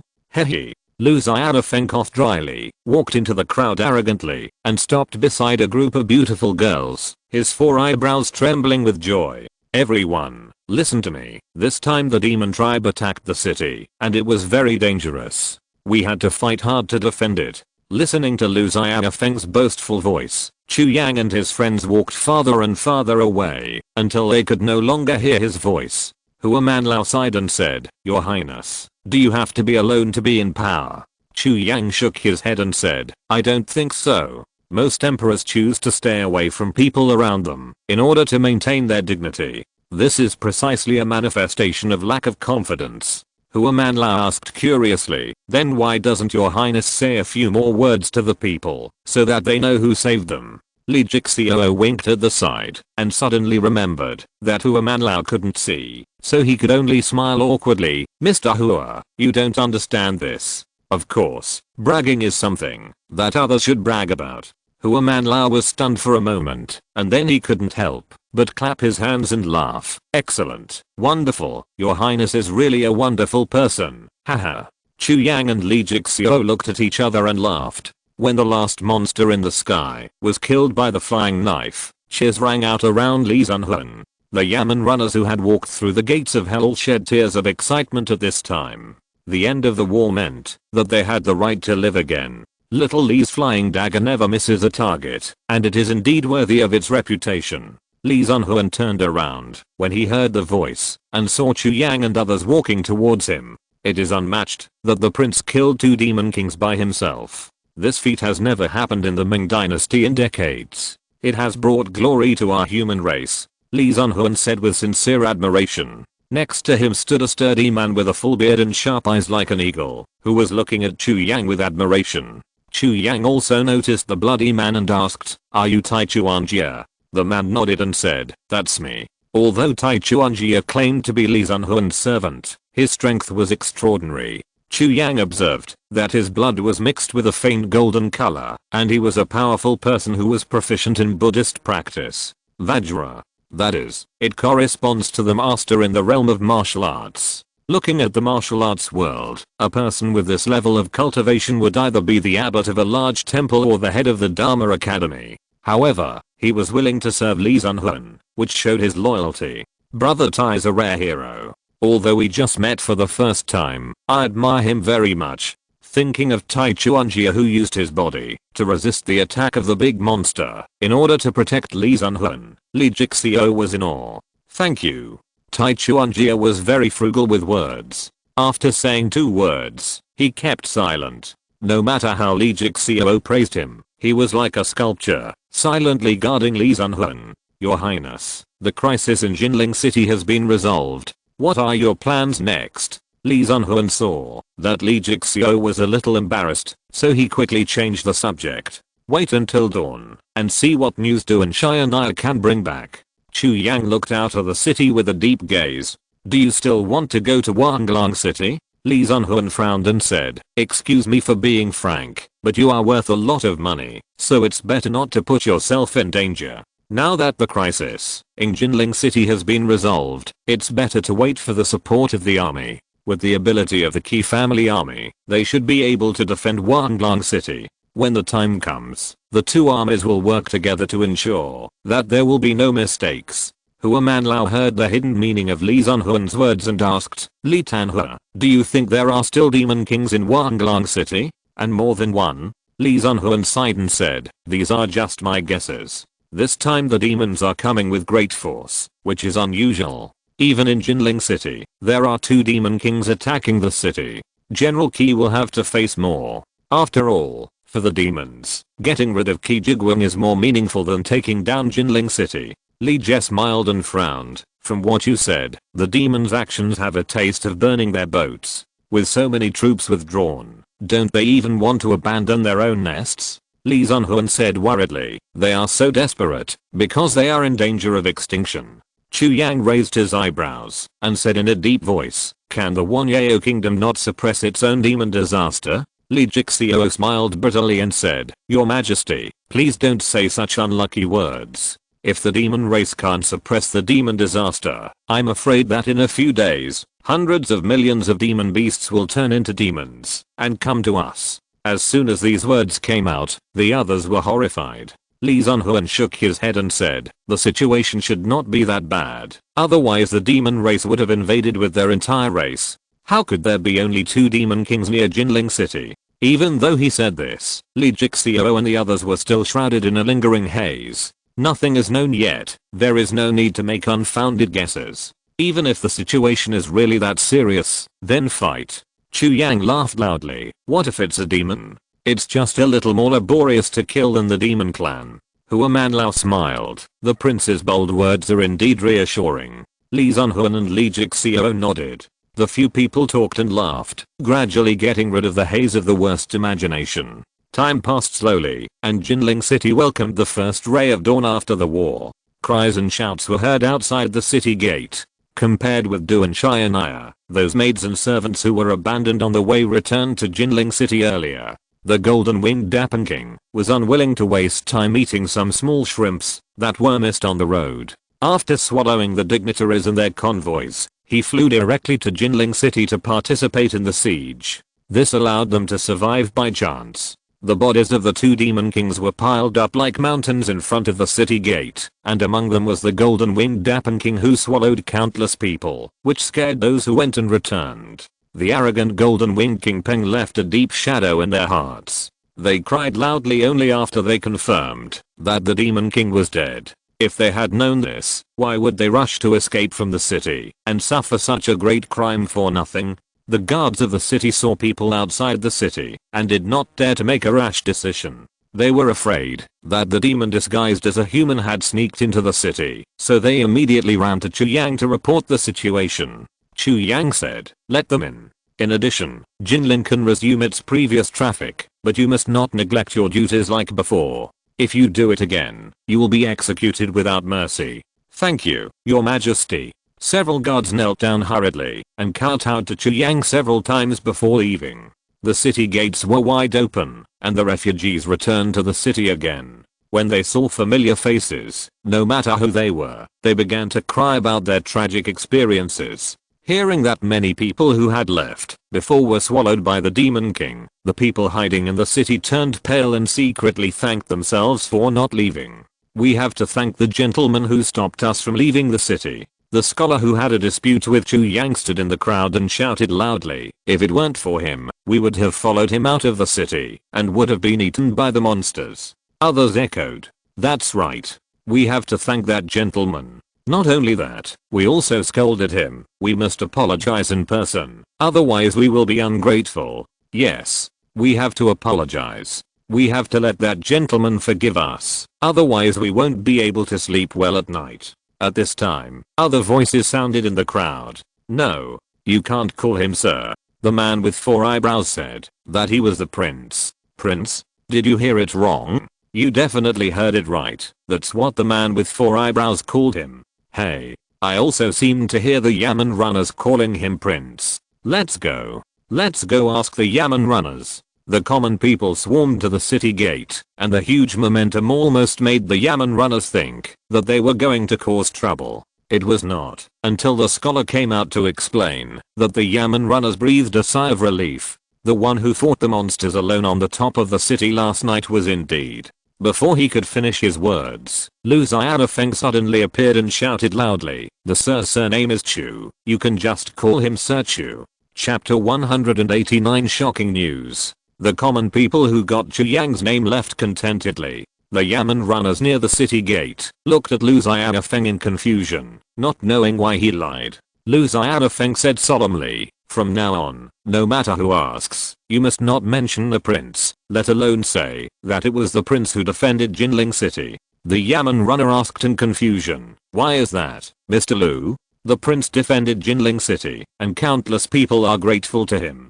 How can you not say it? It's because of the 4 words of gratitude that you can't say it." Lu Xiaofeng shook his head and said, "It's not easy to walk down from the top of the city alive. I don't want you to lose your life in vain." Seeing that Lu Xiaofeng made the matter so serious, the Yamen runners immediately became nervous and gradually came to their senses. Some of the Yamen runners who were meticulous trembled slightly, as if they had thought of something extraordinary. Lu Xiaofeng was still worried and couldn't help but continue to remind him, "You must also explain it clearly to the other brothers later.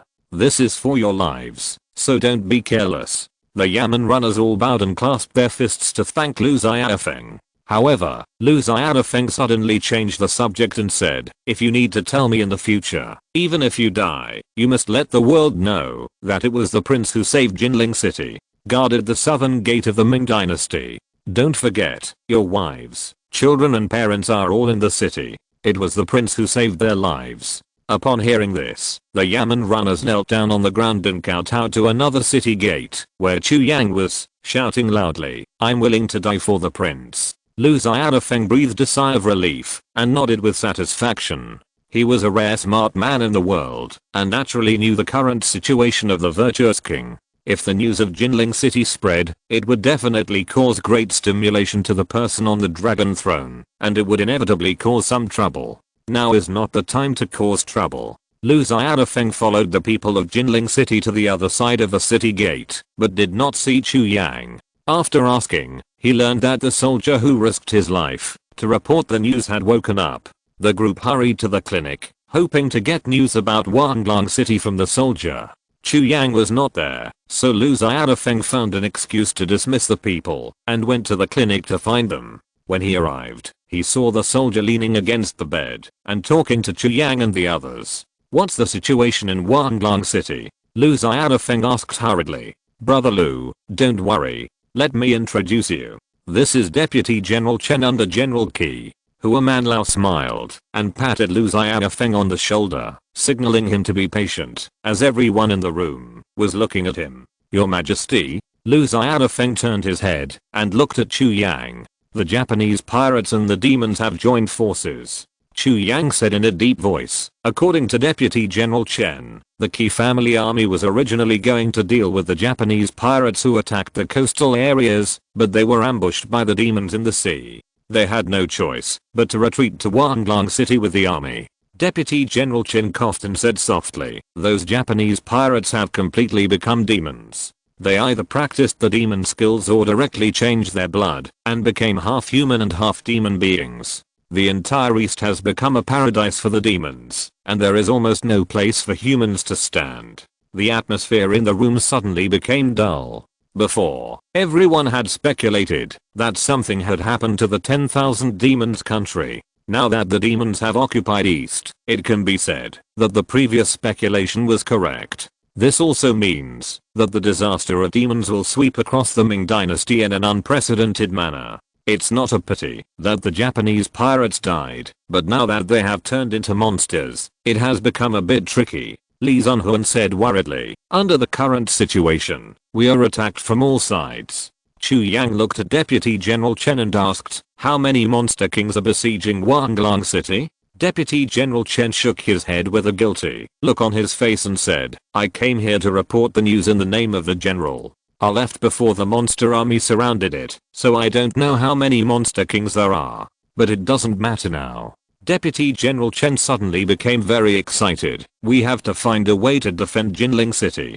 The monster army is coming soon. There should be a monster king joining the battle. We must be prepared in advance." Li Zunhuan laughed dumbly and said, "Deputy General Chen, you have been unconscious for a day and a night. The monster clan's siege of the city has ended long ago." "Ended?" Deputy General Chen screamed in shock. "Impossible. There are only a few thousand Yamen runners left in Jinling City. If the monster clan attacked the city without my command, the city gate would have been broken long ago. How could you still stay here and listen to me say this?" Li Jie said with a smile. "It's up to you whether you believe it or not.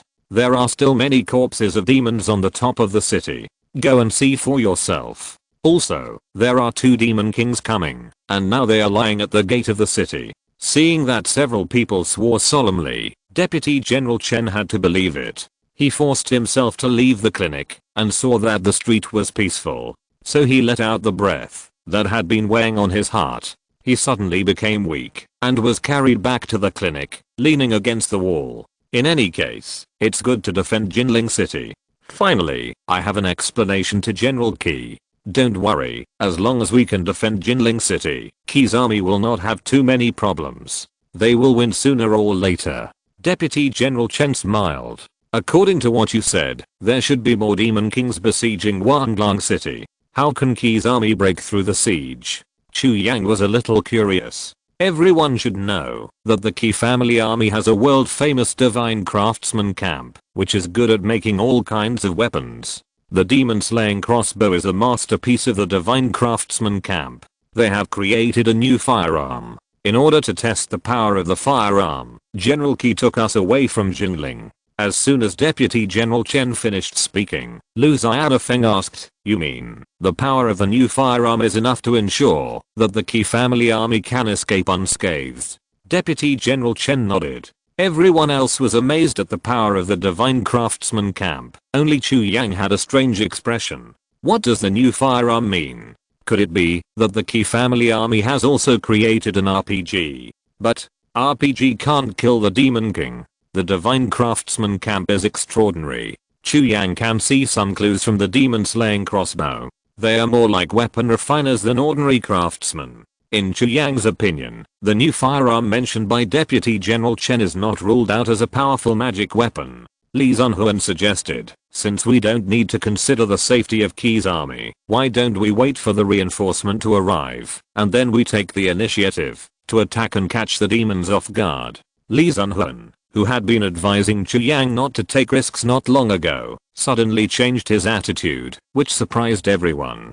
Take the initiative to attack. Lee Jie smiled suspiciously and looked at him. The situation is different now. The demons and the Japanese pirates are on the same front. If they continue to do so for a long time, not only Jinling City, but the entire south will be in danger. We must take advantage of the Key's army being surrounded and give them a heavy blow. Only then will the Ming dynasty have a chance to breathe.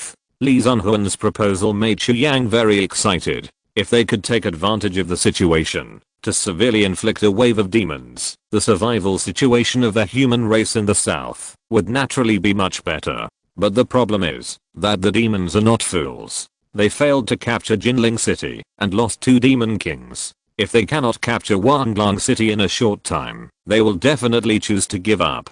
Chu Yang realized that it seemed too late to talk about going to Wanglong City at this time.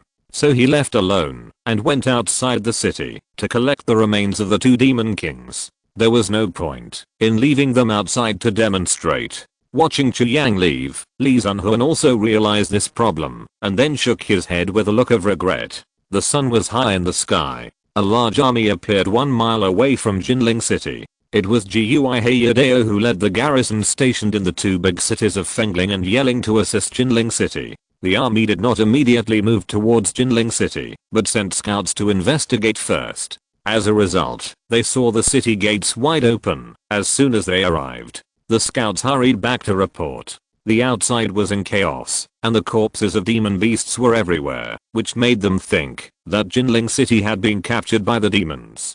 It's damned that we came a step late. These damn demons are so fast. All soldiers, listen to my orders, follow me back to the city. The bearded general cursed and planned to leave with his troops. In his opinion, the fall of Jinling City meant that the hinterland of the Central Plains was now open, and the demons could invade as they wished. Now they had to hurry back to defend their city. Wait a minute, General. Jinling City may not have been lost yet. Look, the top of the city wall is not damaged. If the demons have entered the city, how could Jinling City be intact? Although it was far away, with the strong physique of a warrior, Gui Heyudeo could still vaguely see the situation near the city gate. The bearded general glanced at Jinling City in the distance. He was willing to believe the reputation of the Hulong Villa, but he was afraid that it was a trick of the demons, deliberately using a sleight of hand to lure them into the city, and stood there hesitantly. Seeing this, Gui Heyudeo couldn't help but curse inwardly. The military of the Ming dynasty was really getting more and more corrupt. Even such a idiot could be a general and be on par with General Qi who guarded Jinling. He was really blind. If the general is worried, I'd better go into the city first. Gui Heyudeo said coldly. Then he walked towards Jinling City alone without looking back. The bearded general's face flashed with anger. Gui Heyudeo's behavior was equivalent to scolding him for being timid in front of the soldiers. Before entering the city, Gui Heyudeo saw some people coming out of the city, talking and laughing with the guards, and they didn't look like they had experienced a war. But the mess outside the city showed that the monsters had been here. So the peaceful scene was so weird in Gui Heyudeo's eyes. He subconsciously grasped the hilt of the knife and then slowly approached the city gate. It was not until he saw the unfriendly eyes of the guards that he suddenly realized and quickly put his hand down. Gui Heyudeo said straight to the point, I'm a spy from the Hulong Villa. I brought a large army to help Jinling City. I wonder where the monsters are now? Hearing this, the guards were relieved. They didn't want any trouble to happen at this critical moment. The demon army was defeated last night. The crisis in Jinling City has been resolved. I have no other intentions, but you are late. The leading Yamen runner explained. The demons were defeated. Gui Heyudeo got an answer he had never thought of before, and asked in shock, how were the demons defeated? Could it be that the Qi family army escaped? The Yamen runner was about to mention Chu Yang, but then he thought of Lu Xiaofeng's warning, and immediately changed his words. It was the former Jinai Wei Tangxi Li Jixio and Li Tanhua who helped us defend Jinling City. Impossible. Gui Heyudeo had seen these 2 people before, and it was impossible for them alone to repel the demon army. General Qi left behind the demon killing crossbow before he left, and we used this batch of weapons to defend Jinling. Another Yamen runner suddenly spoke. Gui Hideo shook his head slowly, still feeling something was wrong. I hope the spy will not embarrass us. If you really have any questions, why not ask Lordly? The Yamen runners all bowed and clasped their fists. I understand. Gui Hideo also felt the unspeakable secrets of several people, so he stopped making things difficult for them. Looking at the injuries of these people, he knew that they had fought hard to defend the city last night. Can you let me in? The Yamen runner stepped aside and made way for Gui Hideo. The people in the city were talking about what happened last night on the street. They didn't see it with their own eyes, and most of them heard it from Lu Xiaofeng.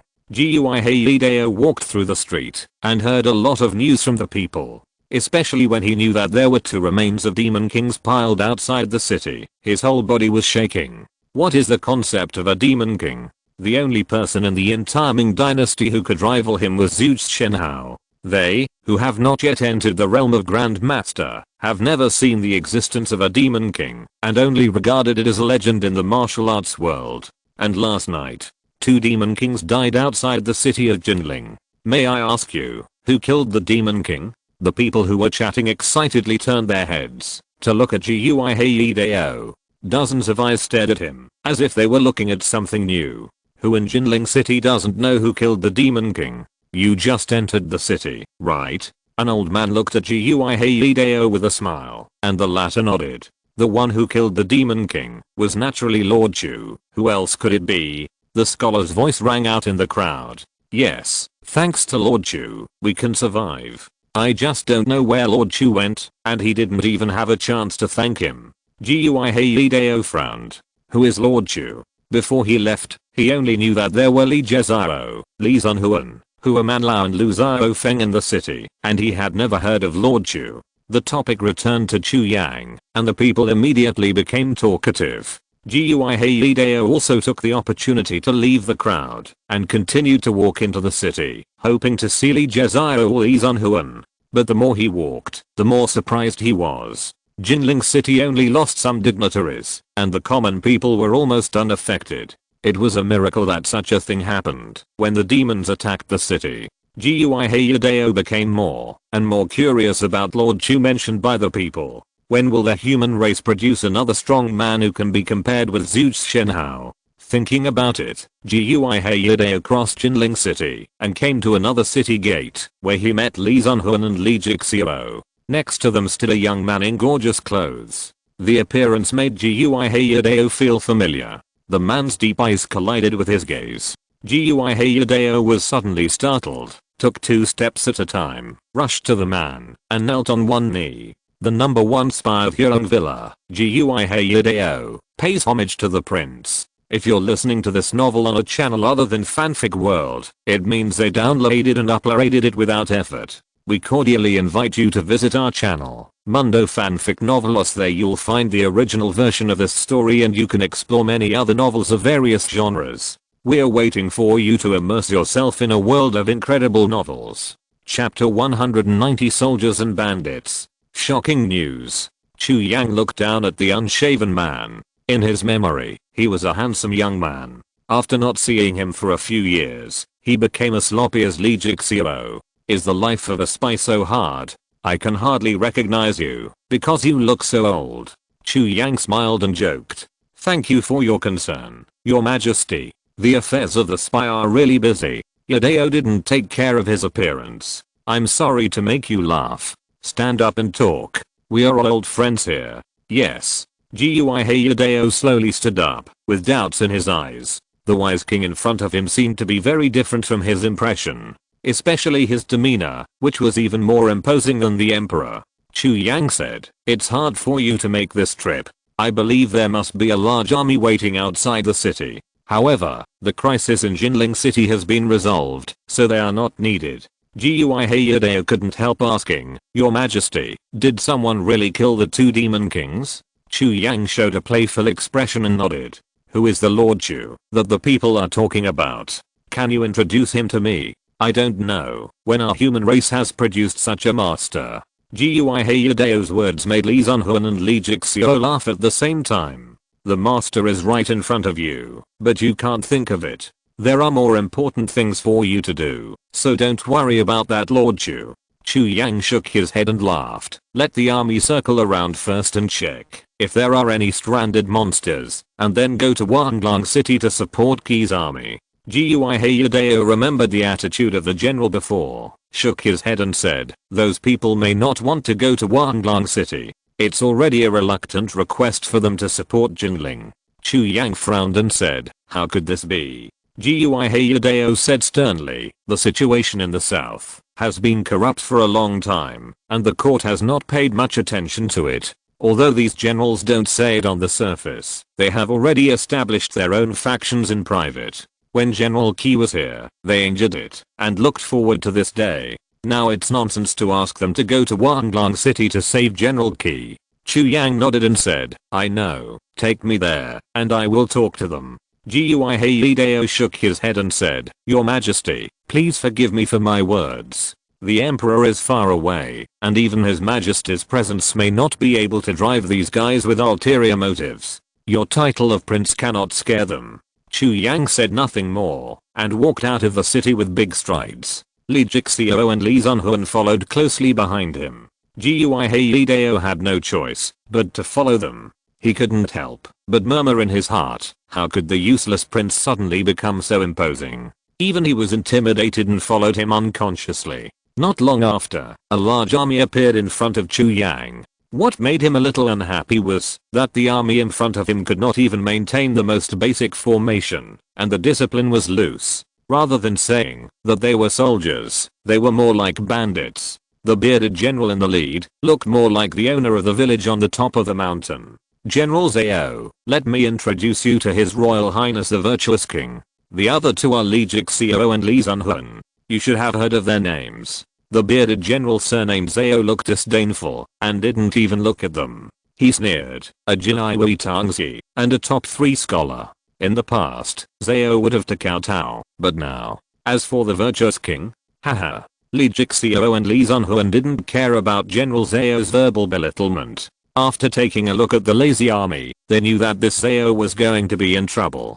Gui Hayudeo was very angry. Where did Zhao put him when he said that? Gui Hayudeo suppressed his anger and said, General Zhao, I have found out that Jinling City is safe. Why don't we go south to relieve the predicament of Ki's army?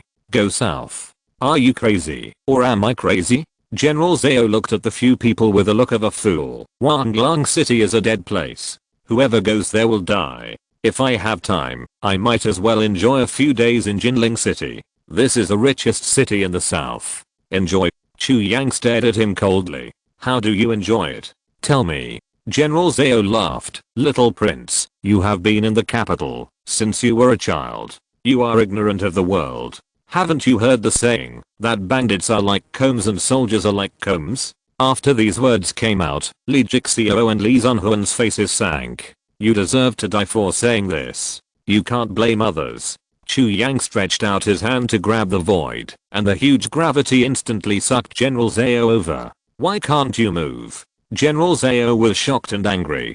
His body was completely out of control, and he couldn't even resist. Let go of the general. The deputy general who was closest to him drew out the long sword from his waist and shouted the loudest, but he didn't take a step forward. The other soldiers had a similar reaction.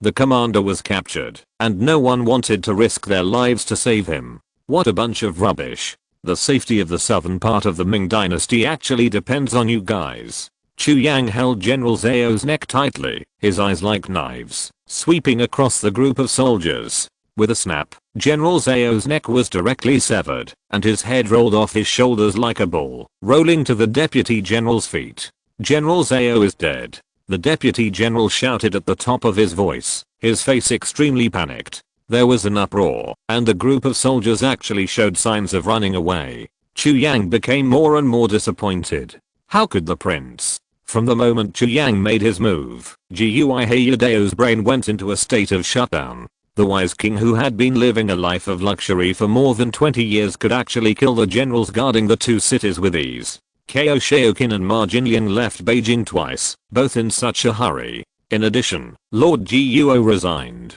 Could the reason be As a spy of Hyungvilla, Gui Hayadeo's mind is still more delicate than others. He found the truth from the slightest clue. Thinking of Chu Yang's forbearance for so many years and the stigma of being a waste and a playboy for so long, Gui Hayadeo admired him, and his scalp tingled. What does the prince want to do? Gui Hayadeo's body trembled. At this moment, he just wanted to go back to Hyungvilla as soon as possible and tell his adoptive father Tiden Shen how everything. Brother Yadeo, don't worry. First, follow the prince's instructions and go to bring back the key family army. What do you want to do next? Ask the prince for instructions. Lee Jixio quietly hugged Gui Hayadeo's shoulders and used the Jiaiwo's unique grappling technique to control the other party.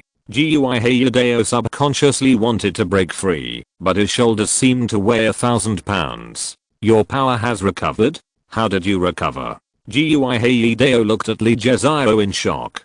Tiden Shenhao once said that if Lee Jixio was injured like that, his martial arts foundation would be reduced to 1/10, and there would be no possibility of recovery in this life. Brother Yideo, you'd better take my words to heart. This is for your life. Lee Jixio suddenly let go, patted Gui Hayadeo on the shoulder, and then stepped aside and looked at him with a smile. Gui Hayadeo had no doubt that if he didn't agree, the other party would kill him without hesitation. You two take these rubbish to meet General Qi. Aren't you going to wait for Du and Shanya to come back?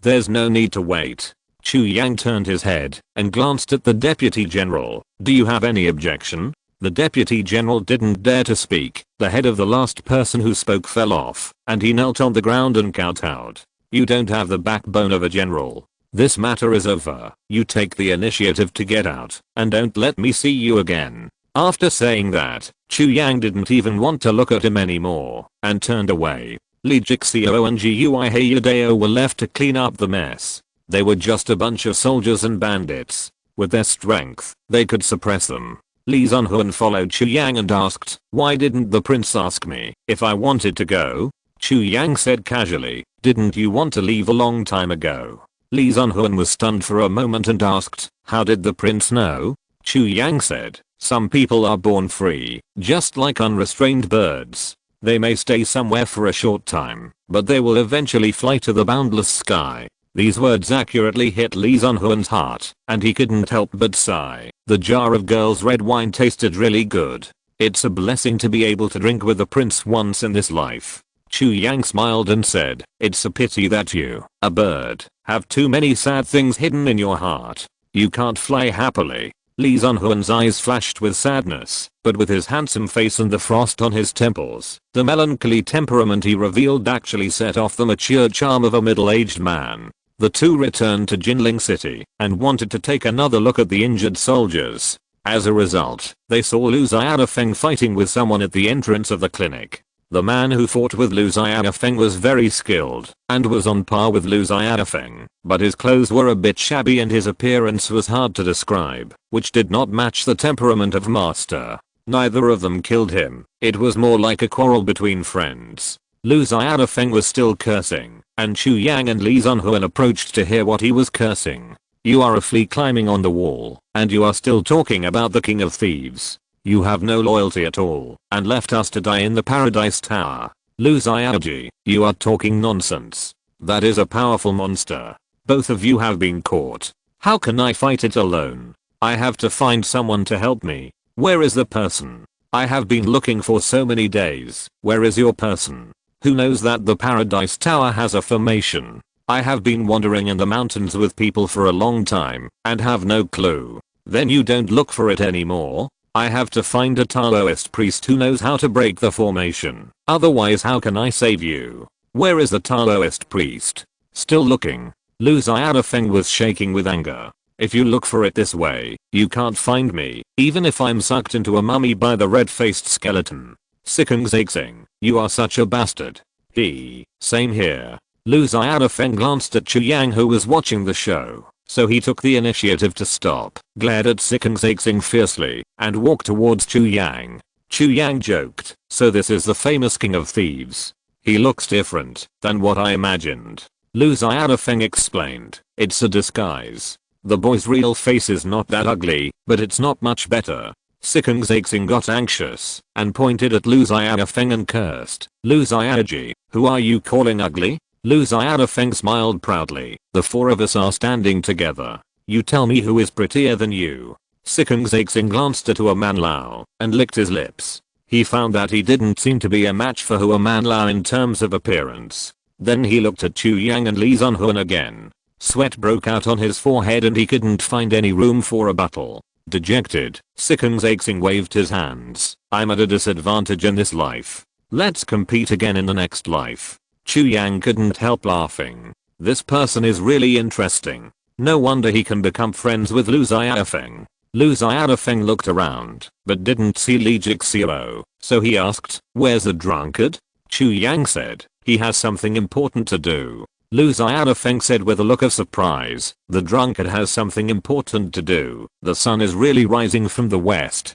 Oh. Speaking of business, I still have a shocking news that I haven't told you. Lu Xiaoji, Sikung Zaixing said solemnly, Bei'an City Lord Yi Gucheng has challenged Zeman Chuksu on the night of the Mid-Autumn Festival. The two want to decide who is the best swordsman in the world. The location of the challenge is on the top of the Forbidden City. Lu Xiaofeng was shocked. Mid-Autumn Festival, isn't it coming soon? Hua Manlao frowned and said, the situation of the human race is precarious. How can they fight among themselves? Because of their own selfish desires. There are not many martial arts masters who are good at swordsmanship. No matter which side loses, it is the loss of the human race. Sikung Zaixing said with a strange look, 7th young master of the Hua family, you are really naive. Even the emperor doesn't care about these. Do you still expect us, the reckless men in the martial arts world, to care about the world? The human race is rotten to the core. What future can we talk about? Hua Manlao remained silent, silently clenching his fists. Li Zunhuan subconsciously looked at Chu Yang beside him, who looked calm and indifferent, as if the sky falling was just a small matter. Chu Yang smiled slightly. In that case, let's take a boat and go by water. We should be able to catch this big show on the night of the Mid-Autumn Festival. Lu Xiaofeng was shocked after hearing this. You want to go back to the capital? Chu Yang looked at him in confusion. Can't I go back? I'm not a traitor. Hearing the word traitor, Lu Xiaofeng's mouth twitched. Hua Manlao and Li Zunhuan smiled at the same time. Li Zunhuan restrained his smile, and there was a trace of sadness in his eyes. Your Majesty, can you come over and talk to me for a few more words? Chu Yang nodded and followed Li Zunhuan to the corner. Sikung Zaixing pointed at Chu Yang's back and shouted, did you hear him just now? He said. Lu Xiaofeng used his telepathic finger to press Sikung Zaixing's mute point, and the latter's voice stopped abruptly. Don't make a fuss. There are people around. Why aren't you being smart when you should be? Lu Xiaofeng scolded him in his ear. On the other side, Chu Yang followed Li Zunhuan to a corner, and when there was no one around, he went straight to the point. Everyone knows that my Li family has 7 Jinshi, imperial examinations, and 3 Tanhua, prominent scholars, including father and son. It can be said that my Li family has been serving in the court since the Great Changes. Therefore, some unknown secrets have been circulated in the family. As for whether they are true or false, it is up to your Majesty to judge for yourself. Chu Yang nodded and said, it's okay, just speak boldly. Li Zunhuan then continued, your Majesty should be cautious when returning to the capital this time. Don't think that the throne is within your grasp just because you have learned martial arts. There have been masters like your Majesty who coveted the throne before, but no one has ever left the capital alive. Otherwise, with Zhu Shenhao's character, how could he tolerate such a corrupt situation in the Ming dynasty? He would have purged his followers long ago. Your Majesty, the water in the capital is deep. Chapter 191 The Emperor's Memories. As a wealthy family in Jiangnan, the Hua family also has its own fleet in Jinling City. This time, Chu Yang and others took the Hua family's ship to return to Beijing. Hua Manlao did not go to Beijing with them. He had to go home to inform his father about the Datang Bank. Naturally, he had to spend the Mid-Autumn Festival with his family, and he couldn't go with Lu Xiaofeng to join in the fun. The two sides said goodbye, and Lu Xiaofeng was quite regretful. After seeing Hua Manlao off, Li Zunhuan was also ready to say goodbye and leave. This time he came back. He originally planned to travel around the beautiful rivers and mountains, but he was forced to Jinling City by the Hyung Villa. It is impossible to be an official. Lee Sunhoon will never bind himself to the court in this life. While Du and Shianir and Gui Heiyudeo are not around, he can leave the surveillance of the Hyung Villa. Before leaving, Lee Sunhoon once again reminded Chu Yang not to act impulsively, and then watched Chu Yang leave by boat. Master, where are we going next? Since we are here, let's go see our old friend. Tai Chuanjia looked at Lee Sunhoon in surprise. The prince said that I'm not a free bird. After thinking about it, it is true. It is time to make a final decision on some things. Lee Sunhoon, who has always been indecisive, rarely became decisive. The attack of the demon tribe on the city gave him a great shock. If Chu Yang had not turned the tide, the people in the city would have been in danger, and he himself would have been killed. Life and death can make people understand many things. Lee Sunhoon also felt his long-standing regret. So this time, he wanted to give himself an explanation. What about after seeing the old friend? Maybe I will go to the capital? Try the taste of the daughter's red wine to see if it has changed. Lee Sunhoon suddenly felt a little excited, but he didn't know if Chu Yang would have time to drink with him again. What will happen in the future can only be discussed later. Chu Yang, who was returning to Beijing by boat, didn't know what Lee Sunhoon was thinking at this time. The speed of the building ship was very fast. In the blink of an eye, only a vague outline of Jinling City remained. Chu Yang stood at the highest point, leaning on the railing and looking over, tapping the railing with his fingers, his eyes deep. Lu Xiaofeng was standing behind him. Your Highness, who do you think will win, Zeman Chuksu or Yi Gucheng? Of course it's Zeman Chuksu. Oh, Yi Gucheng's fairy from the sky is famous all over the world. Don't you think he's a good player? How can a swordsman who doesn't believe in the sword in his hand be that powerful? What does Yi Gucheng mean by not believing in the sword in his hand? He thinks power and conspiracy can kill people more than fairies from the sky. The Lord of Bei'an City, who has fallen into the mortal world, has a pure sword heart. Lu Xiaofeng was confused and frowned, not knowing what Chu Yang was talking about. The feeling of hinting at something made him scratch his head. Seeing him like this, Chu Yang laughed. It was fun to be a riddler, especially to fool a smart person like Lu Xiaofeng. The Forbidden City was a huge conspiracy, and this duel was a joke from the beginning.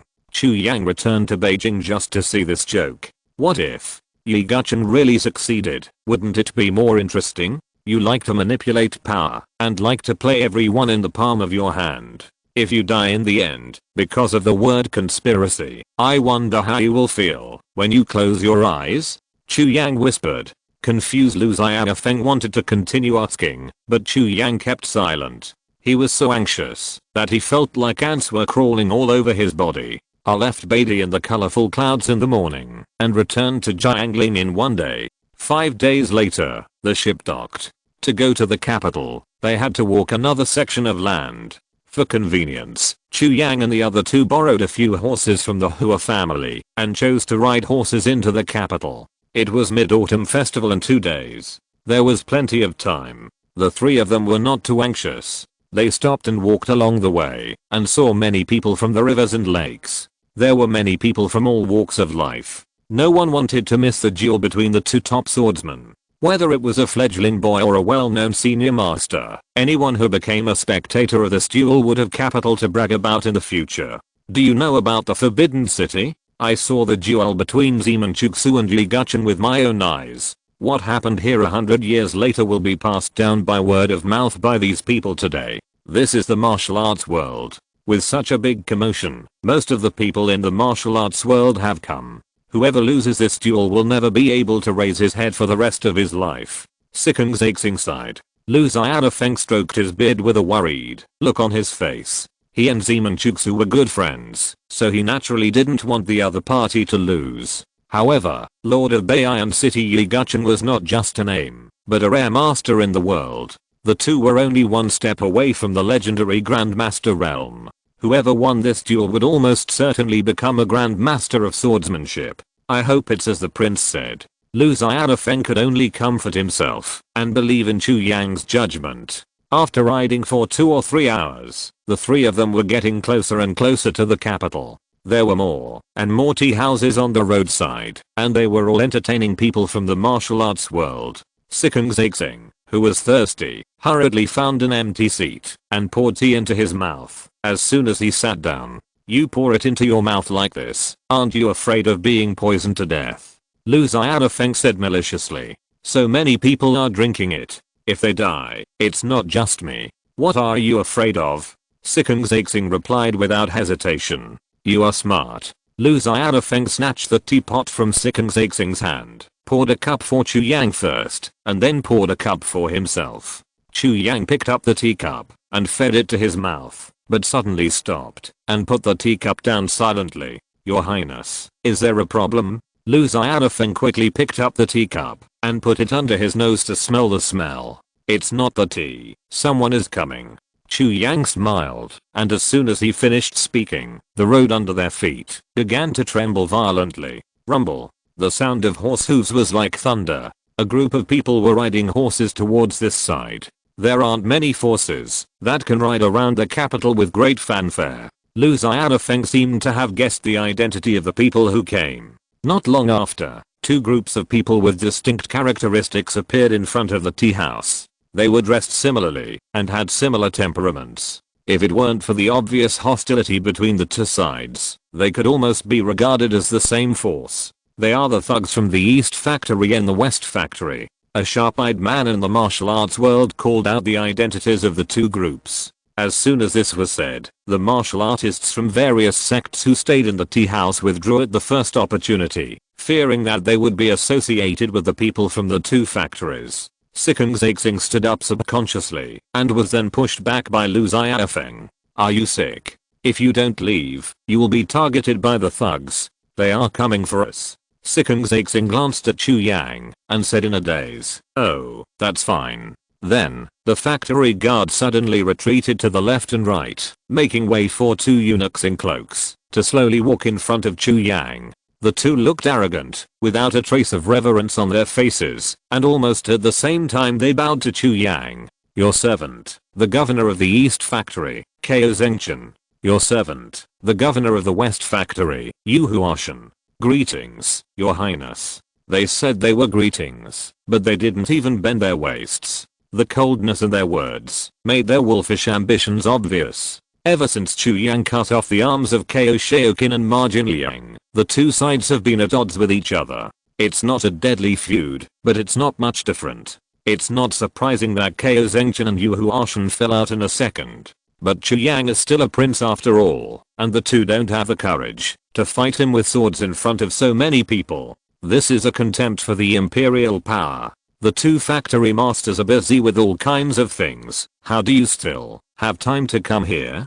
Chu Yang smiled and raised his glass to the two. Ko Zengchen and Yu Huashan looked at each other, and Ko Zengchen stepped forward and said with a bow, "We are here to invite the prince back to the capital." Chu Yang laughed and said, "We are already at the edge of the capital, so we must go to the capital. How can we run away? Why did you two make a wasted trip?" Yu Huashan said coldly, "The situation is different now. If we don't come in person, His Majesty will not be at ease." Chu Yang said playfully, "My brother is the emperor. Is there anything in the world that makes him uneasy?" Yu Huashan narrowed his eyes, and his white hands quietly pressed on the hilt of the sword at his waist. The sword intent in his body was condensed into one, ready to go. The intelligence from the two factories repeatedly showed that Chu Yang's martial arts skills were unfathomable. He did not dare to be careless, otherwise he would not agree to cooperate with Ko Zengchen.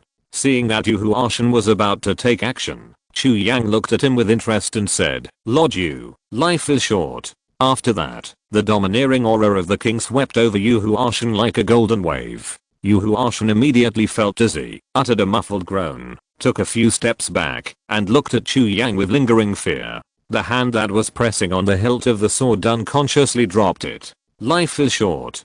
Don't seek death." Yu Huashan, who had been intimidated by this, looked even more stern, bowed and clasped his fists and said, "I have learned from your teachings." His killing intent towards Chu Yang was rising wildly. Ko Zengchen looked at Yu Huashan in confusion, then turned to Chu Yang and said, "Your Highness, You have been away for so many days, and His Majesty is worried, so he specially sent the two of us to take you back to the palace for a chat. I hope you will not let His Majesty down. You, this servant, are really good at talking. No wonder the Emperor has always liked you for so many years. Well, since the Emperor misses me so much, I will go to see him." Chu Yang stood up and said to Lu Xiaofeng, "You and Xing go to the palace and wait for me first." Lu Xiaofeng whispered, "Why don't I go with you?" Chu Yang said, "Come back on the night of the Mid-Autumn Festival. Now is not the time to watch a play." Seeing that Chu Yang did not agree, Lu Xiaofeng could only sigh. "Your Highness, please get on the sedan chair." Kao Zhengchen called out, and a group of East Factory guards carried the sedan chair in front of Chu Yang, who sat in it. No matter how tense the two sides were, the proper etiquette should not be missed. The East Factory guards carried the sedan chair and left. Kao Zhengchen did not follow immediately. Instead, he warned Lu Xiaofeng and Xing with an arrogant look, "You two, you'd better have less contact with His Royal Highness the Xian Wang in the future. There is a difference between the superior and the inferior, so don't bring trouble upon yourself." Lu Xiaofeng folded his hands on his chest and said with a smile, "Eunuch Ko, I, Lu, have never listened to advice. The more others forbid me to do something, the more I want to do it." Kao Zhengchen sneered, "Lu Xiaofeng, your telepathic finger is useless in front of our Xiangang boys kung fu, so you'd better be careful with your words." Lu Xiaofeng didn't care about Kao Zhengchen's threat at all, and still replied with a smile, "Eunuch Ko, I may not be your opponent, but you should know that I, Lu Xiaofeng, have been in the martial arts world, and more importantly, I have many friends. Just because I can't break a move doesn't mean my friends can't. Is Zeman Chuksu qualified?" Kao Zhengchen's face changed. The Xiangang boys kung fu's horizontal training skills are most afraid of sword masters like Zeman Chuksu. The sword cultivator's sword energy is the most powerful in breaking through the opponent's weakness, and it can be said that there is a contradiction between him and the horizontal training master. Wait until he survives Yi Guchen's sword, then talk about this. Kao Zhengchen sneered, turned around and left. After walking for a while, he found that Yu Huashan was waiting for him at the end of the team. "Hey, the sun is rising from the west today. Eunuch, you actually waited for us on purpose. It's really strange." Yu Huashan didn't bother to pay attention to Kao Zhengchen's sarcasm and told him what happened before with a serious face.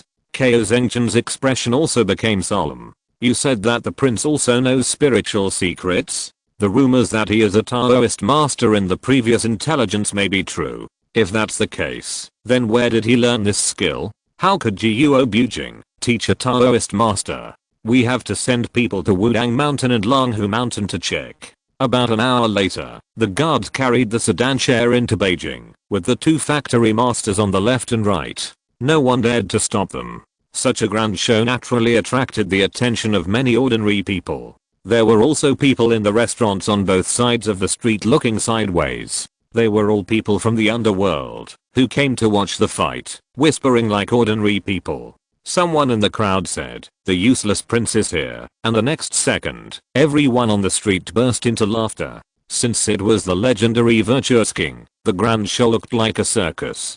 For more than 20 years, people have long been accustomed to associating him with jokes. After all, this dandy prince has done all kinds of embarrassing things. Only those people from the underworld who have just arrived in the capital know nothing about this prince, so they will be curious and ask around, and then hear some ridiculous past events. In short, no one cares about the virtuous king's every move. They don't even know that it has been more than 10 years since the last time the virtuous king entered the palace. In the imperial study, the emperor is reviewing memorials. His expression is indifferent.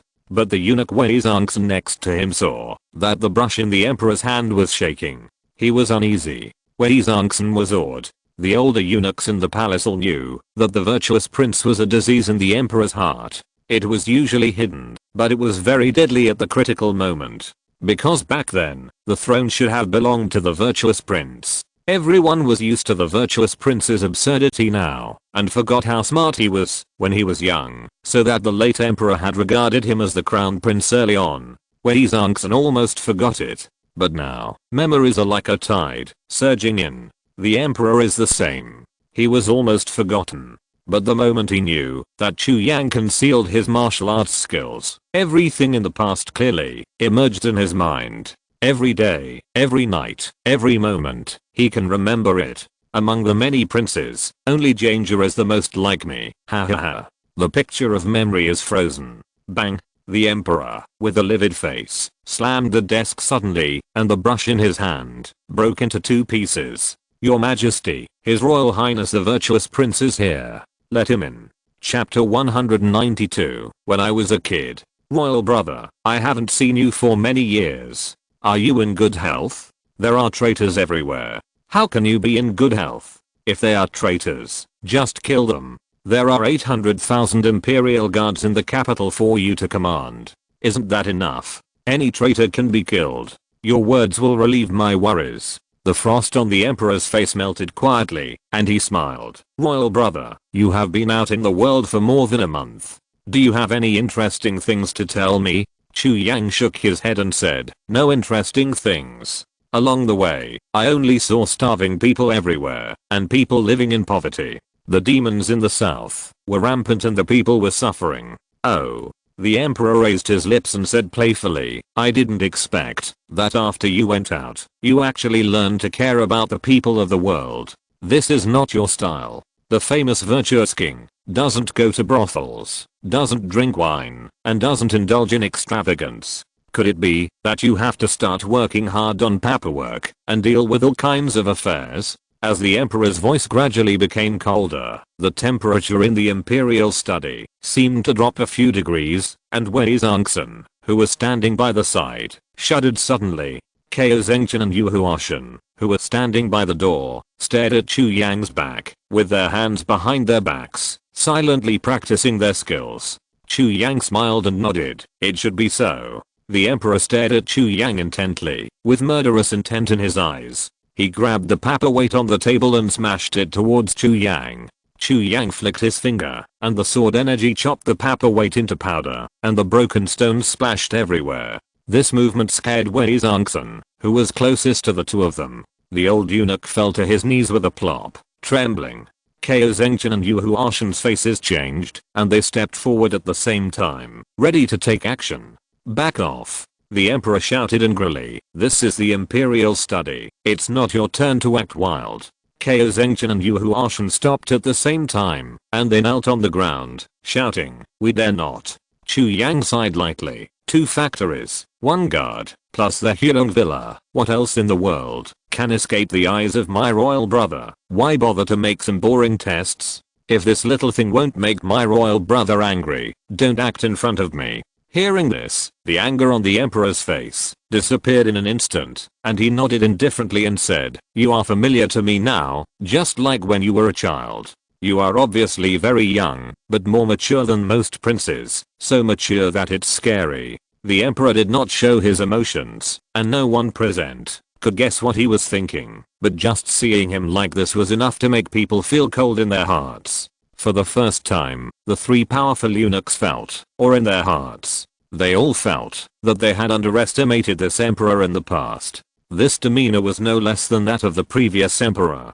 Chu Yang replied meaningfully, when my brother was a child, he was not as patient as he is now. The emperor knew what Chu Yang was talking about, and deliberately smiled. Is the lake water in the palace cold? Chu Yang nodded and said, it's freezing cold, like falling into hell. The emperor said regretfully, after all, it's not a real hell. If it was a real hell, you wouldn't climb out, and you wouldn't have so many troubles. He never regretted pushing Chu Yang into the lake, but only regretted not kicking him again at that time. Chu Yang understood his thoughts, and shook his head with some regret. I thought you would feel a little guilty. The emperor looked at Chu Yang with contempt, and said disdainfully, I can't believe such childish words would come out of your mouth. It's disappointing. Chu Yang smiled and said, I won't let my brother down in the future. After that, Chu Yang turned and walked out of the house. The emperor's unexpected voice came from behind him. No revenge? It's just a kid's joke. As Chu Yang was talking, he had already walked out of the imperial study. Ko Zengchen and Yu Huashan looked up at the emperor, as if asking whether he should take action. The emperor glanced at them, shook his head in disappointment, and sat back in his chair silently. After a while, when there was no sound outside the house, he suddenly spoke. More than 20 years ago, a meteorite fell outside the capital. The divine Marquis's mansion took most of it to make weapons to kill demons, and the late emperor was excited about the prey, so he also took some to make some calligraphy and painting treasures. The paperweight just now is one of them. It is extremely tough and ordinary masters can hardly damage it. Ko Zengchen's body trembled, and Ju Huashan's face was ugly. They naturally knew about the meteorite. Zhu Shenhao's unique weapon and the weapons of the 4 famous detectives were all made of this meteorite. It can be said to be a rare divine weapon in the world.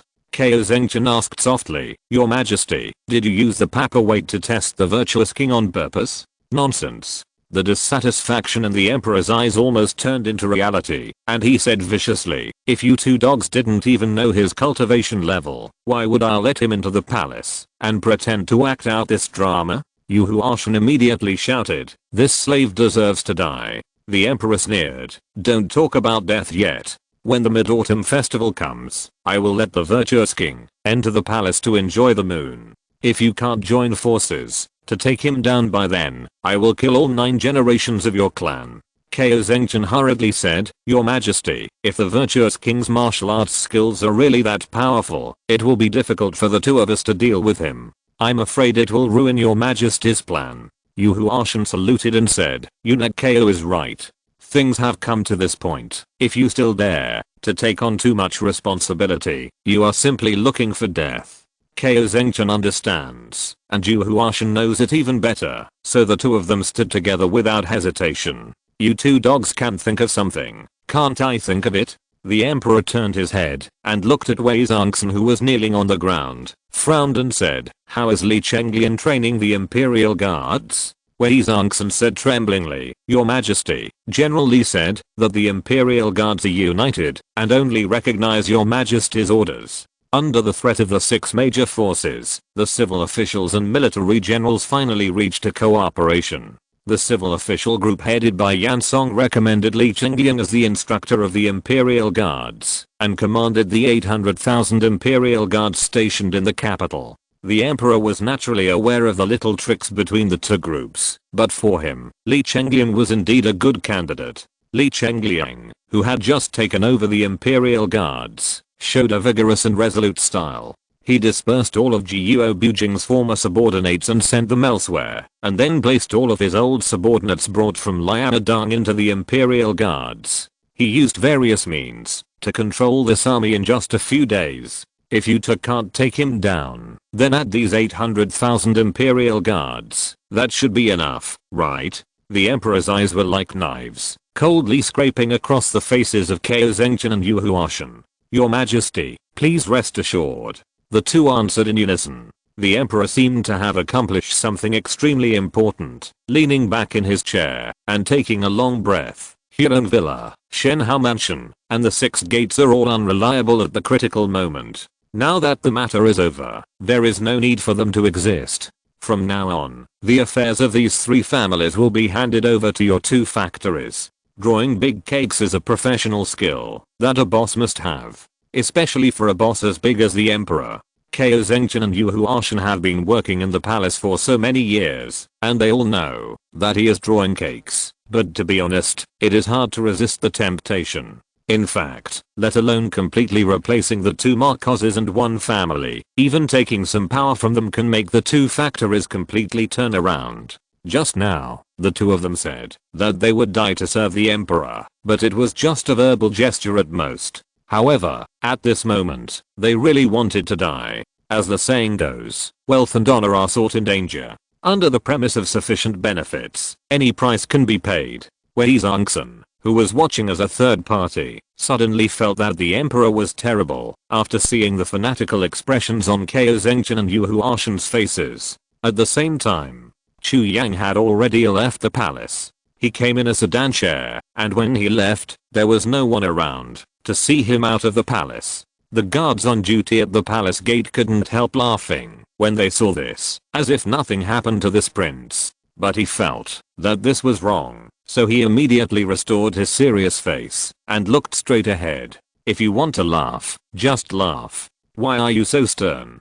Do you dislike me? Your Highness, calm down. I dare not. You are a real man, but you dare not admit that you laughed a few times. You are a guard. I don't know who taught you that. Your Highness, you can scold me, but you can't scold Lord Guo. Oh, you have a bad temper. Now you know how to talk back. Why didn't you say anything just now? What's your name? Your Highness, my name is Chehu. Seeing that Chu Yang was not giving up, the guard knew that he could not escape this disaster today. With the resolution of breaking the jar, his attitude suddenly became tough. Chu Yang was stunned for a moment. What's your name? Say it again. The guard looked unhappy, and there was a more rough temperament on him.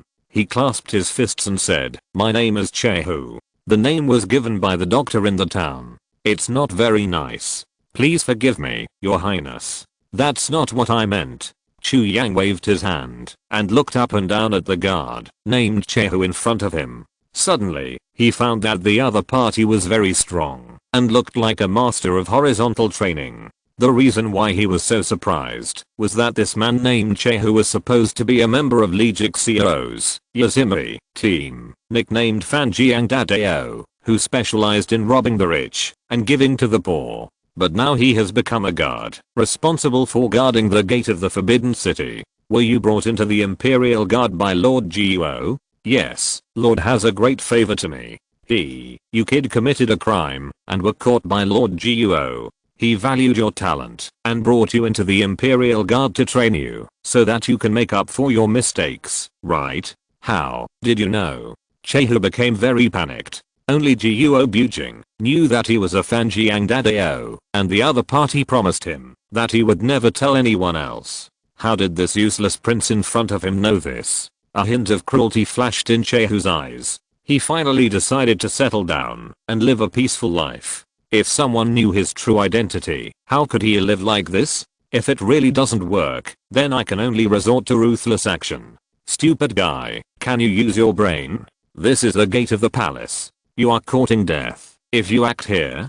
Don't you think that the patrolling guards nearby are all fools? Chu Yang looked at him speechlessly. Hearing this, the fierce expression on Chehu's face gradually disappeared, and he returned to a harmless look, with clear stupidity in his eyes. It was not right to kill him, and it was not right not to kill him. The stupid guy stood there, at a loss. Chu Yang was too lazy to tease him anymore, and said, since you know Lord Guo, you might as well go back and ask him. He will give you the answer. With your personality, you'd better not be a guard.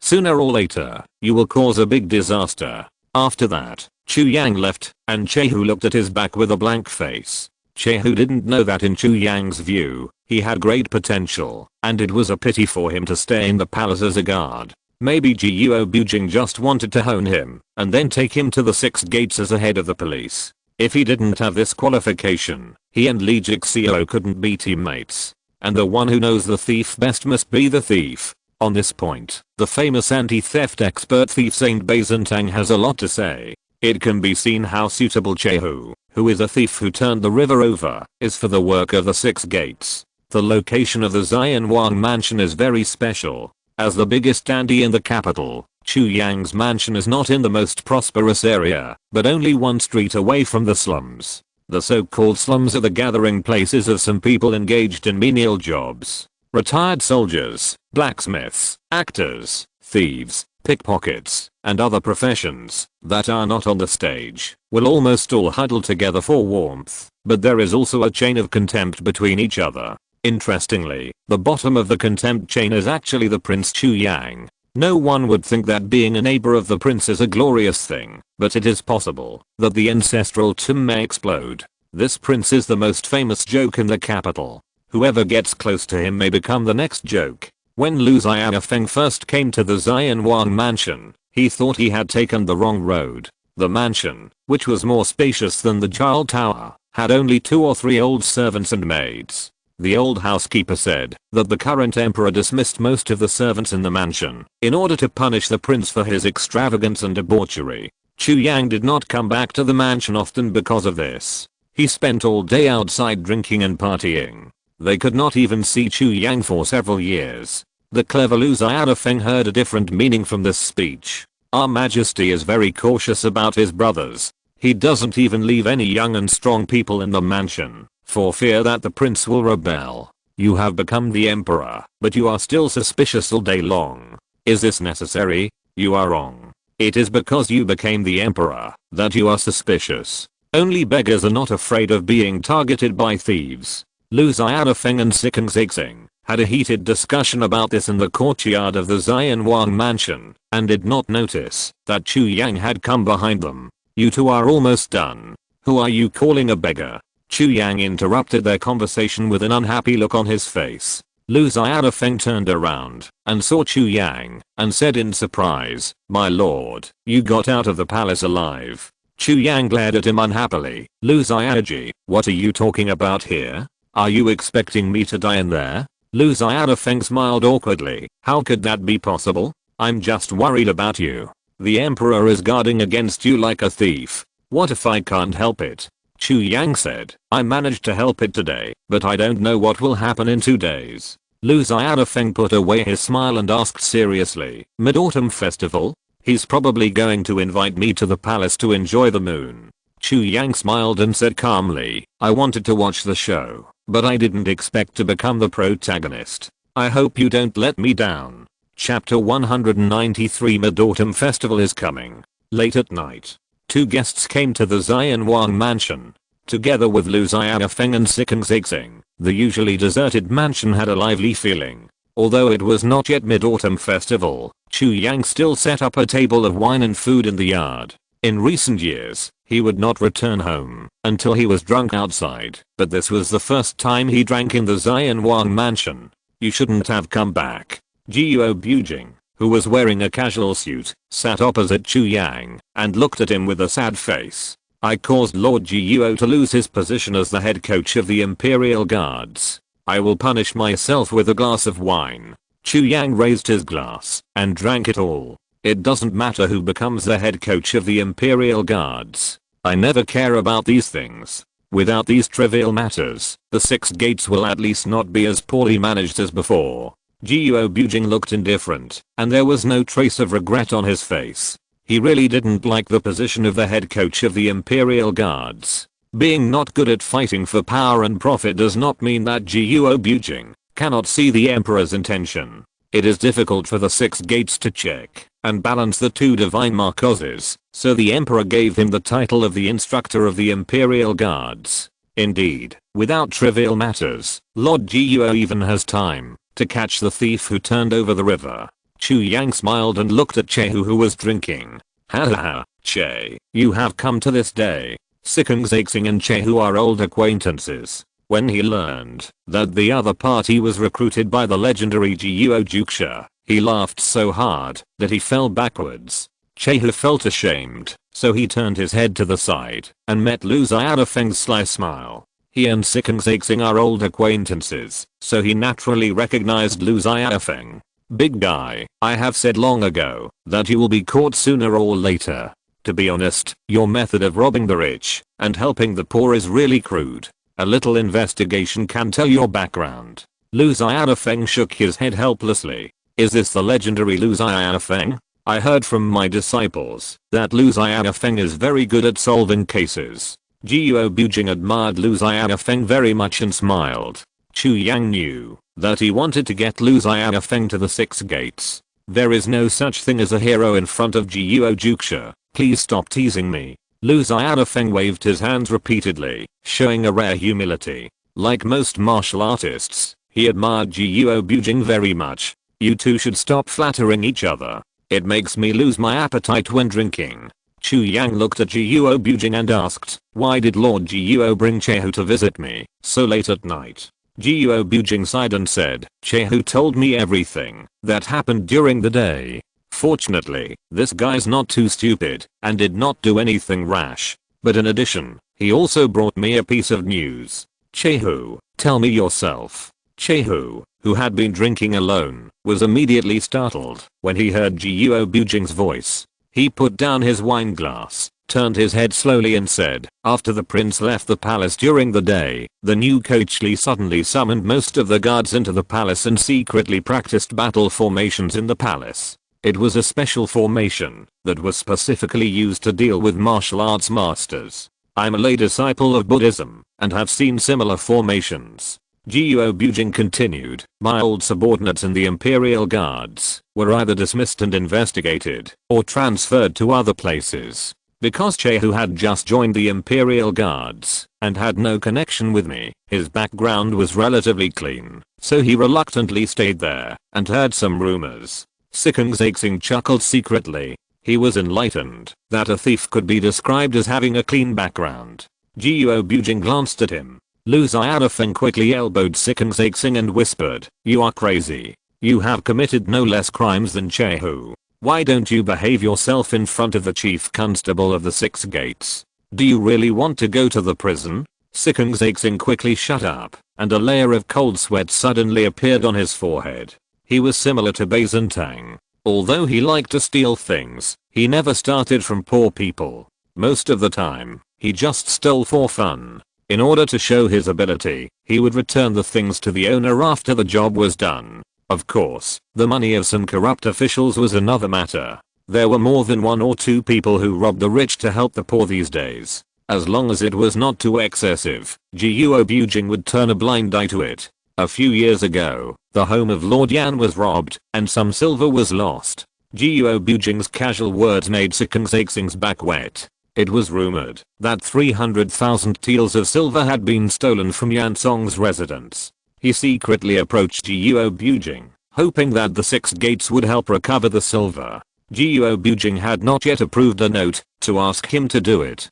Yan Song was so angry that he smashed things at home, but he dared not make a fuss. After all, 300,000 taels was not a small amount. Where did you get 300,000 taels from? If you really make a big fuss, how could the emperor and the officials get away with it? The whereabouts of 300,000 taels of silver were eventually left unresolved, but Guo Bujing knew that someone had taken it to help the victims. The leader was Sikung Zaixing and his gang of thieves, and the thief saint who had not yet retired from the world was also involved. As for Chehu, his method was too rough, so he was kicked out of the team by others and didn't even get a job as lookout. He also had a conflict with Sikung Zaixing because of this. Sir Guo, Yan Song has a huge fortune. If this little money is gone, it's gone. I don't think he will care. Your Highness is right. Chu Yang and Guo Bujing toasted each other, which meant that the matter was over. Sikung Zaixing, who almost went to the prison, was so weak in the knees. He didn't expect Guo Bujing to know that they did it from the beginning. Before he could breathe a sigh of relief, he heard Lu Xiaofeng's voice asking for credit in his ear. The more friends you have, the easier your life will be. It's true, isn't it? Sikung Zaixing could only bow to Chu Yang obediently. Lu Xiaofeng, since you claim to be the prince's friend, why didn't you stop him from coming back? With your intelligence, you will not fail to think of the consequences. Thinking of this, Guo Bujing was furious and looked at Lu Xiaofeng with dissatisfaction. Guo Juxia, this is a bit embarrassing. The prince's feet are on him. How can I stop him? Lu Xiaofeng looked puzzled. Seeing that the atmosphere was not right, Chu Yang smiled and raised his wine glass, interrupting the two people's conversation. This return to Beijing is my own decision. It has nothing to do with anyone. Lord Guo, don't worry. Why don't we have a drink together? How can I not worry? Guo Bujing's tone suddenly became impatient. Martial arts also have their limits. No matter how strong a person's martial arts is, he can't withstand the charge of tens of thousands of cavalry. Even Zhu Shenhao dare not say that he can walk out alive from the encirclement of 800,000 imperial troops. Your Highness, don't be arrogant. Chu Yang put down the wine glass and shook his head, saying, there are some things that Zhu Shenhao dare not say, but I can say. Your Highness. Guo Bujing was anxious, but there were some things he couldn't say clearly because he was a minister, and what he said, and it had to be loyal to the emperor. Even if he was dissatisfied with the emperor's obsession with power and felt sad for the suffering of the people, he couldn't betray the emperor. Otherwise it would be a disloyal and unjust path, which would be difficult to get over. but deep in his heart, Guo Bujing hoped that someone would come out to change the current situation and save the people from the water and fire. This person was Chu Yang. People often fall into conflicting emotions. Guo Bujing's conflict is that his loyalty to the emperor means he puts the people of the world in an unjust situation, while his loyalty means he has to get the emperor off the throne. Knowing that Chu Yang is very likely to rebel, he still turns a blind eye, neither helping nor reporting, and he is very tormented. He is in a dilemma between loyalty and righteousness. He persuaded Chu Yang to leave, hoping that he could keep him useful and make plans, instead of letting the whole world lose hope for a moment of anger. Lord Guo, I appreciate your kindness, but as I said just now, there are some things that only I can do. I will take a step back today and another step back tomorrow. How far should I retreat to be considered the end? Even if I retreat to the edge of the cliff, the emperor may not let me go, right? I'm afraid the thing he regrets most now is that he let me live for so many years. After Chu Yang finished speaking, Guo Bujing fell silent, but then he changed the subject. The capital is peaceful and prosperous, but the entire south is in danger. The demon clan has swallowed up Japan, and the number of demons has doubled. When they completely withdraw from the demon chaos, how can the south resist? I can retreat again and again, but can the people of the world do that? Those generals guarding the gates have already proclaimed themselves kings. Even if some people are lucky enough to survive the demon clan, they may die at their hands. Sir Guo, when will the chaos end? Guo Bujing's face turned red when he heard this. A sense of guilt arose in his heart. He clenched his fists and trembled all over. After a long time, he sighed. Forget it, the prince is determined to do so, and Guo should not stop him. But next time the prince enters the palace, Guo will accompany him. Guo Bujing believed that there was a high probability that Chu Yang would never come back. Making such a promise proved that he intended to accompany Chu Yang to death. Chu Yang naturally understood his thoughts and shook his head, saying, Master Guo, there is no need to do this. Guo Bujing said firmly, since your majesty does not listen to my advice, then I will not listen to your advice either. Your majesty, there is no need to say more. Then, he smiled with relief and said, Guo Bujing has been the chief constable of the Six Gates for so many years, but he has not been able to make the world a better place, nor has he been able to let the people live a good life. They should be given an explanation. Even a fool like Chehu could hear the death in Guo Bujing's words, not to mention the smart Lu Xiaofeng and Sikeng Zixing. The three of them immediately stood in awe. After expressing his awareness, Guo Bujing drank the wine in his glass, said goodbye to Chu Yang and left, without giving others a chance to persuade him. Big fool, why don't you go with hero Guo Ju? I'm taking a day off tomorrow and the day after tomorrow. Lord Guo told me not to go back and wait until things are over. What do you mean? How should I know what it means? Lord Guo said so I just follow. TSK, I haven't seen you so obedient before. Who the hell wants to listen to a thief? Speak more respectfully, I'm the king of thieves. After a few words, Sikeng Zixing and Chehu started arguing.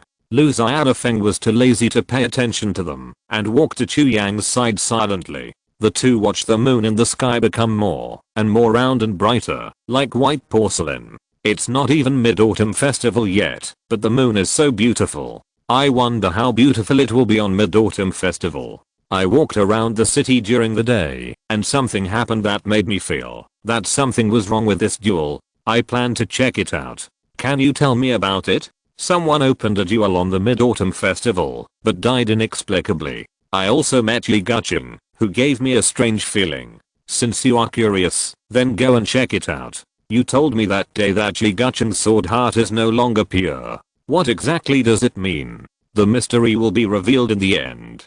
Can't the prince tell me now? No. Then I'll leave first. See you on the night of the Mid-Autumn Festival. Lu Xiaofeng sighed helplessly and then called Sikeng Zixing to leave the Xianwang mansion together. In order not to change the plot, Chu Yang did not interfere at all. He also wanted to see why Li Gucheng dared to touch the emperor. Lee Sunhoon once revealed to Chu Yang that, since the great changes in the world, the royal family relied, not on the 800,000 imperial guards, but on other things, that could make the assassination of martial arts masters futile. Chu Yang believed in Lee Sunhoon's character. Since he said so, it must not be groundless. Whether this conspiracy can succeed depends on whether Yi Guqing and King Pingnan have strong enough cards. Anyway, Lu Xiaodafeng will definitely stand idly by, even if he knows the truth, after investigating it to the end. If Lu Xiaodafeng and Zeman Chuksu do not take action, the emperor will have no one to save him except himself. Because those who can save him are busy participating in the siege of Chu Yang. For example, Kao Zhengchen and Yu Huashan, as well as other masters in the palace. After sending Lu Xiaodafeng away, Chu Yang found that Chehu was still sitting in his original position, eating and drinking, with no intention of leaving. You can say that he is slow, but it is also true to say that he is thick-skinned. I have a friend who is expected to return to Beijing in 2 days. I will introduce him to you then. Chu Yang is looking forward to the scene of Li Jixio and Chehu meeting. I wonder if they will have the opportunity to form the team that punishes evil and promotes good. The friend of the prince must be a first-class hero. I'm willing to make friends with him. Chehu chuckled, then smacked his lips and said, even if he was a monkey, he would have dared to send people to steal the house of the treacherous Prime Minister Yan Song. Although I don't get along with him, I also admit that he is a hero. The two exchanged pleasantries for a while. Seeing that Chu Yang wanted to continue eating, he left the table first and told the old housekeeper to find a room for him to spend the night after Chehu finished eating. Jiuo Bujing brought him here, obviously to let him stay in the prince's mansion to avoid being implicated. Time flew by, and it was Mid-Autumn Festival. Before it got dark, the capital was full of big red lanterns, as festive as the New Year. Even the poor street next to the Zion Prince's mansion was the same. The bright moon in the sky, the rich habit, the poor habit, it's rare to be fair. The old housekeeper got up early and took the servants to run around. The prince's mansion was too big, it was very troublesome to decorate, and there were not many people. It was even more difficult. Fortunately, there is Chehu, a coolie who likes to work hard and is as strong as an ox. Chu Yang also wanted to follow the servants to arrange things. As soon as he started, he scared the old housekeeper. At his age, he kowtowed to Chu Yang, shouting, "Your Majesty, don't do this," and refused to let Chu Yang touch it. In his opinion, although the previous prince was not reliable, he knew the difference between the superior and the inferior, and would not make things difficult for the servants. Now it's good. After going out for a trip, he came back even more ridiculous, and I don't know how many jokes he will make in the future. Thinking of this, the old housekeeper looked at Chu Yang with a look of despair, until he put down the things in his hands, and left the servants' work site. I can't stay in this palace for a day. Chu Yang stepped out of the gate of the palace with a curse, and just as he looked up, he saw Kao Zhengchen coming towards him with an imperial edict. Your Highness, what a coincidence. I was just looking for you. His Majesty has an order. Give it to me. Chu Yang reached out and took the imperial order from Kao Zhengchen. The latter was stunned. According to the normal procedure, Chu Yang should kneel down to receive the order. My health has not been good recently, especially my knees. Your Highness, please take care of yourself. Kao Zhengchen couldn't help but twitch his mouth when he heard Chu Yang's words. Chapter 194 Ruthless. It's so big. Chu Yang could guess what was written in the imperial edict without even reading it. It was nothing more than asking him to enter the palace in the name of Mid-Autumn Festival, under the pretext of reunion and moon watching. Kao Zhengchen had something to hide, so he didn't dare to stay too long. After handing the imperial edict to Chu Yang, he left in a hurry. Chu Yang didn't even look at it, and threw the imperial edict to the corner of the wall, and swaggered onto the street. There were many strangers in the capital, most of whom came to watch the duel. In order to ensure the security of the city, the number of patrolling soldiers also increased, and the number of patrols also doubled. There were many people who wanted to watch the duel, but it was impossible to put them all in the palace. Most of them would watch the battle outside the palace. Taoism has a magic called Mirror Flower Water Moon, which can cast a spell to summon a water curtain and project the picture of a certain place. People outside the palace can use this to see the duel. It feels like a live broadcast in ancient times. Those martial artists who can enter the Forbidden City in person are almost all the leaders of various sects. The Emperor wants to take this opportunity to get closer to them. It cannot be said that he has done nothing in all these years in office. At least the relationship between the court and the major sects is still pretty good. Chu Yang went to the restaurant he used to frequent. Because of the sudden increase in the number of people in the capital, it was already crowded in the morning. Fortunately, the store recognized him as a distinguished guest and immediately vacated a good private room. After spending money for so many years, it finally came in handy. Chu Yang sat in the private room while waiting for the waiter to serve the wine and food, silently thinking about the cards of Yigucheng and the Pingnan Palace. Both families have unusual origins, and they must know more than Li Zunhun. Thinking of this, Chu Yang suddenly laughed and said, "After all, I should know more than them. I have been a wise king for so many years in vain." After about a cup of tea, the wine and food had been served one after another. Suddenly, there was a commotion outside the window. Chu Yang turned his head and looked down, and found that it was people from the Shenhao Palace. 2 marquesas and 1 clan, 2 factories and 1 guard. Except for the Huilong Villa, the other 5 families all have standard uniforms, and you can recognize which family they belong to at a glance. Most people in the Shenhao mansion wear a black robe outside, so some people also call them the Black Robe Army. Since it is a Shenhao mansion, there must be either a demon clan or a demon nearby. Since the Shenhao mansion was established, the capital has not seen such dirty things for many years. It is conceivable that this duel attracted many monsters. The detectives of the Shenhao mansion surrounded a woman in a wheelchair like stars surrounding the moon. The woman was wearing a veil and her eyes were as cold as ice. It was difficult to see her appearance, and naturally her age could not be seen. However, her skin was as smooth as cream and delicate as a breath, so she was not very old. As for her figure, Chu Yang's eyes fell between the woman's waist and hips. The thrilling range made him nod his head. Men. The first look is the face, the second is the chest, and the third is either the buttocks or the legs. There is not much difference. As a frequent visitor to the brothels, Chu Yang could fully imagine how perfect the body under the dress was. Of course, he was just imagining it. He knew that the woman in front of him was not easy to mess with. She was disabled and sat in a wheelchair. So many detectives from the Divine Marquisate followed her lead. Who else could it be except Shen Yue, the ruthless one of the 4 famous detectives? She's really a woman. Interesting. Li Jixio said last time that the 4 famous detectives and the 4 divine detectives were 3 men and 1 woman.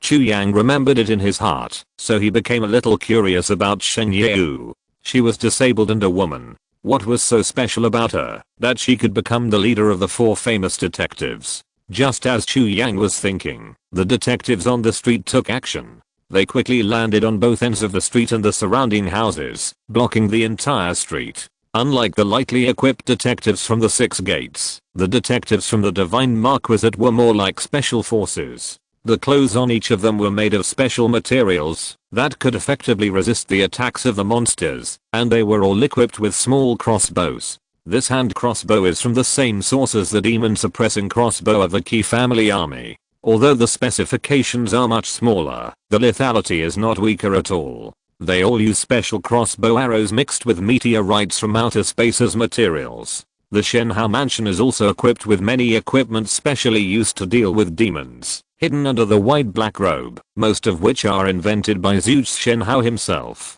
He himself is an extremely skilled array master. After controlling the entire street, although the local people in the capital were a little panicked, they still cooperated with the investigation honestly. Body search and interrogation are the processes that must be experienced. Those people from the rivers and lakes who came from afar are obviously not used to this kind of thing, and everyone has a very resistant expression on their face. Outside, everyone is a well-known figure, but here they are searched like prisoners. This gap is a bit difficult to accept, especially when the hands of the constables reached their bodies. This resistance was almost reaching its peak. Some people silently held their weapons. The atmosphere suddenly became tense. Whoever dares to move will be killed without mercy. A cold female voice sounded, and then a crossbow arrow was shot out, nailed on the stone road, and a small hole was directly blown up on the road surface. Clang, clang, clang. The sound of swords being drawn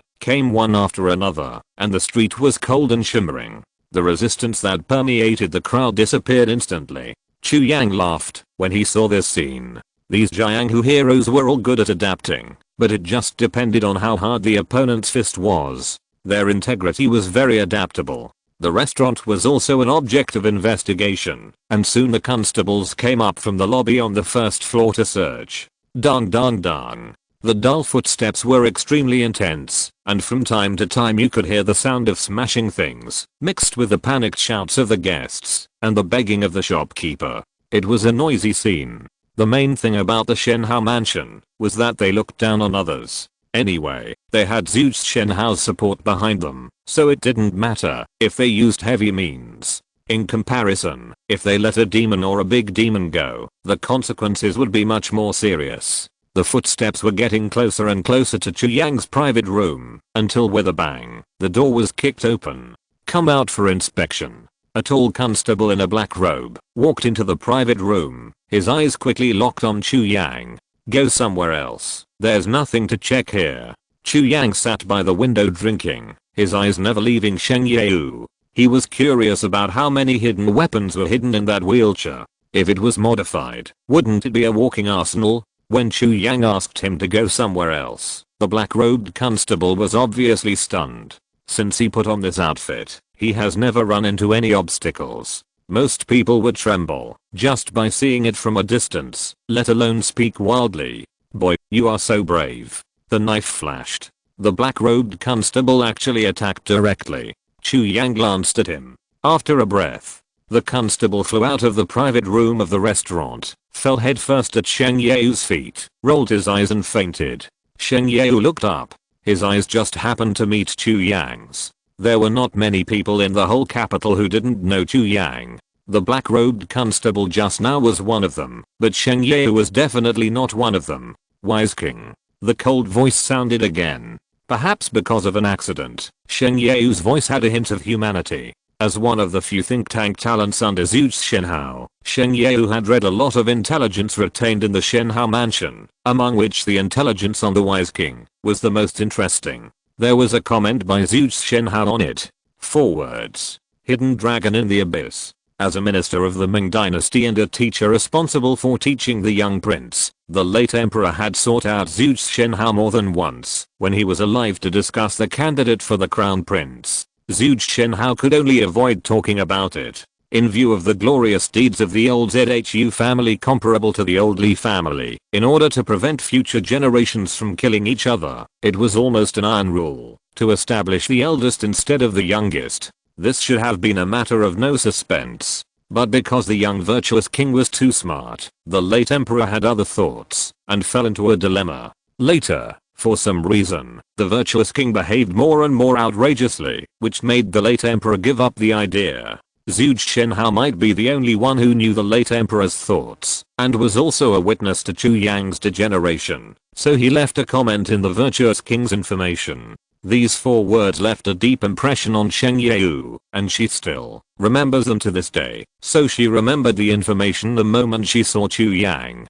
Could the man who could make Zhuge Shenhao leave a comment of hidden dragon in the abyss really be the useless playboy in everyone's mouth? Sheng Yeu looked down at the black-robed constable at his feet and seemed to have the answer in his heart. Someone carry him out. Several other black-robed constables beside him immediately carried their unconscious colleagues away from the scene to avoid becoming a laughing stock among the people. At the same time, the wheelchair under Sheng Yeu flew up in full view of the public and then entered the private room where Chu Yang was amid exclamations. Your Majesty, the virtuous prince is in a very elegant mood.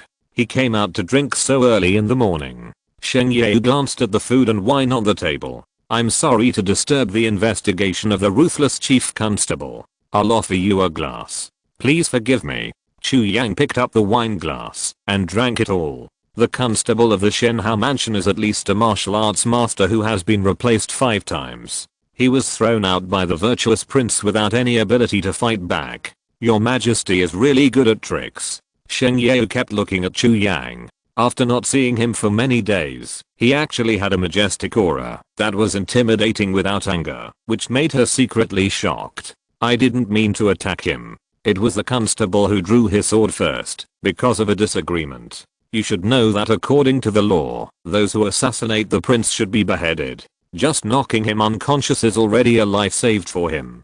Chu Yang put down the wine glass and his tone became cold. Shengyue was silent for a moment, then said, "Thank you, your highness, the wise king, for your mercy." Chu Yang waved his hand and said, "The divine marquisate is responsible for killing all the demons in the world. The people can live and work in peace under your protection. Even if they make a small mistake, it is not a capital crime. But then again, shouldn't the divine marquisate change its ways? They draw their swords against each other over a disagreement. How can this continue?"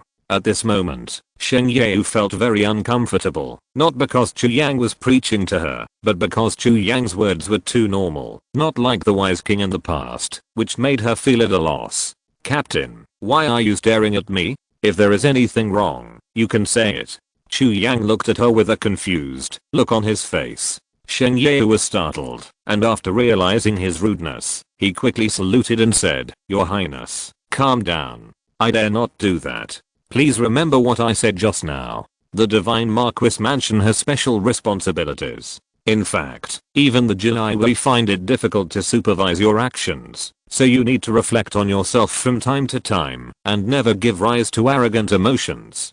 To be enemies with demons is like walking on the edge of an abyss. If you are not careful, you will fall into the bottomless abyss. There should be quite a few people in the Divine Marquis Mansion who have fallen in recent years, right?" Listening to Chu Yang's words, Shengyu's face suddenly became very ugly, because what he said was right. In recent years, there are quite a few people in the Divine Marquis Mansion who have been bewitched by the demons and fallen into the demons. Those corrupted constables are considered to be the most dangerous. Once discovered, they will be hunted down by the 4 famous constables in person. Sometimes, they will even alarm Zhu Shenhao himself. The special equipment of the Divine Marquis Mansion is an important force to deal with the big demons. If it is leaked, it will be a major disaster for the Ming Dynasty. The Lord's words are a lesson to the Divine Marquisate. Shengyue, who was sitting in a wheelchair, bent down slightly, and his collar inadvertently revealed a beautiful view. His snow-white skin was so dazzling that people couldn't open their eyes. It was as spectacular as the Himalayas. "Thank you, Captain. HMM." Shengyue looked at a loss. Chu Yang quickly changed his words and said, "I mean, Captain, there is no need to be so polite. We all hope that the people of the world can be better. A little bit of heartfelt words is nothing. The Lord has changed a lot since he went out." Shengyue smiled lightly. In this case, Wu King will not disturb the Lord's interest. After saying that, she was ready to fly out of the broken window again. Before that, she asked again, "Today is Mid-Autumn Festival, where are you going to watch the moon?" Chu Yang looked at her unexpectedly and smiled. "Your Majesty invited me to the palace to watch the moon." Shengyue sighed lightly. "If possible, I hope your Majesty can decline the moon watching." Chu Yang did not answer, but looked at her silently.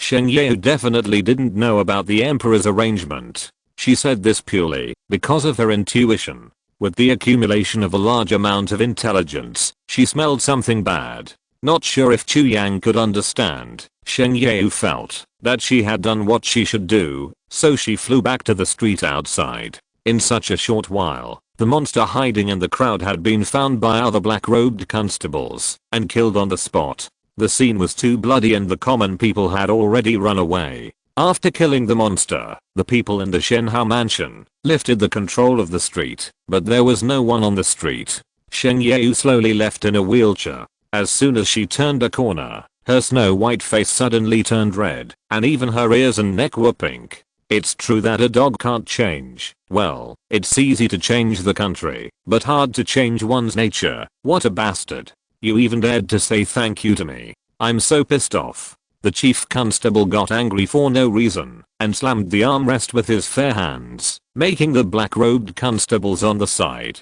dare not approach her at all, for fear that the wheelchair would shoot out a mess of hidden weapons. Although everyone knows that ruthless hidden weapons are never coated with poison, if they are really shot in the vitals, they will definitely die. On the other side, Chu Yang, who got a startled glimpse, was still sighing. You are worthy of being the leader of the 4 famous constables. It's really worthy of calling you the chief constable. It's really a big one. Chapter 195. Brotherly Love. Yi Gucheng's death. When Chu Yang returned to the palace, Lu Xiaofeng also came back, looking very unhappy. In the past few days, too many strange things have happened in the capital. All the things are pointing to the duel tonight. Yi Gucheng is injured. I heard that he was hit by a hidden weapon, but he shouldn't be injured so easily, even if the opponent is from the Tang sect. Lu Xiaofeng sat on the stone bench in the yard and bit his nails, which was rare. This was an action he would only make when he was very anxious. A lot of people died, and they all died for no reason. The biggest common point is that they once met someone. It's more like silencing than murder. And this person. At this point, Lu Xiaofeng looked at Chu Yang. Chu Yang said speechlessly, "Why are you looking at me? It's not like they met me." Lu Xiaofeng said, "Your Highness, do you know a chief eunuch named Wang?" Chu Yang nodded and said, "I know him. He was the eunuch in charge of the Imperial Household Department when the late Emperor was alive. Later, he fell out of favor and Wei Zongson stepped on his head to climb up. The former younger brother has become the big brother now. You can imagine that his life is not easy." Lu Xiaofeng blurted out, "This chief eunuch Wang must have a lot of grievances against the emperor, right?" Chu Yang said meaningfully, "Not only the emperor, but he has a lot of grievances against the entire cold forbidden city." Lu Xiaofeng frowned, wanting to say something but stopping himself. Chu Yang smiled and said, "Lu Xiaoji, just say whatever you want to say, okay?" Lu Xiaofeng sighed, "The situation is complicated. Your Majesty, you must be careful tonight. No one in the capital knows that you killed the Demon King yet. The palace will probably underestimate the enemy. This is the only advantage." Chu Yang said nonchalantly, "Even if they know, so what?" He stuffed all the masters in the world into the palace, and the result was the same. The two sat in the yard and chatted for a while. The sky gradually darkened, and soon a burst of dense footsteps sounded outside the palace. The old housekeeper's voice suddenly sounded. "Your Majesty, someone is coming from the palace." Chu Yang and Lu Xiaofeng stood up at the same time. Lu Xiaofeng breathed a sigh of relief and said, "The Forbidden City will be very lively tonight." The eunuchs carried Chu Yang into the palace in a luxurious sedan chair. When passing by the palace gate, Chu Yang looked outside through the gap and found that many people gathered here. Although no one carried weapons, he could still feel a strong atmosphere of the rivers and lakes. There were also many Imperial guards patrolling around to prevent anyone from causing trouble. Each of them held a crossbow in his hand, and they looked murderous in the bleak night. When Chu Yang passed through the palace gate, he unexpectedly saw Chehu. Why was he here? Then, Chu Yang was relieved. With Chehu's character, he would definitely not watch Jujutsu die. He didn't express his opinion in the palace that day, probably because he was afraid that Jujutsu would use tough means to keep him there. He looked honest, but he had a lot of ideas. But it was true that he could play with people like Zixing, and he was a big thief, so he must be a smart person. He dared to intervene at this time, and he was a man of iron. Chehu stood silently in the crowd, watching Chu Yang enter the Forbidden City. When he thought about the life-threatening situation later, he couldn't help but feel a little nervous. "Big fool, what are you doing here?" Lu Xiaofeng appeared beside Chehu without any warning and patted him on the shoulder. "Mr. Lu, you scared me to death."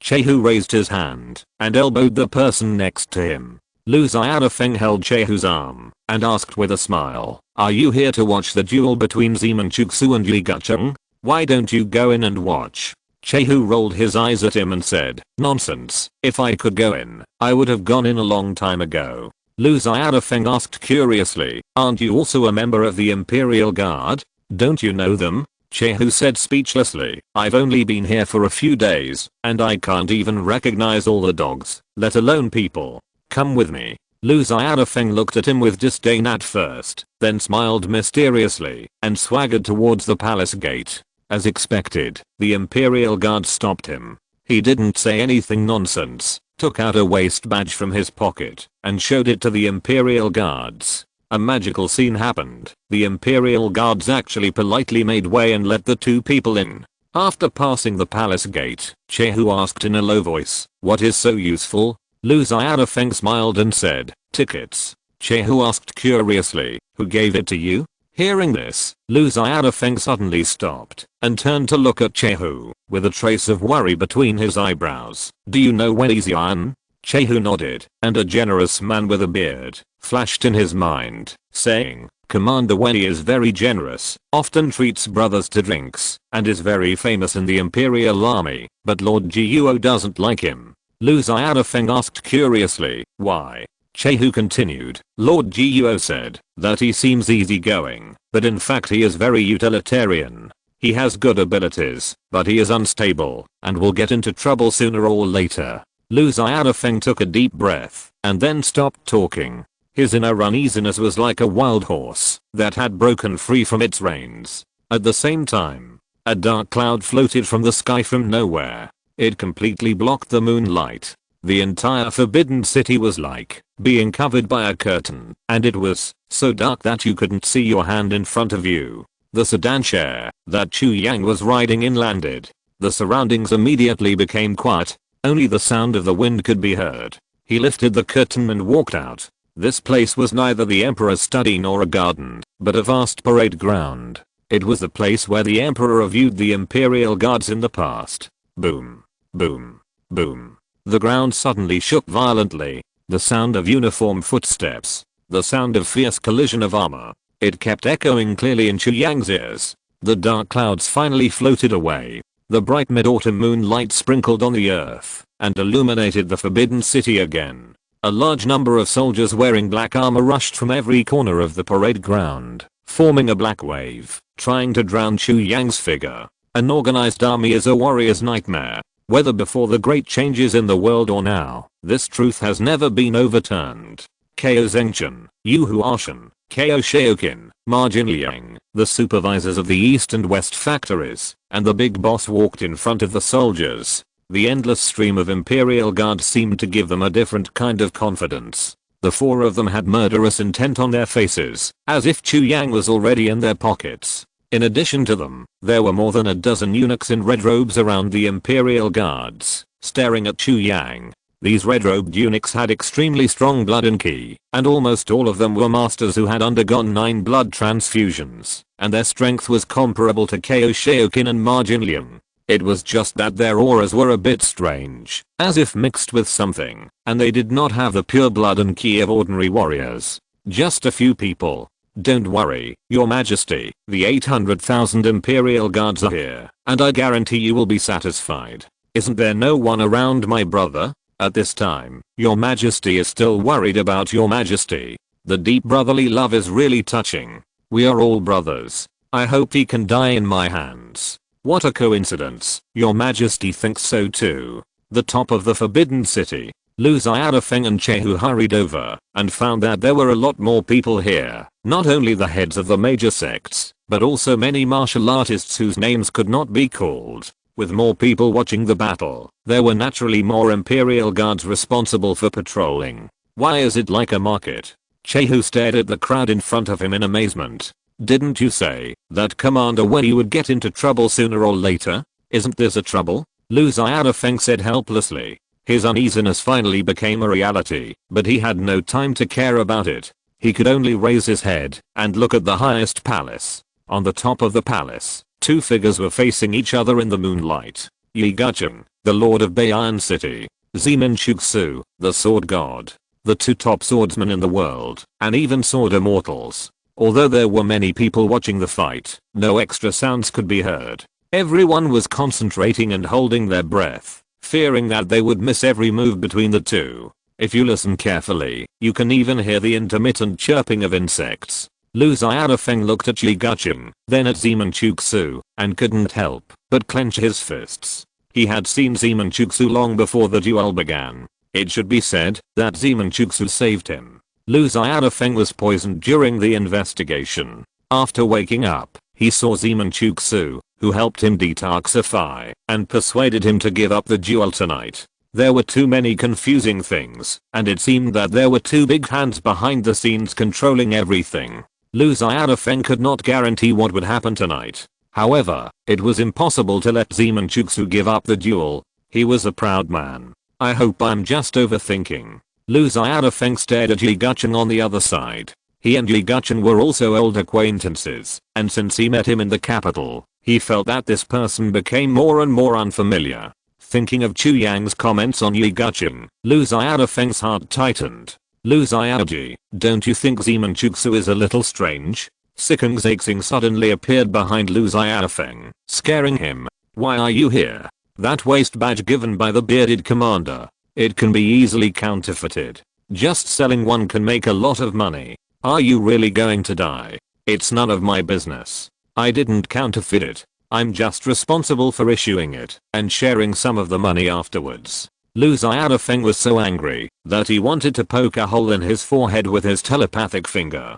Don't be angry first. Zenjutsu seems to be angrier than you. What's going on? Hearing Sikeng Zixing's reminder, Lu Xiaofeng carefully observed Zenjutsu's expression and saw anger in his eyes. It was the kind of anger caused by extreme disappointment. Why would Zenjutsu feel angry in front of Yi Gucheng? A flash of inspiration flashed in Lu Xiaofeng's mind, and he almost grasped the key to the problem. However, at this moment, Zenjutsu's voice suddenly rang out. Today's duel ends here. You are not worthy of me drawing my sword. The next moment, a fierce uproar broke out in front of the originally quiet palace. Everyone waited for a whole night, but instead of waiting for the duel to start, it ended directly. Zenjutsu's behavior was even weirder. If he didn't want to fight, then he didn't fight. Why did he insult people? What do you mean you are not worthy of me to draw my sword? He didn't fight, but just said some inexplicable cruel words.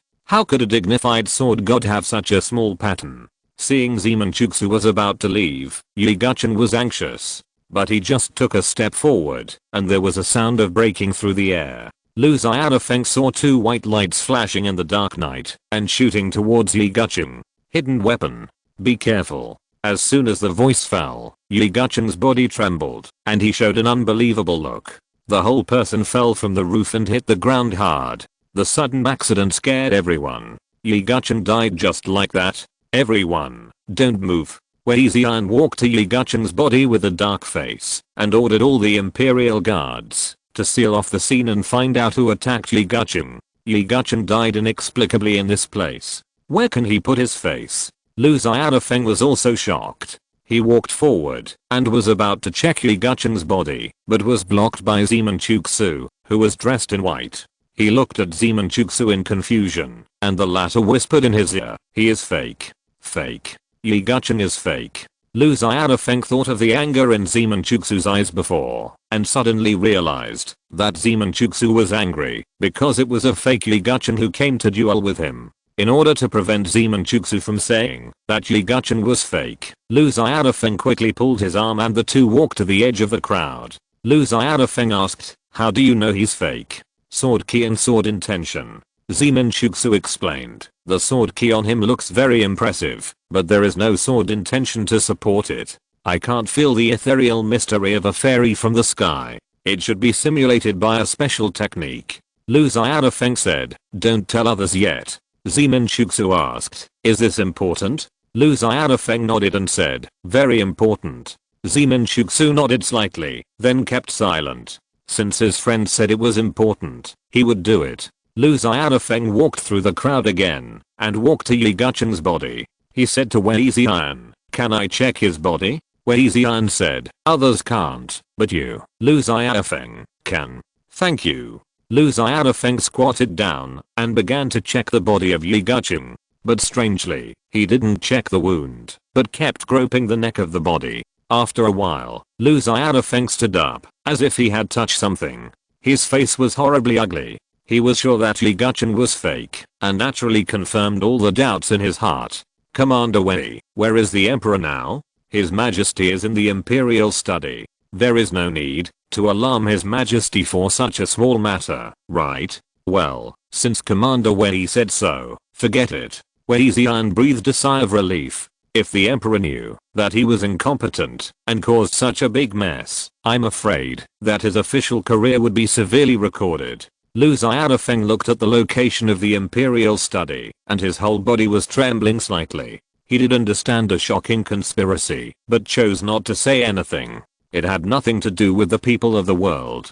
He, Lu Xiaofeng, could not bear such a big responsibility. He only hoped that his good friend could walk out of the palace alive. Even if he poked a hole in the sky, he would not hesitate. Imperial study. The emperor was standing by the window, looking at the bright full moon of the Mid-Autumn Festival tonight. He had deployed so many assassins and spent most of his family's wealth, but he felt more and more uneasy. After a moment, he whispered to himself, "It's really the devil in my heart." Outside the house, a sword light came at an extremely fast speed, like a fairy from the sky, blue sky and white clouds, flawless and spotless. The emperor didn't even have time to dodge, let alone react. Just when the sword was about to pierce the emperor, a dragon roared in the imperial study. "Ha ha ha, I have the dragon vein to protect my body, you villains. Why don't you kneel down and die?"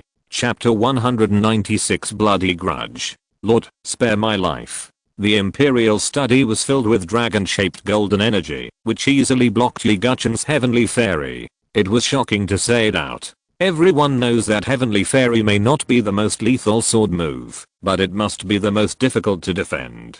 The martial arts that can perfectly defend against heavenly fairy have not appeared yet. Yiguchen missed the attack and appeared in the imperial study. "I didn't expect it to be you." The emperor's face was full of surprise. He couldn't think of any reason why Yiguchen wanted to kill him. The legend of dragon energy is actually true. The emperor of the Ming dynasty is really protected by the national destiny. Although the assassination plan failed, Yiguchen was not panicked at all. Instead, he asked curiously, "Is the legend that the emperor can use dragon energy to practice true?" The emperor said, "It doesn't matter whether it is true or not. Anyway, you can't leave the palace today, and the imperial guards will be here soon." Yiguchen smiled and said, "Your Majesty, I'm also curious. Where are your imperial guards? They actually let us succeed so easily." The emperor frowned slightly and said, "We." Yiguchen said, "Knowing the existence of dragon energy, we naturally have to make more preparations."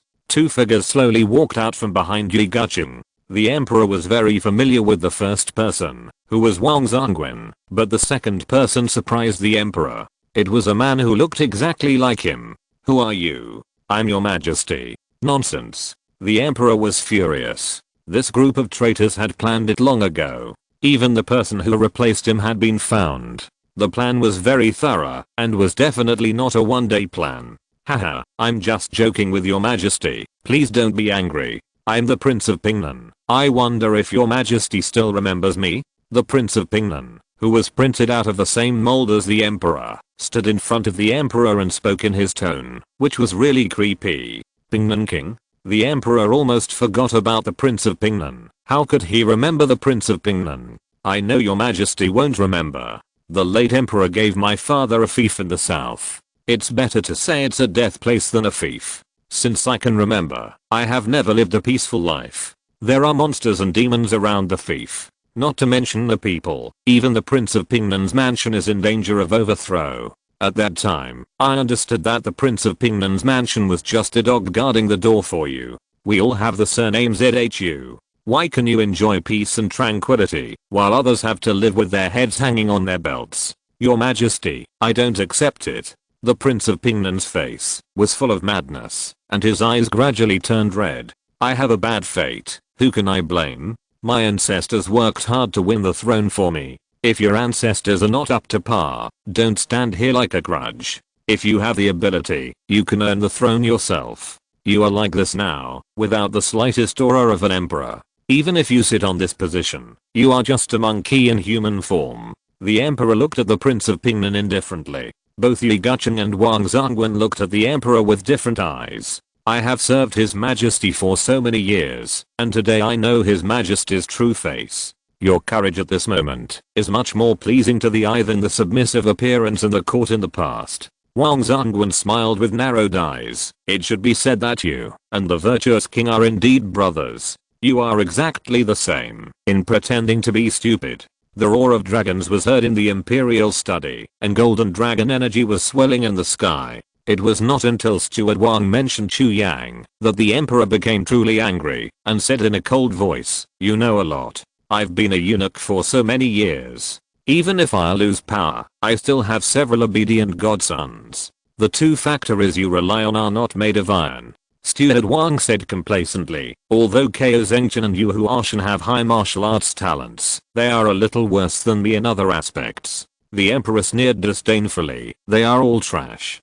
Being scolded together with the two governors, Steward Wang was not annoyed at all. Instead, he shook his head and said, "Your Majesty, please continue to scold us. We have plenty of time. The several imperial guards outside have died long ago, and the rest have been transferred away by you. You can't escape now." The emperor had a gloomy face, and secretly calculated in his heart how long it would take Li Chengliang, Ko Zengchen and others to kill Chu Yang. When the imperial guards came back, he would definitely cut these people into pieces. Yi Gucheng suddenly said, "Quickly resolve the battle, don't make things complicated. The imperial guards will be back sooner or later." Prince Pingnan nodded and said, "Brother Yi is right, it's time to take out the things." Seeing that they were so confident, and didn't seem to be playing tricks, the emperor's eyes flashed with panic. After that, Prince Pingnan carefully took out a box from his arms. Although it hadn't been opened yet, the emperor could see the red and black air overflowing from the box, and a terrifying ominous breath came to his face. The strong smell of blood made the emperor feel sick and dizzy. "What is this? A treasure that breaks the dragon energy around you." The emperor was shocked. Prince Pingnan took out a blood-red crystal ball from the box, and there was a black air lingering in the center. That was the source of all the ominous breath. He gently stroked the blood-colored crystal ball, as if he was stroking his lover, and even his eyes were very gentle, which made the emperor shudder. "Do you know what price we paid to refine this treasure?" There is no living person in the palace of Prince Pingnan. The entire fiefdom and the surrounding villages and towns, all the people are dead. My father and mother are in this bead. Their only last words are to make me emperor. Listening to the quiet narration of the Prince of Pingnan, the emperor suddenly broke out in a cold sweat on his back, his scalp numbed, and he screamed, "Bastards, are you still human?" These people in front of him actually dared to use so many lives as sacrifices. The prince laughed so hard that tears came out of his eyes. "Your Majesty, of course we are human beings, but we live like humans. We are like this, and the people in other places are even worse off than dead. Instead of living like that, it is better to use their lives to fulfill me. I promise to be a good emperor." Yi Gucheng said, "Your Majesty, the dragon veins are closely related to the national destiny, and the national destiny is closely related to the people. The people are the root of whether a country is strong or not." Tang Taizong said, "Water can carry a boat, but it can also overturn it. The only thing in the world that can break the dragon energy is a people's resentment towards you and the Ming dynasty. This blood resentment bead has gathered the blood and resentment of hundreds of thousands of people. The dragon energy on you can't stop it. What do you want to do?" Until this time, the emperor finally began to fear. He knew that what Yi Gucheng said was most likely true. Of course it's regicide. Yi Gucheng shook his head and looked at the emperor with disappointment. "Please, Your Majesty, hand over the world to us." As soon as the words fell, the blood resentment bead in the hands of the Prince of Pingnan shone red, instantly suppressing the golden light in the imperial study. In the dazzling blood light, countless blood shadows swarmed out, shouting with resentment, and pounced on the emperor. "The casualties of the imperial army have exceeded 10,000. Why hasn't he run out of strength yet? Even if he is really a grandmaster, he should be tired by now, right? When should we make a move?"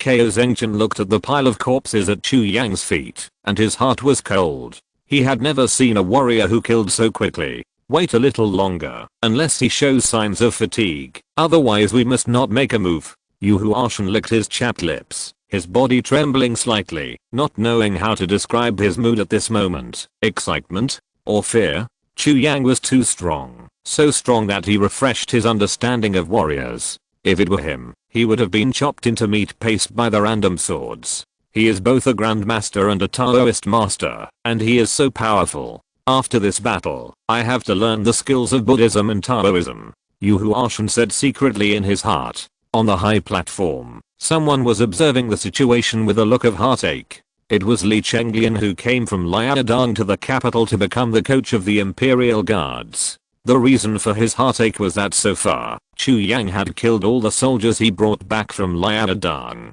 How could such a small place as the parade ground accommodate 800,000 Imperial guards? Most of them were waiting outside the palace. The first wave of Imperial guards who came in to surround and kill Chu Yang were all his people. It was not because he was greedy for merit, but because he wanted to accomplish everything in one battle, do things beautifully, and get the Emperor's appreciation, so that he could sit firmly in his position. As a result, now, his personal soldiers were killed and injured in countless numbers, and there was an invisible vortex abyss around Chu Yang, which continuously took the lives of the Imperial guards. If they fail to defeat the enemy, they will lose both their wife and their soldiers, and even their heads. After waiting for a while, Li Chenglian was so anxious that he could no longer sit still. He hurried to Kao Zhengchen and Yu Huashan and asked loudly, "Two eunuchs, why don't you fight in the battle formation? If you continue like this, if this traitor breaks through the battle formation, it will be a disaster." Yu Huashan glanced at him and ignored Li Chenglian, which made the latter very angry. Fortunately, Kao Zhengchen was old and shrewd, and he explained to Li Chenglian in a soft voice, and reluctantly suppressed his anger. "I know that the general cares about the lives of the soldiers, but those who achieve great things are not particular about trivial matters. Only by giving up can you gain. What do you think, General?" Kao Zhengchen said meaningfully. "You are right, sir. I have been walking on thin ice all my life, so I'm inevitably cautious. I hope you can forgive me." Li Chenglian sighed and turned his back to the bloody battlefield. Kao Zhengchen showed an admiring look, turned his head, and looked at the battlefield again, rubbing his knuckles with his hands, hidden in his robe. As one of the few people who had seen Zhu Shenhao take action, he was more nervous than anyone else present, but he dared not speak, for fear of disturbing the morale of the army. Compared with the two, Chu Yang's calmness in the face of the flood of Imperial soldiers was something Kao Zhengchen had never seen in Zhu Shenhao. He acted too relaxed. The Imperial soldiers did not give him any pressure at all. He is holding back. He doesn't want to kill these Imperial soldiers. The more Kao Zhengchen looked at it, the more frightened he became. He could say with certainty that, if Zhu Shenhao was here, he would not have the leeway to hold back. If he dared, the result would definitely be death. The facts were similar to what Kao Zhengchen thought. Chu Yang really did not want to kill these soldiers, but he could not hold back too much. There are indeed some tricks to the military battle formation. Every soldier will have momentum, and the momentum of each other is connected. This momentum is like a buff, which can significantly improve the ability of the soldiers. The stronger the individual ability of the soldiers, the stronger the momentum, and the higher the tacit understanding, the greater the momentum will be, and it can even resist magic. As the commander, he received the most blessings when charging the formation, so Chu Yang killed the most officers such as centurions and lieutenants. In addition, the effect of the battle formation in trapping the enemy is also very good. Although Chu Yang has not yet exerted his strength at this moment, he also clearly feels constrained. If a general master level strongman is trapped in the battle formation, he will indeed have no way back. The battle formation is the advantage of the human race and the demon race in the war. The demon race is limited by instinct and cannot follow orders like the human race, so naturally it cannot play the desired effect. After a while, Li Chenglian finally couldn't help it and yelled at Kao Zhengchen with bloodshot eyes, "If you don't take action, I will let the soldiers retreat. If things go wrong, we will all bear the consequences together." Kao Zhengchen sighed, turned his head, and looked at Yu Huashan, who nodded silently. The two jumped into the battle formation. Kao Shaokin and Ma Jinliang, the big bosses of the two factories, followed closely behind, and behind them were a group of eunuchs in red robes. Everyone formed a siege on Chu Yang. It's almost time to end it. After observing the battle formation, Chu Yang had an understanding in his heart and decided to do his best to solve this farce. Just as he was about to manifest his Yuan Wu true body, a strong wind suddenly whistled above his head, and a sound of raging waves came. Jingteo palm. Jiuo Bujing descended from the sky and slapped out with both palms. Vajra body protection. Kao Zhengchen activated the Xiangang boy's kung fu, and his whole body was protected by Ganki, and he resisted Jiuo Bujing's palm. HMPH. Yu Huashan drew his sword directly, and the sword energy was like frost, colliding with Jiuo Bujing's palm power, and each melted away. The true ki of the three masters collided, and the powerful impact knocked over a large number of Imperial guards. Jiuo Bujing landed beside Chu Yang, his momentum as steady as Mount Tae. What a strong palm power. In terms of palm power alone, it is not an exaggeration to say that Jiuo Bujing is the best in the world. Ko Zengchen's arms were numb and his face was ugly. It was difficult to kill a virtuous king, and now there was Jiuo Bujing.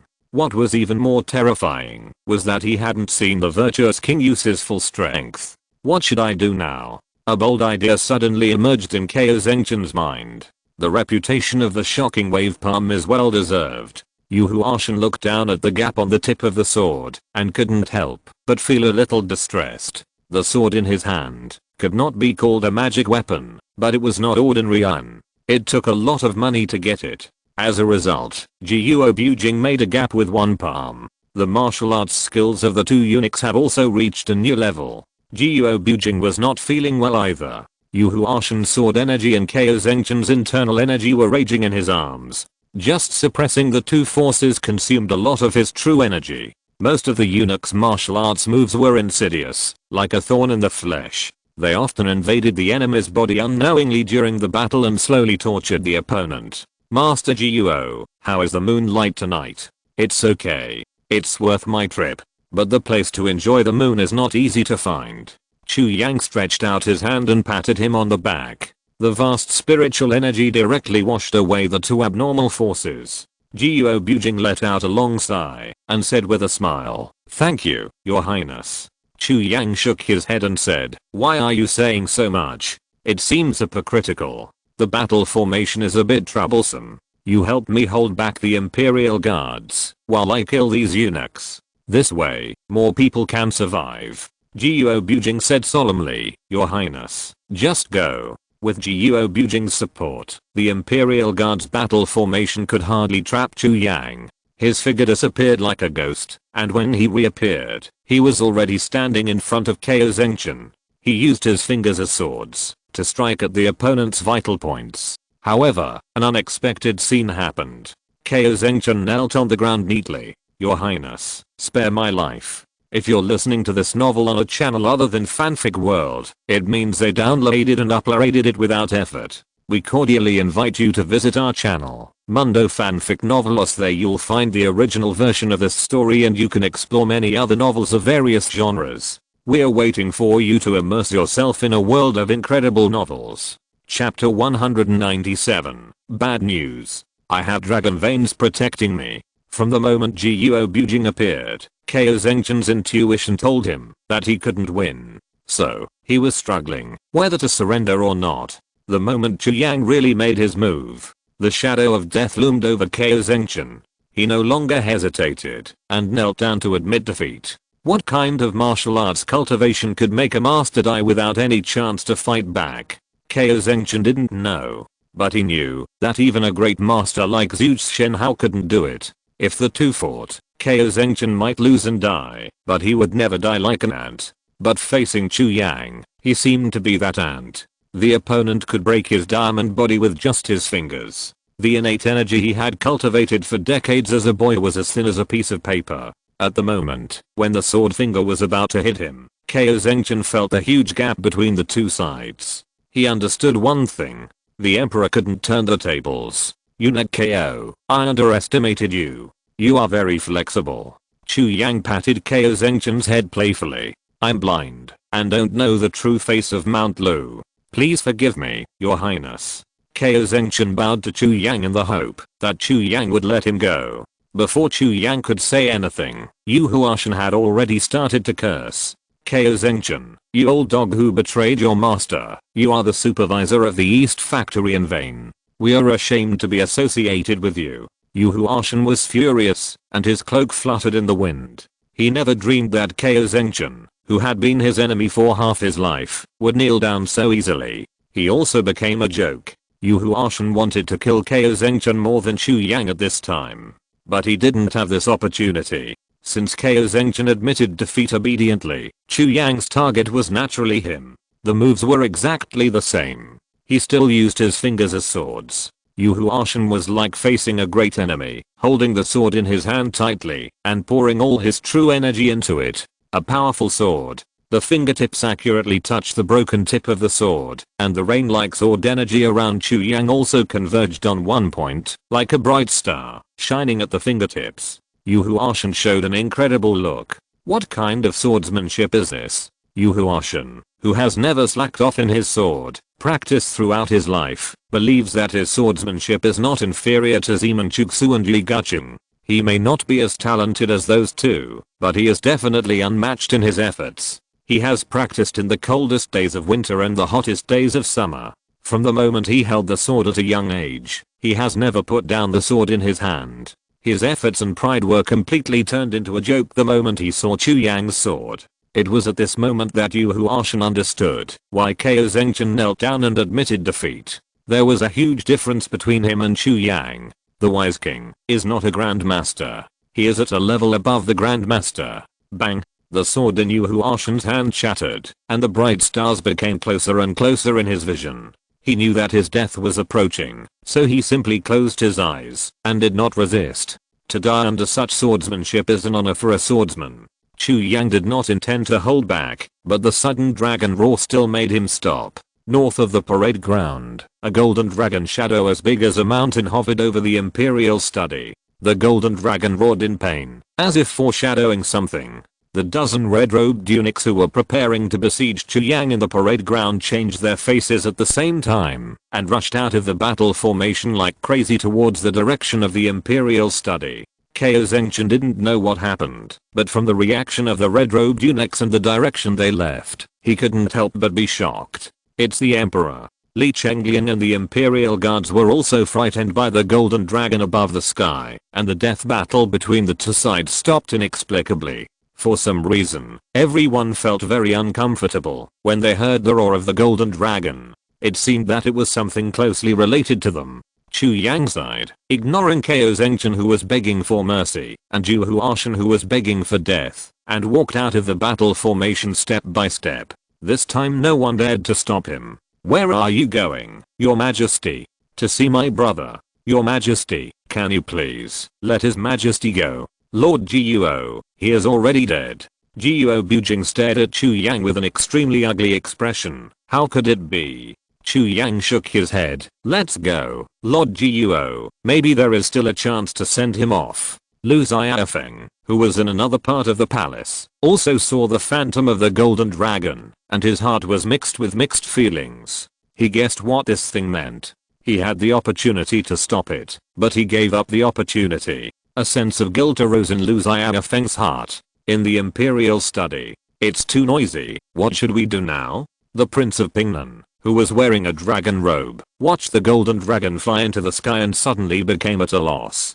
Don't panic. You are the Emperor now. Act like an emperor. Yi Gucheng shouted, and the Prince of Pingnan regained his sanity. Someone should be coming outside soon. Get ready and act like one. Steward Wang reminded them. As soon as he finished speaking, more than a dozen red figures broke through the door of the Imperial study. Some of them landed beside the Prince of Pingnan, and some went straight to Yi Gucheng and Steward Wang. Steward Wang knew the origins of these people and shouted, "We are here to protect you. The thief has been killed. Your Majesty is fine." The Prince of Pingnan followed and shouted, "Yes, they are here to protect you." The red-robed eunuchs stopped their actions, knelt down facing the Prince of Pingnan, and said in unison, "I'm late in saving you. I hope your Majesty will forgive me." The prince was overjoyed by the shouts of Your Majesty. Yi Gucheng breathed a sigh of relief. He almost had a fight with these red-robed eunuchs. Although none of these red-robed eunuchs are masters, they all have secret skills, and are ruthless people who exchange their lives for others.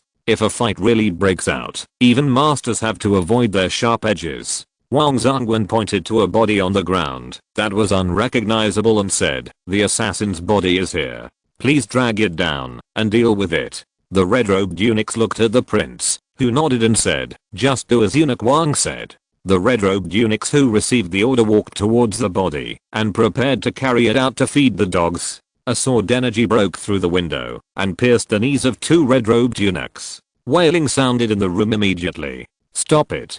Guo Bujing appeared at the door of the Imperial study and stopped the eunuch's behavior. What do you mean, Guo King? The prince, who grasped the essence of the performance, looked at Guo Bujing indifferently. He had memorized the information of most of the senior officials in the court and was not afraid of showing his weakness. I advise you not to speak to me in the tone of His Majesty. Guo Bujing's eyes showed murderous intent for the first time. The prince's face changed, and he subconsciously looked at Yi Gucheng and Wang Zhongwen. Wang Zhongwen said angrily, Guo Bujing, are you going to rebel? Guo Bujing did not answer, but stepped aside, and Chu Yang's figure slowly appeared. He ignored everyone present, walked silently to the side of the corpse, and smiled on his face. Brother, why did you die? If it were in the past, Ko Zengchen and others would have thought that His Royal Highness the Wise King had gone crazy again when they saw Chu Yang calling the corpse on the ground brother. But now is different. Chu Yang's attitude can change many people's minds. So, everyone looked at the unrecognizable corpse and actually felt a little familiar. But, the emperor stood in front of them. If the corpse was the emperor, then who was standing in front of them? The Imperial study suddenly fell silent, and only Guo Bujing stared at Yi Gucheng and the other two in anger. Steward Wang's forehead was covered in cold sweat, and he forced a smile on his wrinkled old face. Your Highness the Wise King, His Majesty is here. Why are you talking nonsense about the body of an assassin? I know that you have a grudge against His Majesty, but you shouldn't talk like that. Chu Yang ignored him and looked at the corpse on the ground silently, feeling a little regretful. You like to play with others in the palm of your hand, but in the end you are played by others. When you are about to die, you should be an honest person in your next life. But then again, the ZHU family didn't leave anything good. The emperor can't even save his own life. Brother Emperor, you are really disappointing. Your head should be left for me to take. Looking at the weird Chu Yang, Steward Wang panicked and shouted to the red-robed eunuchs, didn't you hear the wise king's words of treason? Hurry up and get rid of this traitor. The Prince of Pingnan, who was disguised as the emperor, also had a bad feeling and shouted, hurry up and kill the rebels. The red-robed eunuchs who heard the order did not hesitate at all. Strange black flames appeared on their bodies and they rushed towards Chu Yang fearlessly. They had seen Chu Yang's methods before, so they used their life-threatening skills at the beginning of the battle. Anyway, they felt that their lives belonged to the emperor, and it didn't matter how they returned them to the other party. Your Highness, be careful. Guo Bujing was about to make a move, but suddenly he saw Chu Yang, who was facing away from him, waving his hand. Chu Yang looked at this group of loyal eunuchs indifferently, stretched out his finger, and slashed into the void, and a cold voice sounded at the same time. Behead. The bodies of more than a dozen red-robed eunuchs were hit by Sukuna's beheading spell at the same time. Their heads and bodies were separated. More than a dozen heads flew high. The Imperial study was full of blood. A chill rushed straight to the top of everyone's head in the room. Destroy with ease. Yi Gucheng's eyes widened in disbelief. What kind of martial arts is this? Sword energy? Knife skills? As one of the few top martial artists in the entire martial arts world, Yi Gucheng is well informed. This is the first time he has seen such a strange martial arts. Yi Gucheng is like this, and the others are even more unbearable. The East Factory supervisor Ko Gang once again knelt on the ground obediently, lowering his head in fear, but this time, Yu Huashan also knelt down willingly. After they knelt, a large number of people knelt one after another. Of course, Chu Yang didn't care whether they knelt or not. He first looked at the Prince of Pingnan who looked very similar to the Emperor, and then stopped at Yi Gucheng. You should have died on the top of the Forbidden City. Yi Gucheng. Chu Yang's eyes were full of regret, as if he was looking at an old friend who had lost his integrity in his later years. Maybe things had come to this point, and any more explanations seemed nonsense to Yi Gucheng. He was just wondering why Chu Yang could tell at a glance that the body lying on the ground was the emperor. Shouldn't these two brothers be incompatible? The death of the red-robed eunuch gave Wang Zhongwen a great shock. It took him a while to remember to call for help. Come, and save me. Ko Zengchen Yu Huashan, what are you two rubbish doing? Come and save me quickly. Hold the virtuous king, and let the Imperial guards encircle him. No one paid attention to him. Wang Zhongwen was like a madman, shouting hysterically, useless. Yi Gucheng turned around impatiently and chopped off Wang Zhangwen's head with a sword.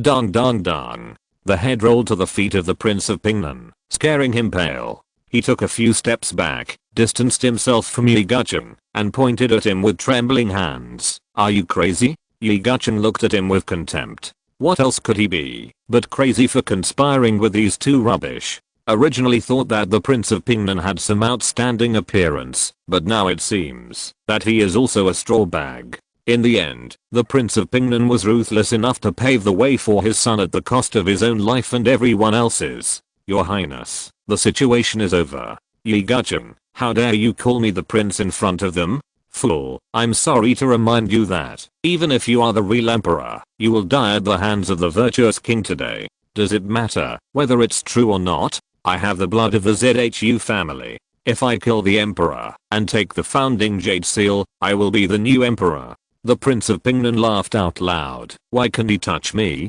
I have the dragon vein to protect me. The sword light suddenly appeared, and the silver light was like a dragon, tearing through the golden dragon aura that the Prince of Pingnan relied on, and beheaded him with a sword. The head fell to the ground. The unwillingness in his eyes was exactly the same as the previous emperor. Noisy. Chu Yang looked at him with pity and sucked the jade seal in his arms into his hand. Then, under the shocked eyes of everyone, he crushed him into powder with contempt. Useless things. The Imperial study was filled with golden light, and the golden dragon energy manifested by the dragon veins hovered over everyone's heads. Kao Zengchen and others showed greed in their eyes. The dragon veins were connected to the national destiny. As long as you inhale a breath, you can greatly improve your skills. Those red-robed eunuchs were trained in this way. After they die, they will naturally return the dragon energy to the world. Chu Yang spread out his palms, and without doing anything, the dragon energy fell obediently into his palms, and turned into a ball of golden light.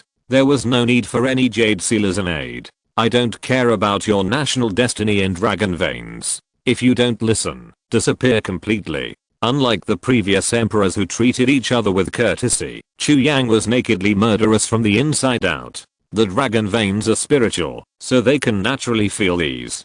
Kao Zengchen, you come and collect the remains of my brother. I obey your order. Eunuch Ko, I'm not the emperor yet. Your Majesty, the country cannot be without a king for a day. Chu Yang shook his head and laughed. This old dog was really good at flattering. Even he felt a little comfortable. Your Majesty, let me collect the body of your Majesty. Guo Bujing was different from Kao Zengchen. He still addressed Chu Yang the same way. In his opinion, as long as Chu Yang had not officially ascended the throne, he was still a wise king. Then I'll have to trouble you, Lord Guo. Chu Yang took a last look at the emperor's body and then walked out of the imperial study. Kao Zengchen and Yu Huashan followed closely behind. May I ask, your Majesty, how do you want to deal with me? Yi Gucheng asked. I told you that you should die on the top of the Forbidden City. Afterwards, Yi Gucheng returned to the decisive battle site and fought with Zeman Chuksu as promised. The previous farces were no longer important. Everyone only had eyes for the duel itself. Chu Yang witnessed the whole process of Yi Gucheng's defeat and death, and also saw the unparalleled fairy from outer space. The next day, the news of the Emperor's death spread throughout the world. Chapter 198. The whole world is in mourning. ZHU Wu's objection. The bells rang 30,000 times, and the whole world was in mourning. It was not winter yet, but the capital was already covered in snow. No one knew how the emperor died on a good mid-autumn festival, and most people did not care. They just cried anyway. They did not have much affection for this emperor. In contrast, the dandy and virtuous king often appeared in people's sight. There was constant crying in the Hall of Supreme Harmony. The princes were sad, and the ministers were sad, but the saddest one must be Yan Song. He cried as if his father had died. No one in the court could cry louder than him. Anyone who saw him would praise him sincerely. Yan Zhelao is loyal to the emperor and patriotic. No one knew whether Yan Song was loyal to the emperor or patriotic, but his pain was definitely real. His son died in the hands of the demon clan, and the emperor who favored him suddenly died. In just a few days, he became penniless. Anyone would cry bitterly. In the matter of party struggle, the situation changed rapidly. No matter how capable Yang Gelao was, if an emperor who did not like him came, he would still have to end up obediently. Not to mention the more capable Zuji is waiting below. Up to now, Yang Gelao has a lot of political enemies. If he really settles the accounts, he may not be able to leave the capital alive. Compared with civil officials, the emotions of military generals are more stable. At least no one cries like Yang Gelao. There are only 3 people standing in the court, including 2 Marcoses and 1 clan, 2 factories and 1 guard. Zhu Wuxi, the iron-hearted Marquis, Zhuge Zhengwo, the Zhuge God, and Zheng Dongliu, the commander of the Jinai Wei. The 3 of them looked at each other, motionless, like 3,000-year-old stone statues. Many people were secretly looking at them. It can be said that whether the court will become chaotic next depends on the attitude of these 6 people. If everyone sits down and talks well, there will be no trouble, but I'm afraid that someone wants to make a profit in secret. Zhu Wuxi, the iron-hearted Marquis, is the most special one among them. The emperor died suddenly, and even the crown prince was not appointed. In theory, it is not impossible for his uncle to seize power. After all, the abnormality of the Wanyeo kingdom made everyone afraid. Changing to a stronger emperor would at least make people feel safe. Moreover, even if Zhu Wuxi could not get the throne, according to convention, he would become a regent or something like that to help the young emperor clear the obstacles in the court and establish the majesty of the royal family. In short, the one who benefited the most from the death of this emperor was Zhu Wuxi. Because he was the biggest beneficiary, people would inevitably associate the emperor's bizarre death with the special status of Tiden Shenhao. At this moment, there were also voices of discussion among the officials. Even if they spoke in a low voice, it would still reach the ears of the 3 martial arts masters. Zhuge Shenhao, with his white hair and beard, doesn't look like a warrior, but more like a Taoist monk. He slowly opened his eyes and said softly, "My lord, don't you want to say a few words? The discussion is a bit loud." Zhu Wuxi said lightly, "Thank you for your concern. I have nothing to refute. The innocent are innocent." Zhuge Shenhao looked at Zhu Wuxi and found that he looked calm and natural and didn't seem to be lying, so he nodded slightly. If it's not Zhu Wuxi, then it can only be. Zhuge Shenhao's mind flashed Chu Yang's figure, and he sighed silently in his heart. He knew that Chu Yang went to the palace to enjoy the moon, and he also learned some of Chu Yang's situation from Sheng Yeu. But if Chu Yang could really kill the king, he still didn't believe it. Even he couldn't break the dragon vein protection, so how could Chu Yang? More importantly, how could a person who killed the king sit on the dragon throne? Who in the world could believe it? If he really sat on the dragon throne, it wouldn't take long for smoke to rise everywhere, and everyone would fight for the world under the banner of peace. Zhuge Shenhao turned to look at Zheng Dongliu and asked, "What's the situation with the Jinai Wei? Hasn't Lord Zheng heard the news?" Zheng Dongliu sighed. The Jinai Wei was blocked outside the palace by the Imperial Guards. They couldn't get in, so they naturally didn't know anything. Imperial Guards? Zhuge Shenhao frowned. Who is leading the Imperial Guards now? Li Chengliang, the Deputy General of Liaodong. Zhu Wuxi sneered, but now he should be a full-fledged general. His Majesty has issued an edict before his death. Li Chengliang.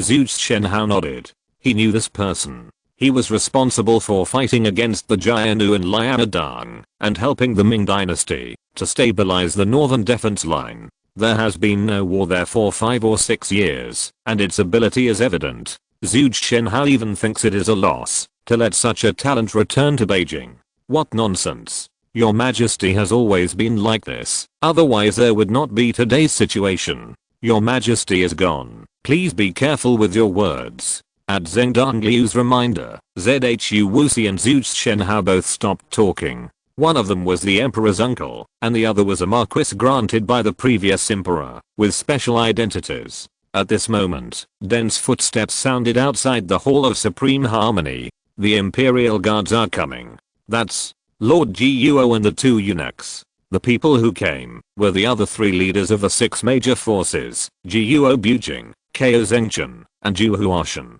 The Imperial Guard stopped outside the hall. As soon as Guo Bujing, Kao Zhengchen and Zhu Huashan entered the hall, countless voices rang out around them. "Eunuch Ko, what happened last night? How did his majesty die? Eunuch you. Did his majesty leave a will before he died? Who should we make the emperor? Lord Guo, why are you with the two eunuchs? All kinds of questions came one after another, showing the panic and uneasiness in the hearts of the ministers at this moment. After all, such a thing has never happened before. Guo knows that all of my colleagues are very concerned about the cause of his majesty's death. Please stay calm and listen to me. The Hall of Supreme Harmony gradually became quiet. Even the young princes stopped crying. Under the care of the eunuchs, they looked at Guo Bujing in a daze. Last night, the Prince of Pingnan colluded with Yi Gucheng and Wang Zhongwen and others, and entered the palace to assassinate his majesty under the guise of a decisive battle on the top of the Forbidden City. Wang Zhongwen secretly ordered a large number of pass badges to be issued, resulting in a mixed crowd in the Forbidden City. Deputy Commander Wei Ziyan failed to supervise and has been dismissed and investigated. It was the Imperial Guards who failed to protect his majesty. Guo Bujing told the cause of the emperor's death and never mentioned the Imperial Guard siege of Chu Yang. Then, Zhu Shenhao, who knew some of the inside story, couldn't help but look at Guo Bujing, as well as Kao Zhengchen and Yu Huashan beside him. These three people mixed together, no matter how you look at them, they look weird. Zhu Wu's eyes suddenly became sharp, and he asked, why did the Prince of Pingnan assassinate his majesty for no reason? How could he assassinate his majesty? If even the Grand Master couldn't do it, how could a mere Yi Gucheng do it? Just relying on his sky-flying fairy trick? All the civil and military officials looked at Guo Bujing in confusion. Kao Zhengchen stood up at this time and explained, the reason why the Prince of Pingnan was able to assassinate was because they used a vicious magic. Because it is a serious matter, I can only tell you in detail. The lives of hundreds of thousands of people in the fiefdom of the Pingnan Palace are a big deal, and the blood sacrifice method can affect the fate of the dragon vein in the country, which is a big deal. The fewer people know, the better. Zhu Shenhao and the other two listened attentively, and they were all shocked when they learned the truth. However, their expressions also aroused the curiosity of other officials, but because of their majesty, no one dared to ask for a while. The civil officials looked at Yan Song at the same time. As the chief minister of the cabinet, he should speak now. Yan Song also felt that he should say something, so he cleared his throat and prepared to speak. If you feel unwell, please go back first. You are old after all. Zhu Shenhao and Zhu Wusi stared at Yan Song at the same time, their eyes as sharp as knives, which made the latter feel cold in his heart. Don't worry, mighty lords. I just feel uncomfortable in my throat. It's okay. Yan Song laughed dryly and retreated. The eyes of the other civil servants suddenly became disappointed. No one noticed that a young official behind Zhu walked out of the ranks of officials quickly and walked straight to the 6 people with the most power. May I ask you, my lords, is there anything that many colleagues cannot know? The young official's outspokenness brought the atmosphere in the Hall of Supreme Harmony to a freezing point. Uncle, come back. Zhu stepped forward and pulled the sleeve of the middle-aged official, trying to take him back. Zhang Zhuzheng did not move. His eyes were very determined. Even if he made a big mistake today, he would challenge the authority of the 6 people. Not for anything else, just to make sure that the court does not become a one-man show for these 6 people in the future. A flash of anger flashed in Tiden Shenhao's eyes. Kao Zhengchen and Yu Huashan looked unhappy. Zhu Shenhao, Zheng Dongyu, and Guo Bujing, on the other hand, showed admiration for Zhang Zhuzheng. Having seen Yan Song's cunning and Zhu's shrewdness, Zhang Zhuzheng's fortitude was like a ray of light shining into the corrupt court of the Ming dynasty. There is nothing that cannot be said. The king of Pingnan sacrificed the lives of hundreds of thousands of people in his fiefdom, refined a blood sacrifice bead, and let his son pollute the dragon vein with the people's resentment. Chu Yang walked in from outside the hall, walked step by step to Zhang Zhuzheng, and said, if you have anything else to ask, tell me. No, no more. Zhang Zhuzheng was frightened by Chu Yang's momentum and even stuttered when he spoke. Not only him, but other civil servants were all shocked to see Chu Yang appear here. Since there is no one to ask, then hurry up and handle the funeral. What a mess it is for a group of people to cry here. Chu Yang's cold eyes swept over the officials in the hall, and he turned and walked towards the high seat in the Hall of Supreme Harmony. During the period, He passed by Zhu Shenhao and several others, but he did not say a word, as if he treated these 6 people as heir. Such an arrogant behavior made the hearts of the civil and military officials tight, and they felt that their breathing was about to stagnate. It was not until Chu Yang sat on the dragon throne that everyone woke up from their dreams and stared at him in shock and anger. No one has discussed who will be the emperor, so how can you be on it? It is not anyone's turn, you wise king.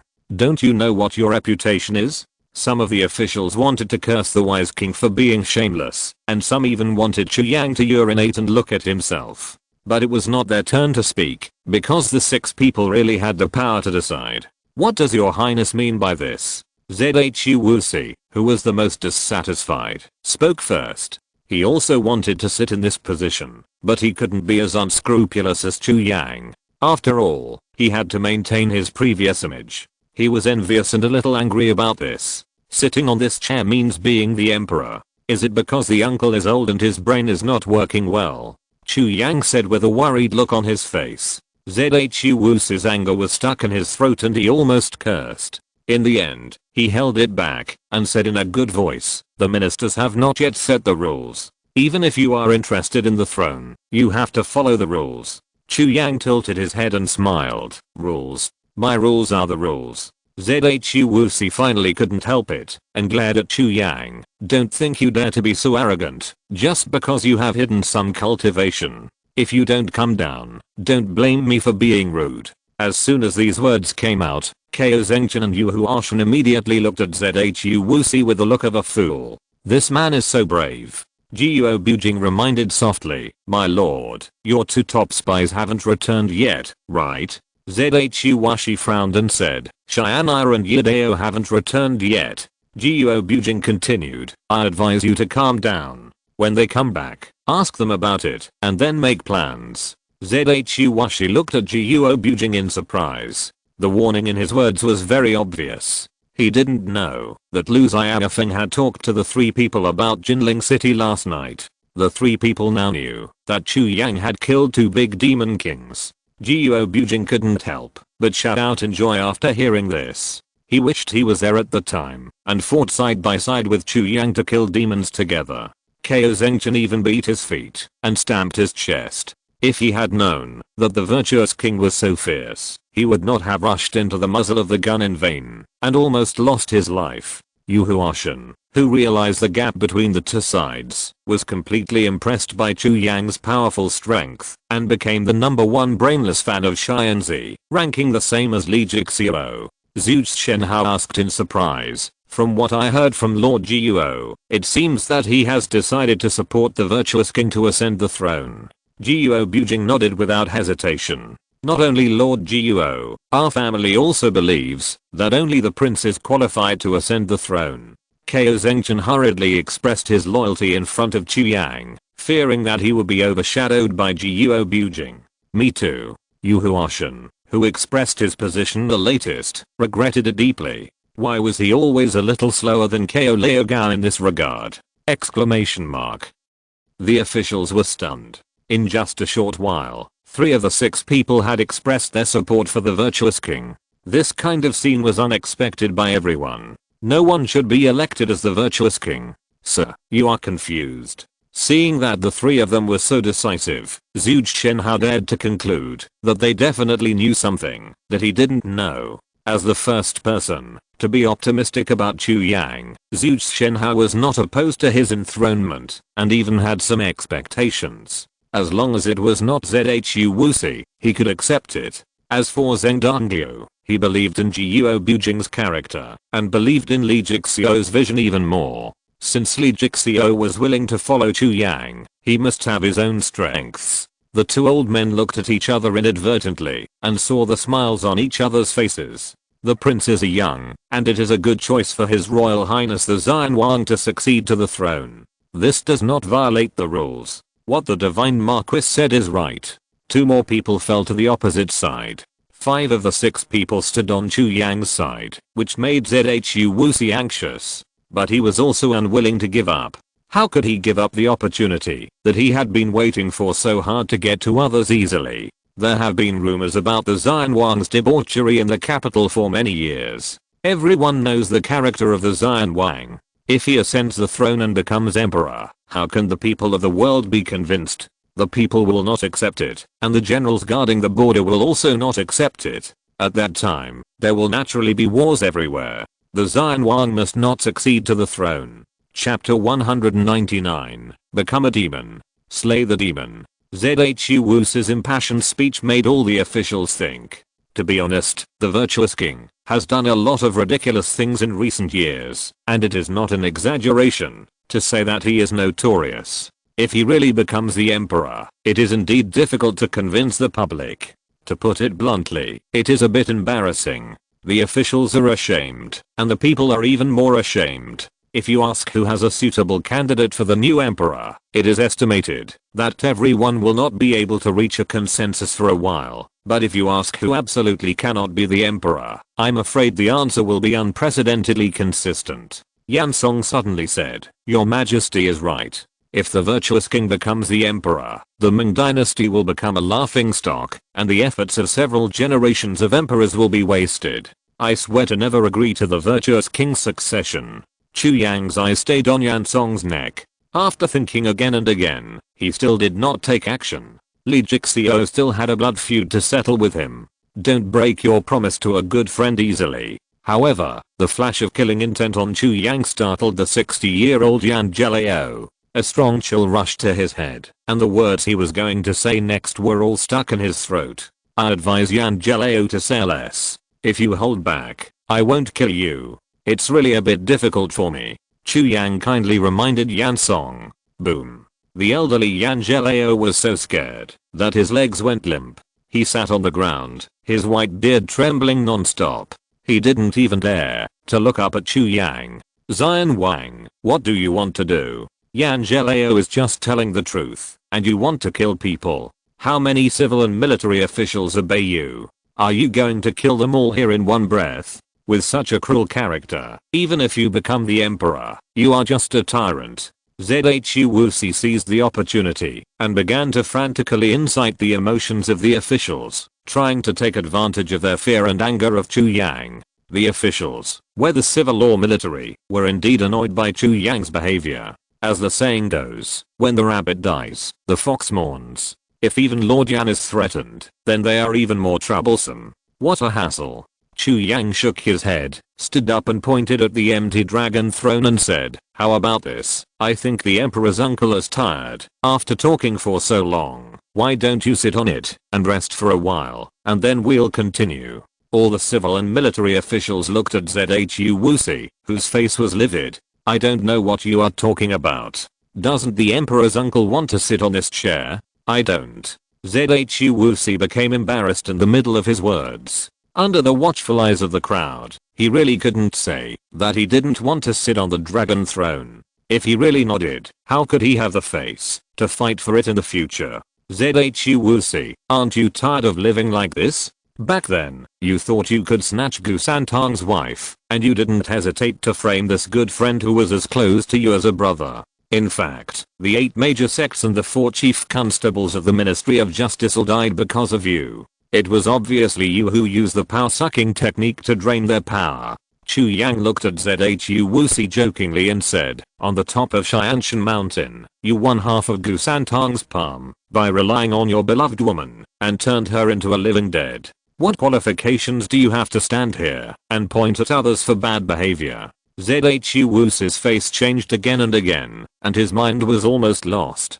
Chu Yang actually told the biggest secret he had hidden in his life in public. Everyone in the Hall of Supreme Harmony looked at Zhu Wu in astonishment, and then all kinds of strange eyes focused on him. Shameless boy, talking nonsense. If Chu Yang continued to talk, it was estimated that his family background would be exposed. Zhu Wu, who was ashamed and angry, attacked brazenly, raised his right hand high into a claw shape, and a strange light of light purple emanated from his body. The terrifying suction force followed, and the entire Hall of Supreme Harmony was shaking. Seeing this, the civil and military officials did not care about discussing the selection of the new emperor, and rushed out one after another, fearing that if they were a step slower, they would be involved in the fight between the two. It is indeed the power-sucking method. Zhuge Shenhao's deep eyes shone with brilliance. It was the first time he saw this legendary magic skill, and his thoughts could not help but be a little dazed. In the past, Chi Weird Hero and his master Wei King were both known as the two strange heroes in the world. Wei King was strange and Chi Weird Hero was strange. Both of them were the first batch of martial arts masters who experienced blood transfusion and trained their true essence after the great changes in the world. It was they who pioneered the current martial arts. Zhuge Shenhao always respected Chi Weird Hero, and he also had a strong curiosity about his two unique skills, Vajra indestructible magic skill and power sucking method. What kind of martial arts can be compared with so many unique skills of Zizaman? Zhuge Shenhao chose to watch from the sidelines. He was curious about the unique skills of Chi Weird Hero, and even more curious about Chu Yang's martial arts skills. Seeing that Zhu Washi was about to attack Chu Yang, Jiuo Bujing, Ko Zengchen and others immediately stepped forward to stop him, but were stopped by Zhuge Shenhao. Be calm first, and see how the prince handles it. The world will eventually be handed over to him. Hearing this, Jiuo Bujing frowned slightly, but still chose to stop. Ko Zengchen and Yu Huashan also stopped. Chu Yang did deliberately force Zhu Washi to attack. He didn't have the patience to play tricks with the old man, so it was better to teach him a lesson and make him calm down. Zhu Washi, who was wrapped in light purple true energy, exuded a devilish nature and even looked a little bit like a righteous person. Chu Yang saw that his true energy contained a strong demonic aura and an even more filthy power. In order to improve your power, you not only absorbed the power of human masters, but also the power of demons, and even the breath of demons. Zhu Washi, you have fallen into the devil's way. Chu Yang looked at Tiden Shenhao, who should have been in great glory, with pity. Perhaps when Gu Santang was suppressing him, he had already taken a wrong approach. When these words fell into the ears of others, they shocked everyone present.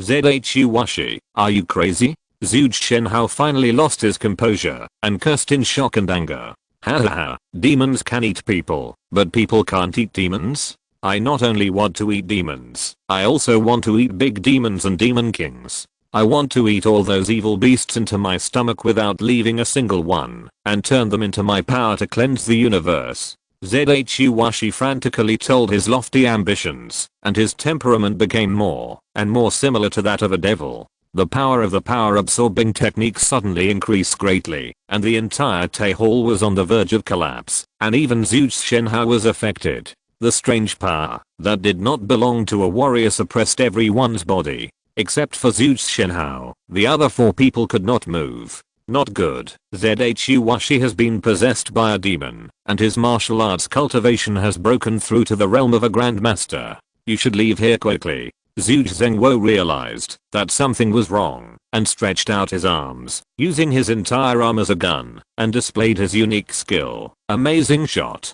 With a punch, the true energy was like a torrent compatible with the fist, exploding in front of Zhuge Zhengwo. Amazing shot was extremely powerful. Although it was not used as a weapon, the explosion caused the surrounding terrifying suction to temporarily stop. The suction suddenly decreased, and Yu Huashan felt that his body could move. His first reaction was to draw his sword and kill. As soon as his eyes were fixed on Zhu Washi's vitals, Zheng Dongliu's warning sounded in his ears.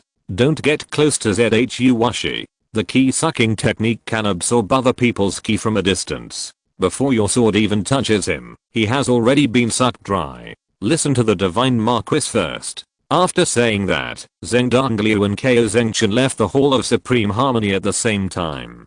Jiuo Bujing and Yu Huashan followed suit after a slight hesitation. They both understood that the gap between a grandmaster and a grandmaster was like a natural moat. If it weren't for Zhuge Zhengwo, Zhu Washi would have been able to kill all four of them in an instant. In a blink of an eye, there were only 3 people left in the hall. Although he was angry that Zhuge Zhengwo interrupted the ki sucking technique, Zhu Washi didn't have time to deal with him now. Chu Yang in front of him was a more difficult existence. The Hall of Supreme Harmony was about to collapse, but Chu Yang, standing next to the dragon throne, was still calm and seemed to be unaffected. Even Zhuge Shenhao couldn't escape the influence of the ki sucking technique, so why could Chu Yang? Zhu Washi felt a little uneasy, but was soon drowned by the surging frenzy. The devil nature was rapidly affecting his mind. If he could not calm down the important matter as soon as possible, he might really become a demon. His arrogance was not without purpose.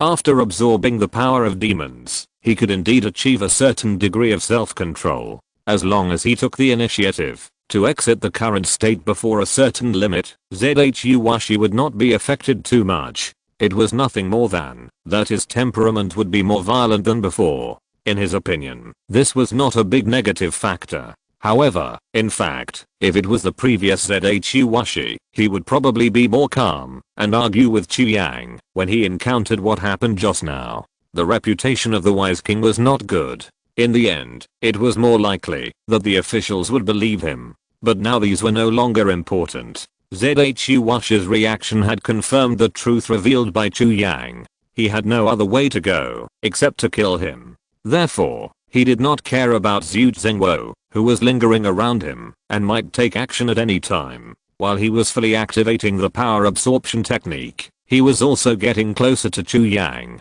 When Zhu Washi approached Chu Yang finally moved his feet and walked down the stairs step by step. The ki absorbing method of Shianchi Weird Hero is really amazing. I didn't expect that this martial art can even absorb the power of the demon race. Before you die, let me see the true power of ki absorbing method. Zhu Washi sneered. He was extremely confident in ki absorbing method.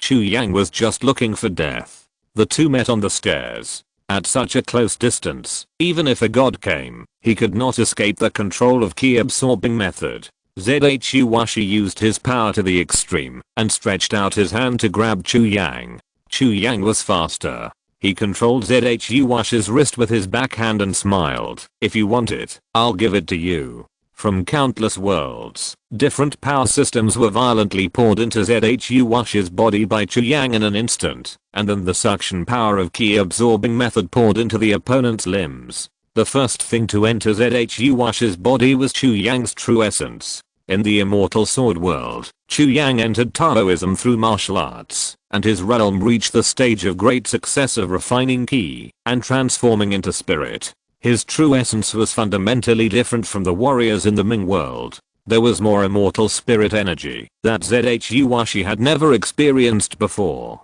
It didn't matter if he sucked it. Zhu Washi almost fainted, and the true essence containing immortal spirit energy was an unimaginable tonic. If he could suck it all, he would even have the opportunity to reach a new peak that had never appeared before. The unprecedented experience made Zhu Washi's eyes only greedy, and his lost rationality disappeared. At this moment, he was only thinking about sucking Chu Yang's true essence. Don't worry, take your time, the good stuff is still behind. Chu Yang's tone was gentle, but it made Zhu Shenhao, who was not far away, feel creepy. Such calmness made him feel terrible, and even made him dare not step forward to help. Zhu Washi's pupils were scarlet, like a crazy beast, and the power absorbing method was running at an intensity beyond his capacity. The true essence containing the spirit of immortals seemed endless. Before he could digest it, new true essence surged into his body. The feeling of eating too much appeared in Zhu Washi's heart for the first time. Zhu Washi was trembling and instinctively wanted to get away, but Chu Yang's hand clamped his wrist and he couldn't break free. Are you full now? Eat more, otherwise people will think I can't afford to treat you to food. From countless worlds, different power systems were violently poured into Zhu Washi's body by Chu Yang in an instant, and then the suction force of the power absorbing method poured into the opponent's limbs. Curse power, spiritual power, chakra, magic, all kinds of incredible power bloomed in Zhu Washi's body. Zhu Washi, who was eager for power, was being tortured by power. The pain that ordinary people could not imagine was destroying his will. Between the crisis of life and death, the power of the demon completely occupied Zhu Washi's body. The body of an ordinary person swelled to a height of more than 10 meters in an instant, and his appearance began to become demonic. It was the first time that Chu Yang saw the scene of human demonization. The process was not beautiful, and it was completely disgusting. The process of tearing the human body and reassembling it was full of primitive blood. In addition, the spread of filthy air impacted people's spirits, which was a very strong test of willpower. As his body continued to expand, Zhu Wuxi finally broke through the Hall of Supreme Harmony. The shaky hall suddenly collapsed and turned into broken walls. The officials who had already left the hall looked at this scene in horror, especially when they saw Zhu Wuxi turned into a demon. They were even more horrified and ran out without looking back.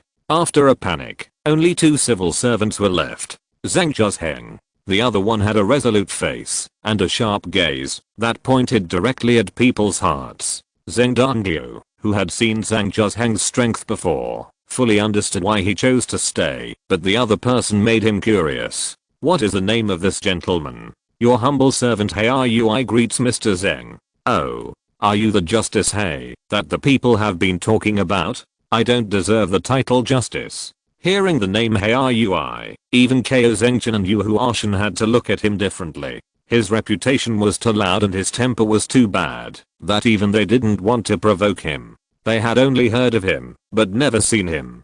Jiuo Bujing asked, is this the first time that Mr. Hei has seen a demon? Heir shook his head and said, I'm from the south. Jiuo Bujing nodded. Since he was from the south, he must have seen a demon before.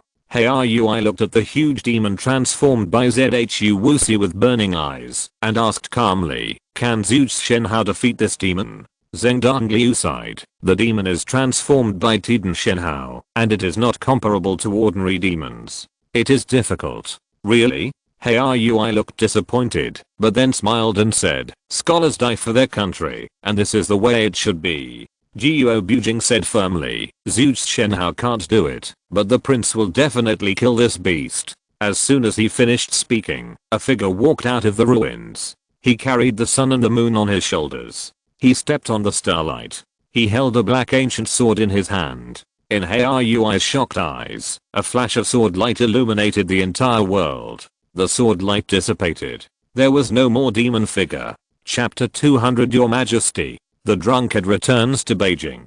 Zhu Zhengwo, who was watching the whole process, finally knew Chu Yang's strength. Yes, very strong. So strong that he could not estimate Chu Yang's realm. For decades, the Heavenly Man realm, also known as the Grand Master, is the recognized limit of human warriors. Zhu Zhengwo is the only Grand Master known to the world, and it is not clear whether there are other masters among the people. In addition, there are many people who are expected to break through to this realm. Among them, Jiuo Bujing is the most favored by Zhu Zhengwo. He has a solid foundation and rich blood and true essence. He just lacks a little practice. Other sword wizards like Zeman Chuksu and Li Guchen are also candidates for breaking through to the Grand Master realm. Even so, the number of Grand Masters of the Ming Dynasty is still weaker than that of the Monster King of the 10,000 monsters, not to mention that there are more terrifying existences above the Monster King. Since the establishment of the Divine Marquis Mansion, Zhu Zhengwo has not given up on obtaining information about the 10,000 monsters.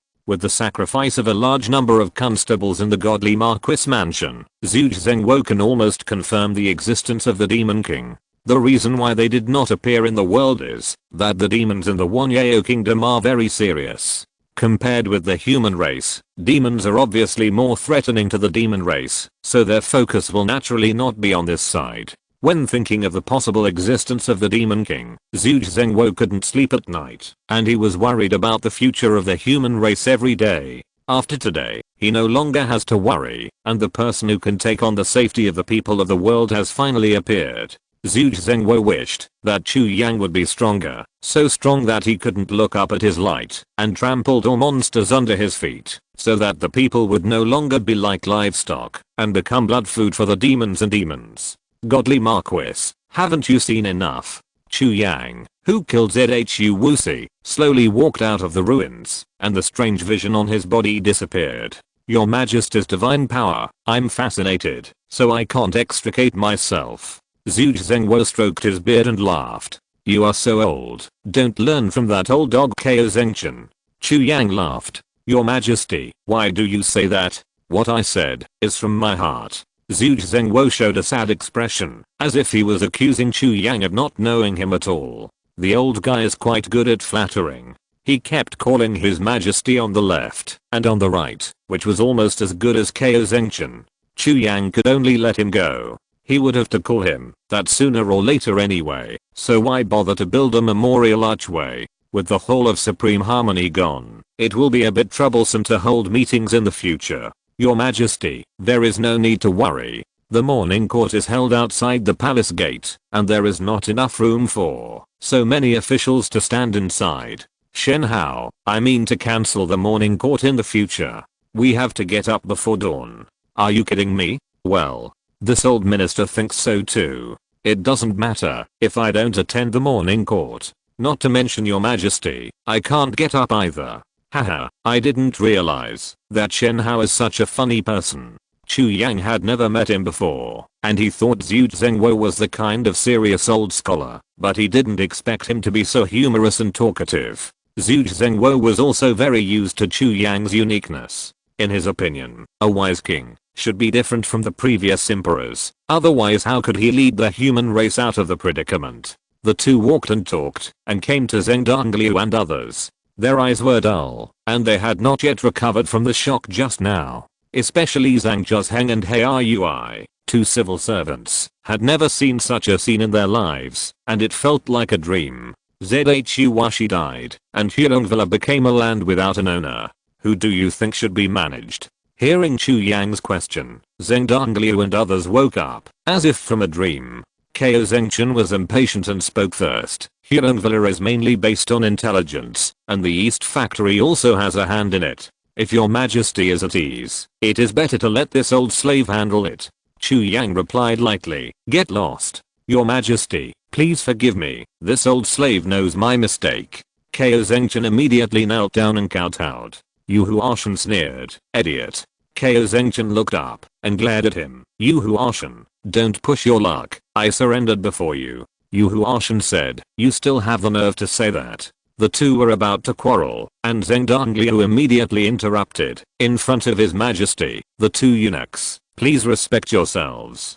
Ko Zengchen and Yu Huashan secretly glanced at Chu Yang's face, and then shut up honestly. Jiuo Bujing heard Zheng Dongliu call Chu Yang his majesty, and the corners of his mouth rose unconsciously. Sir Zheng, this is the first time I've seen you so willing to accept good advice in all these years. Zheng Dongliu nodded and said, I learned it from Sir Jiuo. Then the two smiled at each other.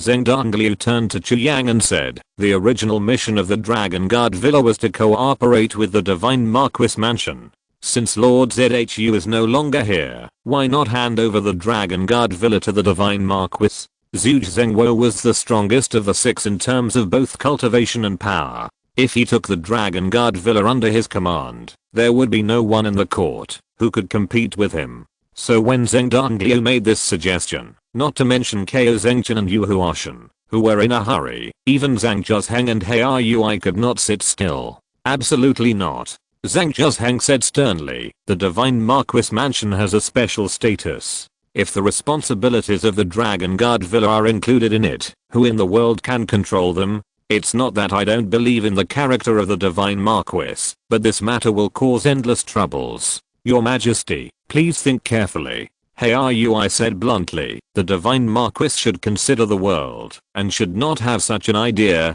Jiuo Bujing did not speak, as if he was thinking about something. Brother Zheng, look at you. You have pushed me into the crosses with just one sentence. What did my Shenhao mansion do to offend anyone? Zhu Zheng was helpless. Heilongvilla was a hot potato. He had no idea. Shenhao mansion had a heavy task, and he was too busy to handle his own work. After listening to them, Chu Yang realized that the center of the contradiction was the mutual struggle between power. The six major forces were huge monsters in the court. Any change would affect the entire court, and no one could be spared. This was the situation created by his good brother when he was the emperor. What he wanted was checks and balances, so that the people below would become obedient in order to win favor. But this was not what Chu Yang pursued. He hoped to see a more efficient Ming Dynasty court, rather than a meaningless waste of time and energy. If the court is going to be a place where someone has the final say, that person will only be me. As for the Divine Marquis, even if he swallows up the 6 gates, the world will not be named huge. I'm not interested in the intrigues in the court. Some old calendars end here today. Don't let me say it again. In addition, not only will the Divine Marquis Mansion and the Dragon Guard Villa be merged into one, but the East and West factories will also be merged. In addition, your power to supervise the Jinaiwa will be revoked. From today on, you will be responsible for guarding the palace gate. Ko Zengchen was anxious and asked hurriedly, we guard the palace gate, what about the Imperial Guards? Chu Yang uttered 2 words, which shocked everyone. Go to war. When Zhu Wuxi transformed into a huge demon, the people of the entire capital witnessed this scene. In the capital, where demons have not been seen for many years, this is undoubtedly a heavy bomb. Panic spread quickly.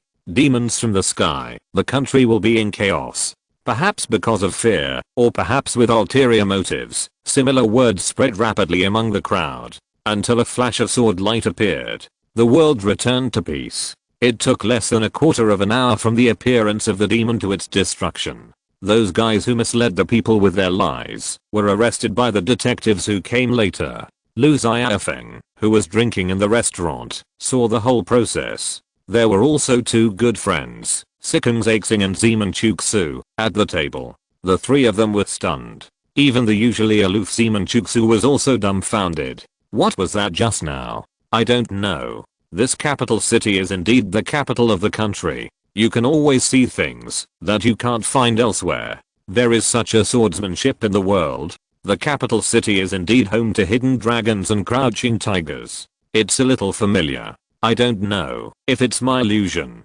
There's a sense of heaven and earth in it. Zeman Chuksu, I think you haven't gotten over the influence of the previous duel. Maybe. I even think there is my sword intention in it. Old friend, have a drink quickly. Your brain is a little bit crazy. While the 3 were talking, a large group of constables from the Shenhao mansion quickly ran through the street and rushed straight to the palace. Not long after, they saw the officials running out of the palace gate in a panic. The most conspicuous one was Yan Zhelao. Although he was old, he ran ahead of all the civil servants. Seeing this, Lu Xiaofeng couldn't help but sigh. Lord Yan is still strong despite his old age. Sikeng Zexing, who had visited the storehouse of the Yan mansion, sneered, it's a pity that the demon didn't trample Yan Gao to death. Lu Xiaofeng smiled and said, don't worry, he will die soon. The emperor is dead, and the world will fall into the hands of the prince sooner or later. Wait for the drunkard to come back, and then settle accounts with him. Zeman Chuksu asked curiously, you, Lu Xiaofeng, are the #1 drunkard in the world. There are actually people you call a drunkard? Lu Xiaofeng said, I believe in drinking a little to please myself, and drinking a lot to hurt my body. But they are the ones who really drink to death. Most of the time I pretend to be drunk, and then I slip away, after they have had enough. Sikeng Zexing said disdainfully, no wonder the prince said you never pay for wine. Lu Xiaofeng rolled his eyes and said speechlessly, it's often decades of aged fine wine.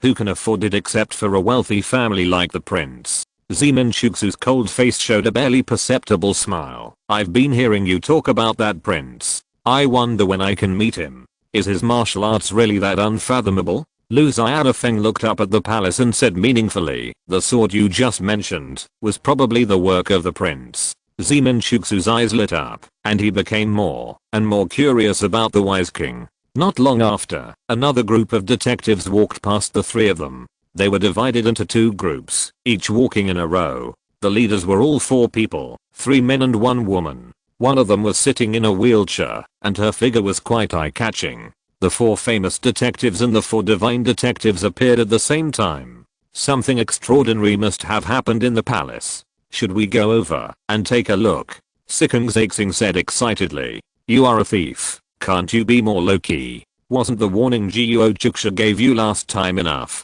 Lu Xiaofeng scolded unhappily. The excitement in Sikeng Zexing's eyes suddenly stopped, and he used chopsticks to pick at the dishes in front of him with his head down. Among the 4 famous detectives, except Wuking who has a disability, the other 3 are away from home all year round and rarely return to Beijing.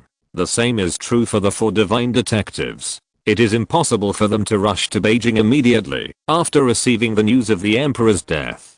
There is no time at all. Something must have happened outside. Zeman Chuksu's words reminded Lu Xiaofeng of the previous attack on the city by the demons. He was immediately shocked. Could it be that after they left, the demons came back again? It shouldn't be. If the demons attacked the border, they would have arrived in Beijing earlier if they were rushed 800 miles away. Just as Lu Xiaofeng was thinking hard, he suddenly heard a familiar voice in his ears. Lu Xiaoji, you actually left me to go back to Beijing, causing me to miss a big show for no reason. Lu Xiaofeng turned around and saw Li Jixiao, who was exhausted. Speaking of the devil appears. Lu Xiaofeng stood up happily and handed the wine pot to Li Jixiao very familiarly. You are quite perceptive. Li Jixiao took the wine pot and drank it down in a big mouthful. After a few gulps, he drank the wine pot clean. Can anyone tell me what happened? I heard people crying as soon as I entered the city. Could it be that the emperor died? Li Jixiao asked with a puzzled look on his face. Lu Xiaofeng stretched out his hands to applaud and said with a smile, awesome, drunkard, you guessed it right at the first try. Li Jixiao asked seriously, where is the prince? Lu Xiaofeng said, I'm afraid he is sitting on the dragon throne now. Li Jixiao was stunned at first and then laughed loudly, scaring the drunkards around him. The drunkard is going crazy again. By the way, I haven't seen this drunkard for a long time. I'm still a little uncomfortable with his sudden behavior. It would be great to die outside. Out of sight, out of mind. They didn't know Li Jixiao's original identity. They just thought he was one of the countless beggars outside the city. It has become a habit for them to laugh at him and the wise king for so many years. Li Jixiao didn't care at all. He was just happy now, happier than he had been in more than 10 years. Even if he died now, he would not have any regrets. Because the person Li Jixiao hated the most was never Yansong, but the emperor who was high above him. All the misfortunes were caused by the emperor. It was just that Zheng Dongliu, who was like a teacher and a father, had always taught Li Jixiao to be loyal to the emperor and patriotic. What was engraved in his bones made it difficult for him to put his hatred into action. When he was entangled in a dilemma, Chu Yang appeared. He would help Li Jixiao achieve the goal buried in his heart. So at this moment, Li Jixiao felt relieved. Next, as long as he sent Yansong, the old thief, away, he would have an explanation to his deceased wife. Looking at the tears in Li Jixiao's eyes, Lu Xiaofeng silently poured the wine on the ground and said, this cup is a tribute to my sister-in-law. May her soul rest in peace in heaven. If you need me, I can go with you anytime. Li Jixiao slowly restrained his smile and shook his head. Put old dog Yan's life aside for now. I will take it sooner or later. Right now, there is something more important to tell the prince. What is more urgent than your revenge? Lu Xiaofeng thought of the 4 famous detectives and the 4 divine detectives who had been in a hurry before, and felt that there might be a connection between the two. Li Jie smiled and said, in compliance with the prince's order, Gui Heidao and I are responsible for escorting the Qi family army back to Jinling City. Although we successfully met General Qi, we also heard some bad news. There are not many demon kings besieging Wanglong City. More demon kings led their demon tribes to the north by water, bypassing the Wanlizhou and Bing City on the Lianadong border, and going to places outside the border. Outside the border? What's there in the ice and snow? Lu Xiaofeng frowned and suddenly lost his voice and said, it's bad. They want to annex the Jianyu tribe and do the same as in Japan. Li Chenglian is still in the capital. Lianadong is in danger. End of this chapter. Thank you very much for reaching the end. Don't forget to like. Looking for more exclusive content and immediate access? Subscribe to our Patreon. Remember, every like, subscription, or donation encourages us to continue. Thanks to everyone. See you in the next video.